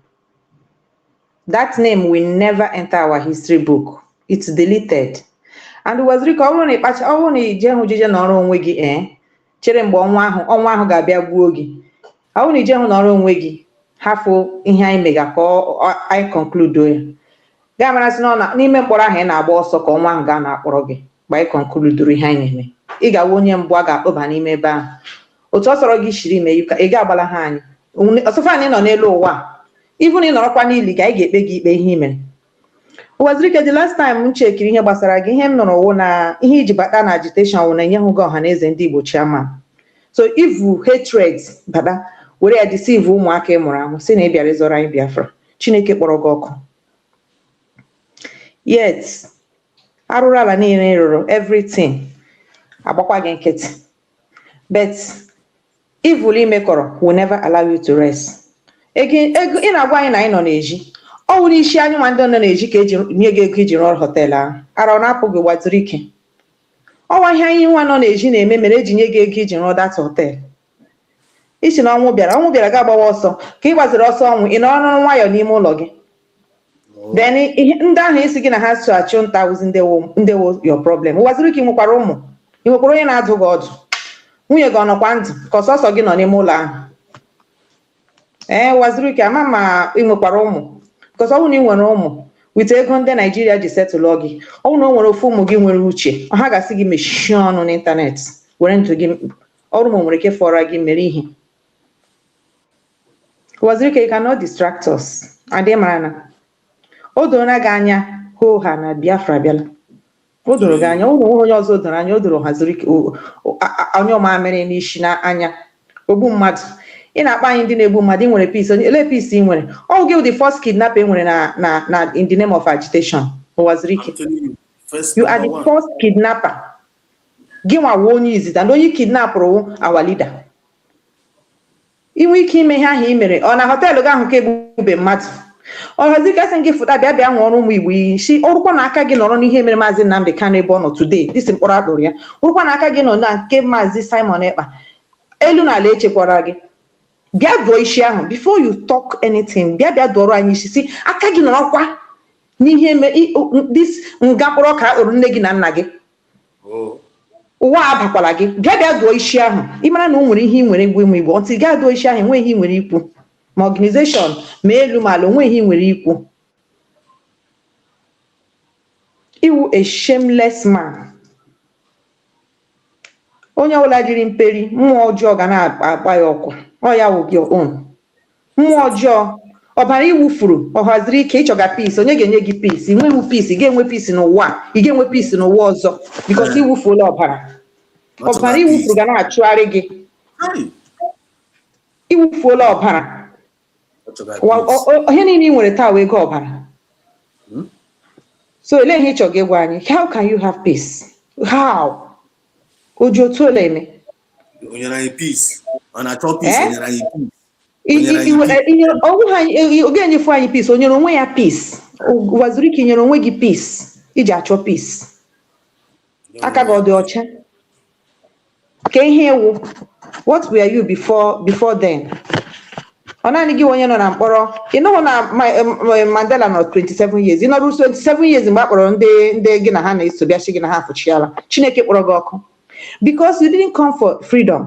Ihe iji bata na enyeghị gị ọha na eze ndị Igbo ga-ewere ya ka elosa ndị gị na ha mega because asị na ewu useless lawyer ewu. Lawyer na-ama alọ. A na-egbu ndị nke gị na-eme ihe niile nwebi ihe ọjọọ mere na ihe anyị ga-efuda. Ifuda condemn go there egwegwe nkwebi ga-eche hia ga-ahịfụ because Nigeria kwụrụ gị ụgwọ. Wazirike, asị m elu na ala megide gị. Wazirike, asị m ụtụtụ na abalị megide gị. Wazirike, asị m ala ịzọwara ụkwụ n'onwe ihe zoro ezo n'anya ya ya kpee gị ikpe ihe mere n'ala Igbo. Wazirike, ihe niile especially Imo State aka gị wụ number 1. Gị nwa nọ here. Even here anyị kwuga ndị Hausa na ya convert ga ndị ka anyị na Muslim. Wazirike, you know about it. Bịa dụọ isi marakwa ya ọnwụ gbuo gị n'elu ụwa. Bịa dụọrọ anyị isi. So far they will pay you. You are ready to take. And that is why Chineke na-avụọra your generation ọnụ. Enwe ike abụ uru. Yes, sir. Because ọbara iwufuru dị too much and they chọghị nọ nwayọ. ọ bụrụ na ị nwere nwaanyị n'ime ụlọ gị, ọ bụrụ na o nwere uche ya nwa na onwe ọ gara esi gị mechie ọnụ na nwayọ because of ụmụ ọ mụrụ, bet unu niile ọmamụdị ụmụ nwaanyị unu na-alụ ebe ha sị na ha ga-emechi ọnụ ka unu na-ezuzu ezuzu, that course ga na-abịa na ụmụ ha mụrụ na unu nwa na ha nwa. Mmadụ gwa m na this man ga-apụtakwa today kwuo okwu sef, I no go believe am after ihe niile anyị gwachara ya yesterday ya na Peter Obi. Ndị a nwee peace, ha ma ihe nọ n'ihu na-eche ha, they will continue to talk. Ọkwa gwara m na ihe agwa ha ga na-ekwu ha niile nweke ga-emechi ọnụ maka ha ma na ihe niile nwee n'isi, ihe a na-ajụ o mechara nwee isi, ihe awa ajụjụ ha na-ajụ onwe ha. Then ihe ha nọ na-eme plus and minus, ele etu ha ga-esi, ele ebe ha ga-agbala, ọ nwere ihe ọzọ ha nwere ike ime mebie. Onye ọjọọ enweghị ezumike nke obi, onye enweghị ezumike nke obi will not leave you alone. Mereje wa aha ya, mereje ka anyị ga-eji mereje onye họteelụ ọ ya wa ka anyị ga-eji tiga ahụ Nwazirike na history of the Biafran social studies book. Mereje onye họteelụ, mereje onye họteelụ ọ ya ka anyị ga na-akpọ gị. This name Nwazirike ga-edisapia arịrị n'ọnụ ụmụ Biafra, onwe ike anọgide. Telling you, Egyptians, it's what Egyptians are now for. They will see them no more.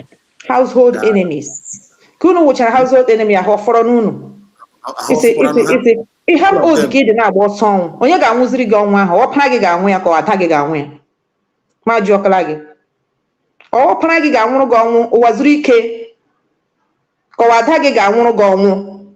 Or one yellow gown gear.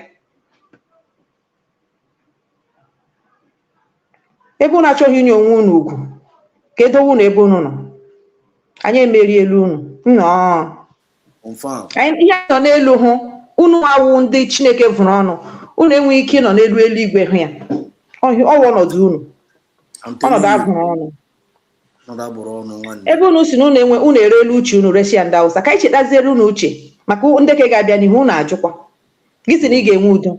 How can it happen? Onye gwara gị na udo ga-adịrị gị? Inwe ike enwe udo ndị nweghị udo, inwe ike enwe udo ka ịkpọ gị ugwu na generation gị ime ga extend ka ngwa gị ma ọrụ ma gị onwe gị your own is gone already, because arụ imere nọkwa na-eme ọ ga na-achụgharị gị, inwe ike ịrahụra ya baa gị n'ahụ because ihe iriga wee gị ọbara, ụlọ ibi wee ọbara, moto ịgbara wa ọbara, so ele ihe nwere ikwu because anyị gbara gị nkịtị ịfụra gaa na-ezuzugharị.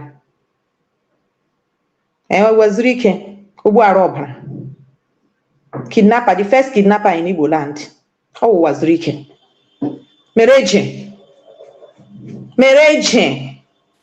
onye onye mamịrị, mereje onye onye mamịrị, here megbuo gị, shame on you. Fụdakwa kwuo okwu again because ị ga-afụda because Ozumike anọghị na gị. Come, we are waiting for you. Otu ọbụla ishikwu anyị dị ready, anyị ga na-asa gị afọ gbagburu gịnị, anyị ga na-asa gị afụda again. Ndị nọ na-ejiwu ihe wụ problem gị. Ụmụ gị nọ n'ụlọ, Chineke vụrụ gị ọnụ. Ụmụ gị nọ n'ụlọ, ọkwana ego niile Naijiria nyere gị. Kpọfụrụ ụmụ gị n'ime ụlọ ahụ nọ ka ị gosi anyị na ha nọ n'ụlọ. Ebe Naijiria bara gị, gị na nwaanyị gị na ụmụ gị. Naijiria bara gị, ụmụ gị nọ n'ụlọ.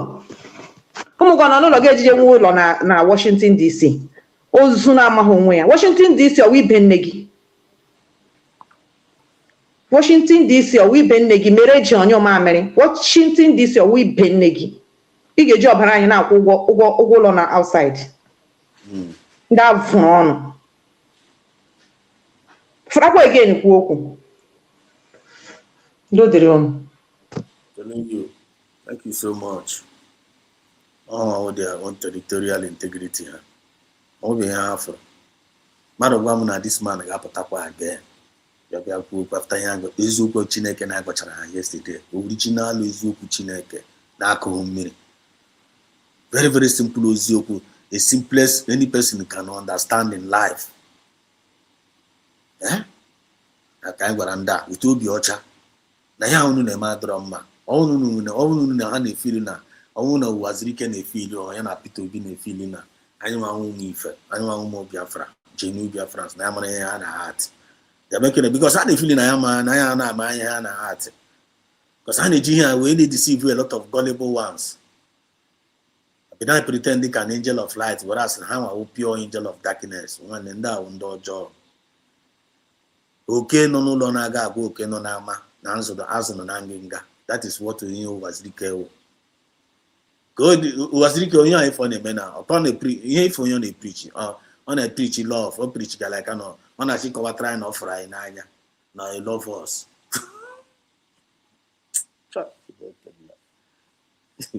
Ọ na-akọwazi the love akọwa. Anyị ọgụnwa ga-agwa anyị nwa ga-agwa gị na we go tell you say na we love you or no we don't. Ọgụnwa ga-agwa anyị anyị nwa ga-agwa gị ihe ewu to us na because you see say ji wee mara gị nwa Wazirike a nwebeghị ni love isho ibe m love. Amama ọhụrụ onwe onye show igoro love biko onye agba m never show me love. Show ibe ezinụlọ m love, community m nweghị show even na wayo ka igburu anyị wayo ka ibara bebe gwa mgbe mere apịa.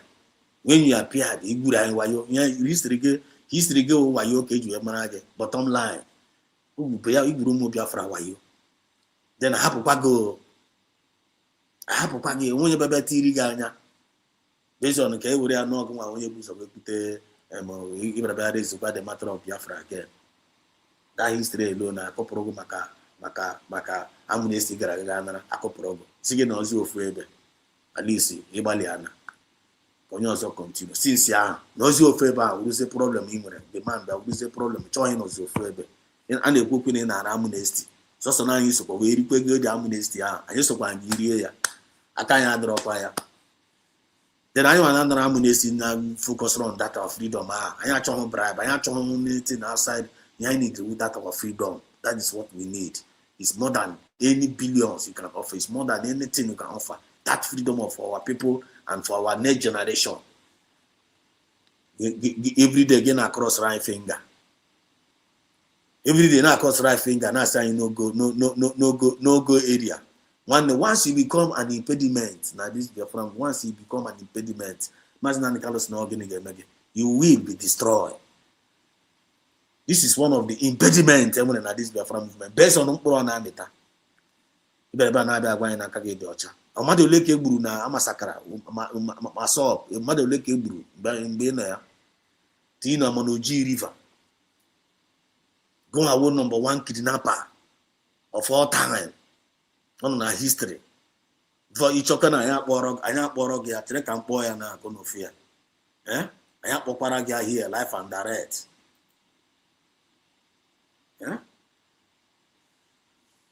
Check and chogo dear.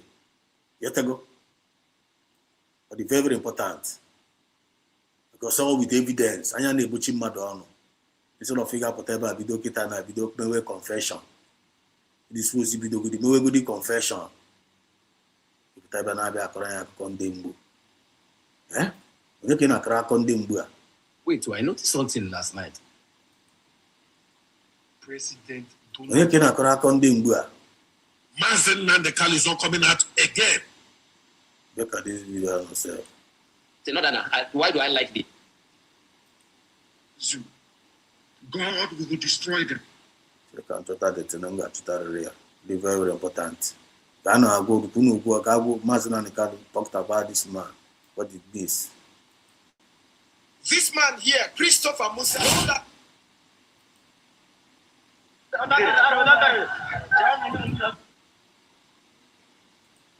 I swear to God, I've never faced this kind of humiliation all my life. No, it's still very important to me now. Yes. I never claimed to develop Benue State. Very, very important to me. Let go. This guy kidnapped Mazen Nandekal. Boromwaya, no am in Eluishi. If the bargain I got signed, we are an innocent man. Now one he hate criminality. President from deep. He hate criminality. All right, my fellow Biafrans. So finally, the US can't get it. So can't go prayer. Tell me, I can't go prayer. I'm telling you. You put a bar. You put a zebra and I be a claim na new an innocent man. It's all right. Enough is enough already. Wazirike, you are cursed with a curse. You are an evil man. And the time of your evil have expired. Time of your evil have expired. All you need now is to start your early confession. You don't get now confess. There's nothing like There's not any damage control obligate man, any damage control, when Ashabuna, Ashuna Abuna.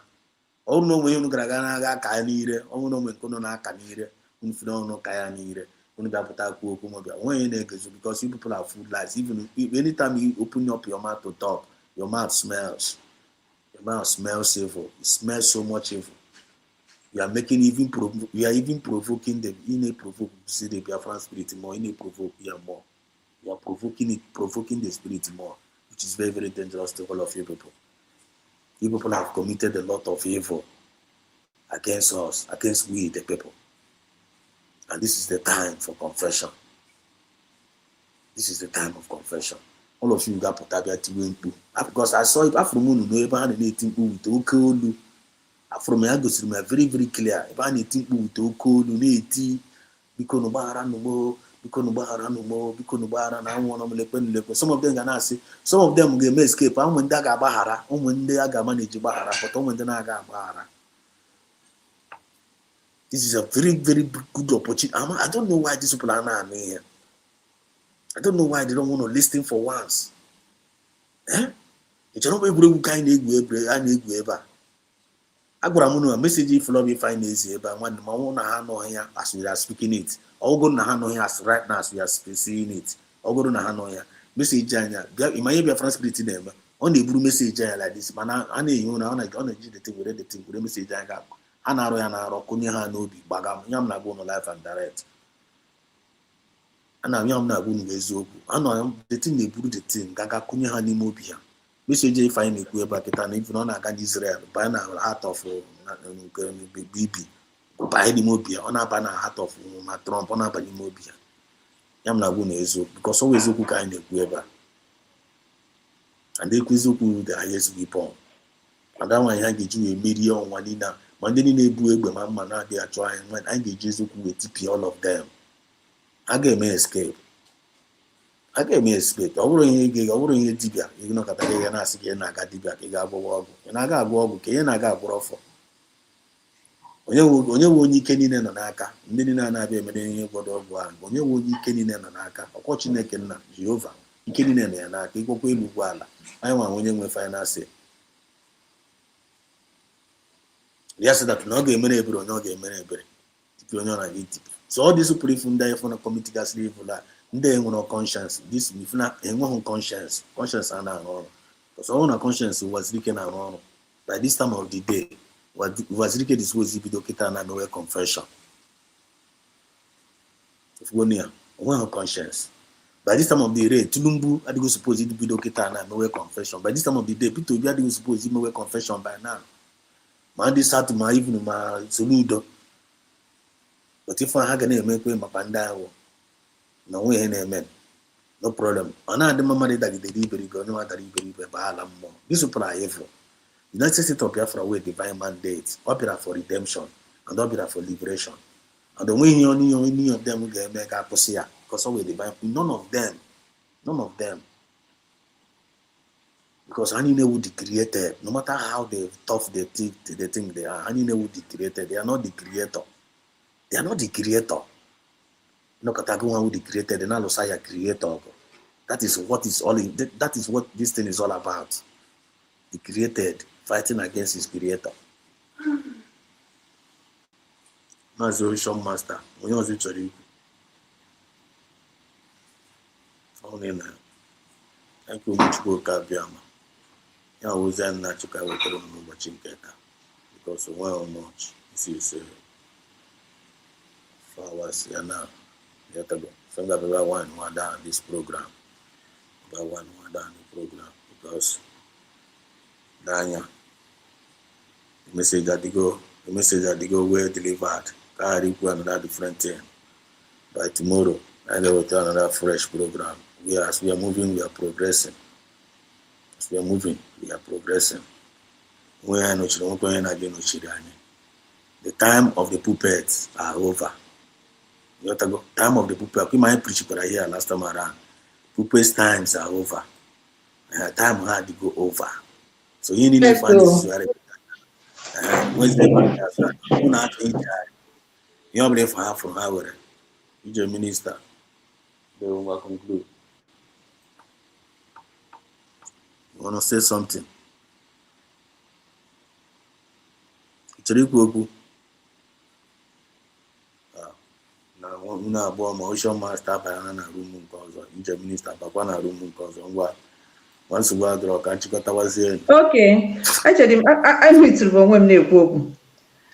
Mere eje onye mamịrị, asị m gị, ọ bụrụ na ije hụ je jila ya onwe gị, otu ahụ anyị siri dee akwụkwọ ahụ, ha bịa gbawashi ebe ahụ. Otu a ka anyị ga-esi dee ọzọ gwa ha sị ọ gị nwe onye izizi nwe onye ka anyị tire Maazị Nnamdi Kanu na nsogbu ọ nọ n'ime. Because ọ gị nwa onye izi kidnapụrụ ya. Ebe a gbara gị nkịtị gaa na-eriju nshi ọnụ.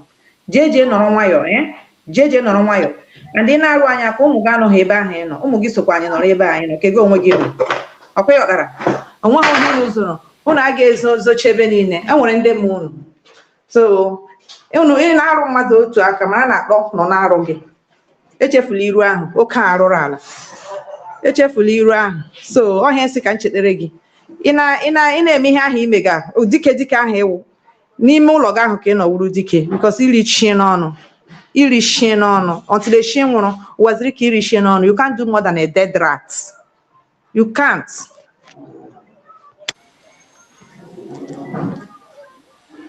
Telling you. So jee zuru onwe gị ike, because na nke ikpeazụ anyị alaruola ebe anyị lajeo. Ihe ga na-eche na nwe ihe ga-agwa anyị mgbe anyị ga-akpọ gị sị gị bịa saa ọnụ gị. Ọhịa kwesịrị ị na-eche na, because ị ga-asarịrị ọnụ gị, ndị ga-adụrụ anyị isi sị gị marakwara ihe mere anyị. Ị ga-adụ isi ma ọ bụrụ na ị dị ndụ. So ọ kakwara gị ma nkwa tụsa lawa ọnwa ahụ esi ha biri igbu gị. Ọ kara gị mma na ebe ahụ wee jewe ebe ahụ jeje ekpewe ikpe ahụ. Ọ kara gị mma hafụ anyị aka. Ịchọkwanụ fụta ọzọ, anyị nọ na-eche gị otu ọbụla isi chọọ ya. Ekwefu na ọrịa ọchịchara ya warning sị ụmụ ebe o chiri warning, ọ sị na ọwụ na ndị na side ọwụ na ya pụta ọwụ na ya kwụsịrị ọnya ka m ji agwara ya na ka ọ na, because nke anyị with the work in the show ọwụkwụ ị nọ gbacha egbe ọnụ ga nọrọ nga ahụ wuru mere eji ebe ike gị nọ were ndị agbụrụgbu onwe gị round wuru mere eji. So just jila ya onwe gị, if not aha gị ga-aba n'akwụkwọ ndị a na-achọ because gwa na onwe gị arụ zuru gị ahụ. Ọ gị nwa ihe wepụtara anya arụ n'ala Igbo. Ọ gị nwa onye mbụ wepụtara anya, gị nwa onye mbụ mere eji gbuwa anyị egbuwa. Ọ gị mere eji ọwụ gị. So jeje nọ n'onwe gị nwayọ, because azụzụ ị ga-aja juru eju with evidence. Akwa ịmara na jeje nọ nwayọ na ngwa. My dear brother, ịgbalịala. God bless you. You always make your great point. Mutuku Kabia Mandewo, I had Kotawago.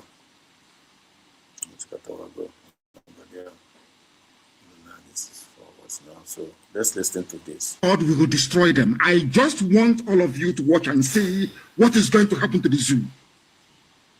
What they call banditry and insurgency is only the beginning.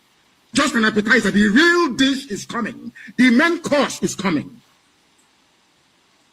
At the end of this process, all of you will worship God the way that nobody ever did in the world before. Yes, Biafra is coming not through the efforts of any mortal, but through the grace of God and God only and not man. Yes, sir. God will not share his glory with any mortal. By the time that Biafra gets here to us, we'll all be very thankful that out of the billions upon billions of the people that occupy this very earth, Chukwokika Biama chose Biafra to showcase his mighty works. You must remember this always. The fight we are engaged in is not of a carnal nature. It is very, very spiritual. Confirm. God will destroy them. I just want all of you. Confirm. Confirm.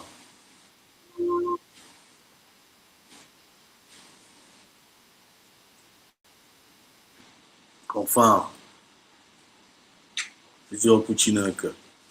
One more. Come by for this one. One more.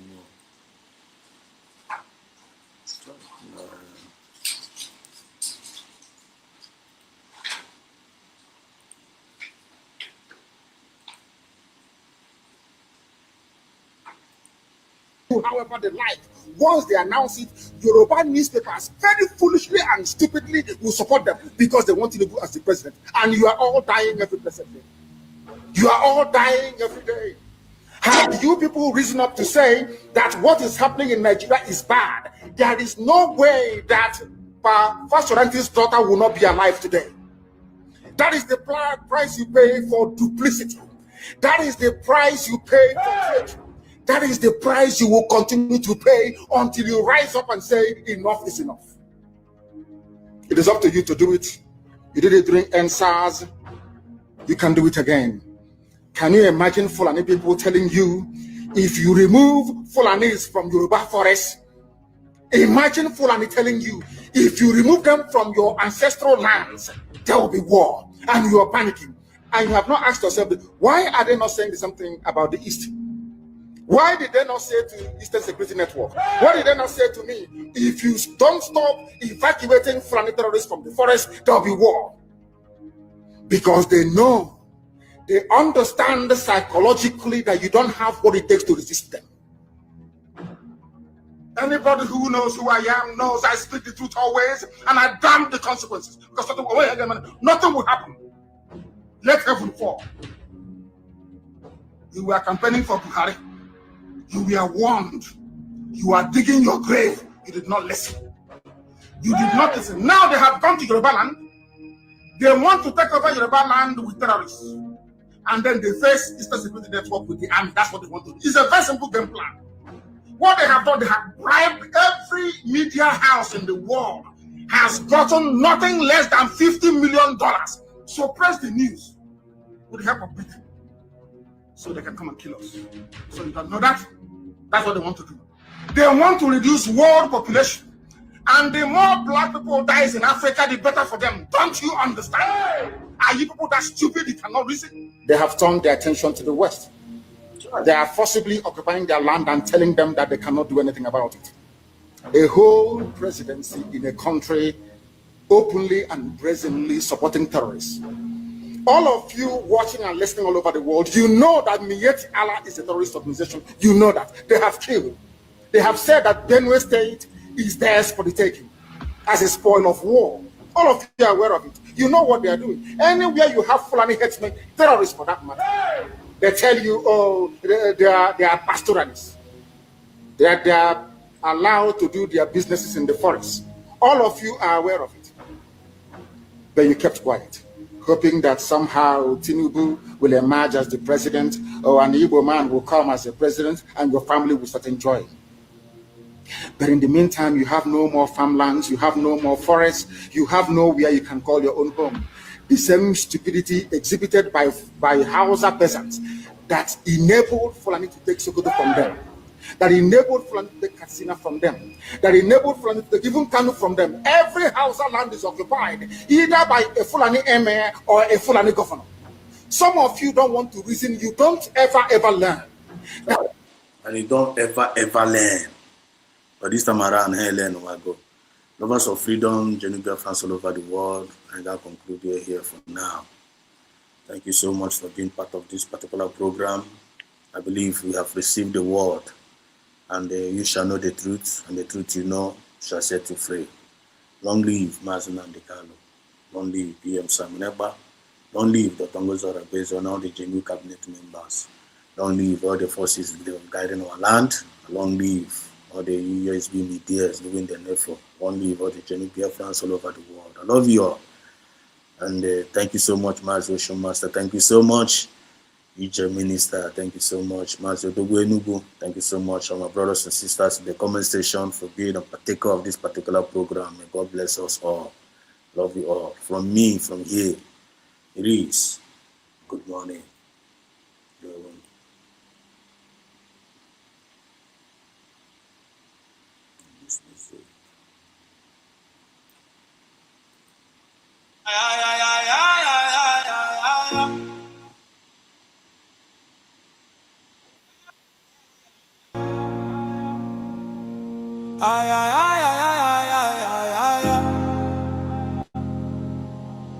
Stealing in the name of taxation.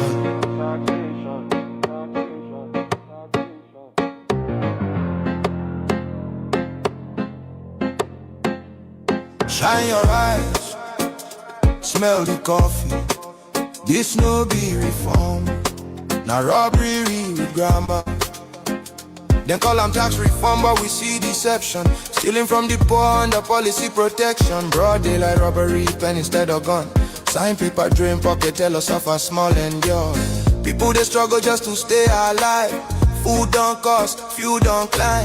Yeah, then still they tax the hungry man. No accountability, no evidence of plan. Tell us where the money where you not don't collect. Roads they cry, hospitals they beg. Schools they decay, use they roam. But tax money vanish, nobody knows the home. When hunger they shout, them add more load. When people they bleed, them still collect toll. Now suffering economy tax to death. And them call them leadership, God I beg. Stealing in the name of taxation. Legal looting of the Nigerian nation. Stealing in the name of taxation. Robbery with suit and documentation. Stealing in the name of taxation. No accounts, no explanation. Stealing in the name of taxation. Wake up Nigeria before them finish us. Why France? Tell us why France? Why attacks deter they cross border by chance? Other African nations, they cut them off. But Nigeria, they rush, go sign deals non-stop. Now whose interest? No be our own. Smell them well, this thing get bone. Foreign hands on our revenue stream. A saffroning system dressed as regime. We get experts, brilliant minds. Economists, tech cheese, world class refined. We no need outsider to count our sweat. We no need Oyinbo to manage our debt. Weeks for France to plan Nigeria fate. Instead of home retreat, now Paris they wait. Every medical trip, now Paris again. After billions pour for clinic maintenance. Alphabet I don't show us the pattern before. Public money move private though. Now Paris fit on alphabet too. Collect our taxes for private fuel. Another pipeline, another scheme. Another legal looking money machine. Public funds enter private pockets. Foreign address, same old rockets. We still remember the bullion van. We can see your secret plan to steal from our national treasury and leave the people in penury. Something they hidden, something no clean. This closeness they worry, this tie they mean. Nigeria no be pawn, no be sale. Our future no go enter a foreign scale. We no go forget the bullion van. We know the secret plan. It is a gang of looters. They are not real leaders. Nigeria for sale. No. Our future for deal. No. Our economy for surrender. Never. Stealing in the name of taxation. Never. Stealing in the name of taxation. Legal looting of the Nigerian nation. Stealing in the name of taxation. Shine your eyes, Nigeria now. We no trust in Ubu's alliance with France. We no want another neo-colonial master. Nigeria is not for sale to Macron or France. Nigerians, let's stand together. Speak out now, before it is too late.